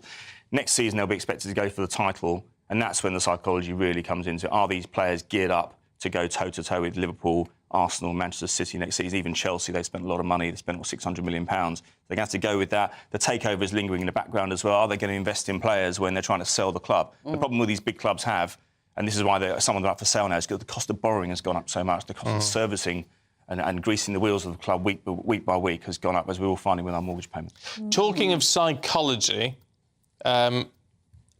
Celine Dion. She must have a remarkable psychology and remarkable mindset, because it's only a couple of months ago she did a very emotional video about stiff body syndrome, which most of us hadn't heard of, but she was really, really struggling with. And she said she was fighting, she was determined to get back on stage, just determined to start performing again. And now we're hearing that she's got a new single out, that she's going to be in a movie. And all these things, which she's determined to get on with it. Well, you know, it is the motivation. Sometimes, you know, life can throw all these obstacles against you. And when you're a performer, the thing you want to do is perform. So back in December, she did release that video where she said she had been diagnosed with stiff body syndrome. And it's where your body involuntary creates muscle spasms, and it's all affected by emotional stimuli, which affected her performing, and she had to cancel her tour, which has now been rescheduled for next year. But luckily now she's come out with a single called Love Again. It's from a movie called Love Again, and it stars Priyanka Chopra and Sam Heughan. And it's actually the lead single for her, and she stars as herself in the movie. So I think this has been a nice little distraction for her, and also it's a sign of a comeback that's coming for Celine Dion, and it's not impossible possible. I think, you know, with her condition, I think if she can kind of find a way where she can produce music and even star in a movie, it's a good sign of her making her way back on stage. Yeah, because we want to see her back. I would love to see her live, because I just think she's got the most incredible voice. She does, and it'll be a waste for her not to be able to perform anymore. So this new single will be coming out on May 12th, and actually for the soundtrack of the film, she's got about 5 new singles on there. Oh, wow. So this is only the first one that we've heard about, but also it's got a throwback on there. It's got My Heart Will Go On. Really? Back on it, yeah. Oh, so it was interesting. the classic. It's all coming back to me now. Oh, come on. I'd have been proud of that one. Yeah. Loving it. Great news, though, for fans, because she is a legend. Oh, yeah. Really good. Aidan, you better give us some racing tips. Oh, it's Grand National tomorrow. I haven't won it since 1992. You know that? 31 years. Party politics, 15 to 1. 15 Yeah, but you haven't put a bet. £16. But you haven't put a bet on since. Yeah, I know. That is a bit of a sticking point. No, I'm going to maybe try tomorrow. Look, I mean, Noble Yates is on tomorrow, 8 to 1. It's a winner from last year. Mr. Incredible, that's my tip. 14 to 1. 14 to 1. Yeah, 5:15 at entry run away. A bit of controversy around the race as well. We think there's a high chance it could be disrupted by animal rights protesters. Oh, really? But, Is that over the whips again? Yeah, over the whips. It was general animal cruelty. I mean, you know, there's arguments both ways. Some would say that these these racehorses are looked after incredibly well, but it's not enough for some people. You do get some fatalities. Oh, you do. Yeah, I mean, some of these fences are quite high. But Mr. Incredible is my tip. Oh, you are incredible, Aidan. I cracked that one last hour. Oh. Are you a betting lady? No, I was going to ask Aidan what's the tip. Do you have to overbet? Do you have to select about 4 or 5 different horses? Well, you can do, but then you know. I tend to think it tends to be a 15, 20 to 1 shot that wins it. It's a little bit haphazard. It's not quite what it used to be, where you used to get a 50 to 1 shot coming from nowhere. It's a little bit more skill-based now with the horse. The horses that show pedigree around the year are usually more likely to win the National, which is why Noble Yates is 8 to 1 as of last year. So, but Mr. Incredible was very good at Cheltenham as well last month. So I think that's a good tip. And the National's as big as it ever was. You know, it's still enormous. What's the most people can win? Because I would only put a pound. Yeah. I can't put more than a pound. Yeah. So do people put a lot of money in? Don't really know. I guess so, yeah. I wonder if there's a betting limit. There must be a limit. There's usually a limit. Where was that last at Ascot? That was at Ascot. Honestly, people were coming away with wads like this. Really? Not me, unfortunately. No, I only put like a max of £5 on. Yeah. None of mine came back. But people were coming away with wads. Amazing. Wow, those two horses are Mags Nags. They're what? Mags Nags. McGee's Nags. McGee's horses. Oh, Mags Nags. Oh, this is what we have to remember now, do it? Yeah, tomorrow, Mags Nags. Nothing to take offence about either. Luck of the Irish. Oh, I tell you, every time. Steph, Aidan, thank you both very much Are you indeed. back tomorrow, both of you? Yes. Lovely. You see, can't do a breakfast show without those two. It's Hopefully my tips are better than my gag. Well, they better have been. It can't be any worse. That is it from us for today. But we are back tomorrow morning, 6 o'clock, of course. But don't go anywhere, because Esther and Phil are here in just a moment. Good morning and welcome to your latest update brought to you by The Metavist. I'm Mark Wilson. So we're through Friday then. It's another day of sunshine and showers with the risk of some more persistent rain affecting parts of the south through the afternoon, but winds will stay that bit lighter than they have been of late. If we look at the pressure pattern then, you can see the reason why. Low pressure centred right across the UK as we head through Friday, and this is the weather front here that could bring some heavier, more persistent rain, at least for a time. So we pick up on that rain then affecting parts of the southwest as we head through Friday morning, slowly then pushing its way eastwards as we head through the day to affect other southern counties by the time we get through to the afternoon, with some stronger winds here, at least for a time. But elsewhere though, yes, there will be some bright or sunny spells, but again, it won't be long before those heavy showers will develop. Just about anywhere could see a shower, and they could be heavy with the risk of hail and thunder, although turning a somewhat little bit drier and brighter across the far west as we head into the afternoon. Again, temperatures disappointing for the time of the year. 9 to 12 degrees is your afternoon high. Now through the rest of Friday, the evening and overnight, those showers towards the southeast will merge into a spell of longer, more persistent rain, so quite a wet picture through the Friday evening rush hour across parts of the southeast. Elsewhere though, it will turn drier with many of those showers fading away overnight, 1 or 2 mist and fog patches developing once again, and under those clear skies another fairly chilly night to come. Temperatures in rural spots in particular falling fairly close to freezing, so a frost for some of us.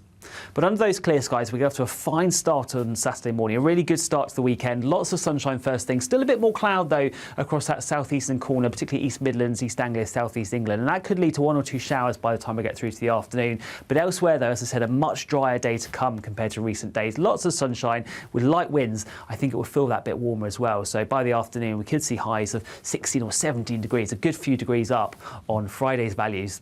It stays largely dry as we head through into Sunday, and that dry theme continues into the early part of next week as well. Lots of fine weather to come. Winds will start to strengthen coming in from the east, so it'll be cooler towards the east coast, but generally temperatures coming up. We could see highs of 18 or 19 degrees. Other 3 political interviews with a difference. It's Labour's Luke Pollard. As an MP, I wasn't prepared for a mass shooting like this. I don't think anyone is. Energy Minister Graham Stewart. Tried just to slip it in. I hoped people might just ascribe it to me. I said, Mr. Speaker, what a great debate. Technically, it's probably not a confidence vote, but blah, blah, blah. Conservative MP Joe Gideon. Well, I just don't accept, any sort of glass ceilings and barriers. But yes, certainly there is. All that and more. Gloria meets Sunday, 6 p.m.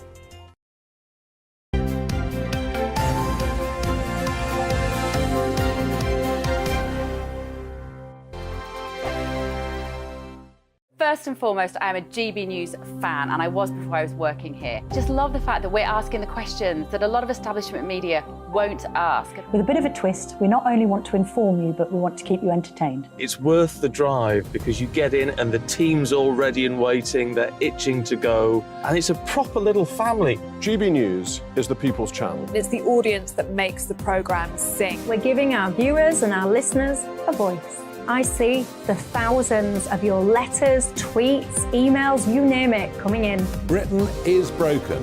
How on earth did we get into this mess? But more importantly, how do we get out of it? The establishment had their chance. Now we're here to represent you. It's time for something different. It's time for GB News. I'm very patriotic. I believe in Britain. Our best days lie ahead. Britain's watching. Britain's watching. Join us here on GB News. The people's channel. Britain's news channel. I'm Andrew Doyle. Join me at 7 o'clock every Sunday night for Free Speech Nation, the show where I tackle the week's biggest stories in politics and current affairs with the help of my 2 comedian panellists and a variety of special guests. Free Speech Nation, Sunday nights from 7 on GB News, the people's channel, Britain's news channel. Here on GB News Live, we'll be keeping you in the picture, finding out what's happening across the country and finding out why it matters to you. We'll have the facts fast with our team of reporters.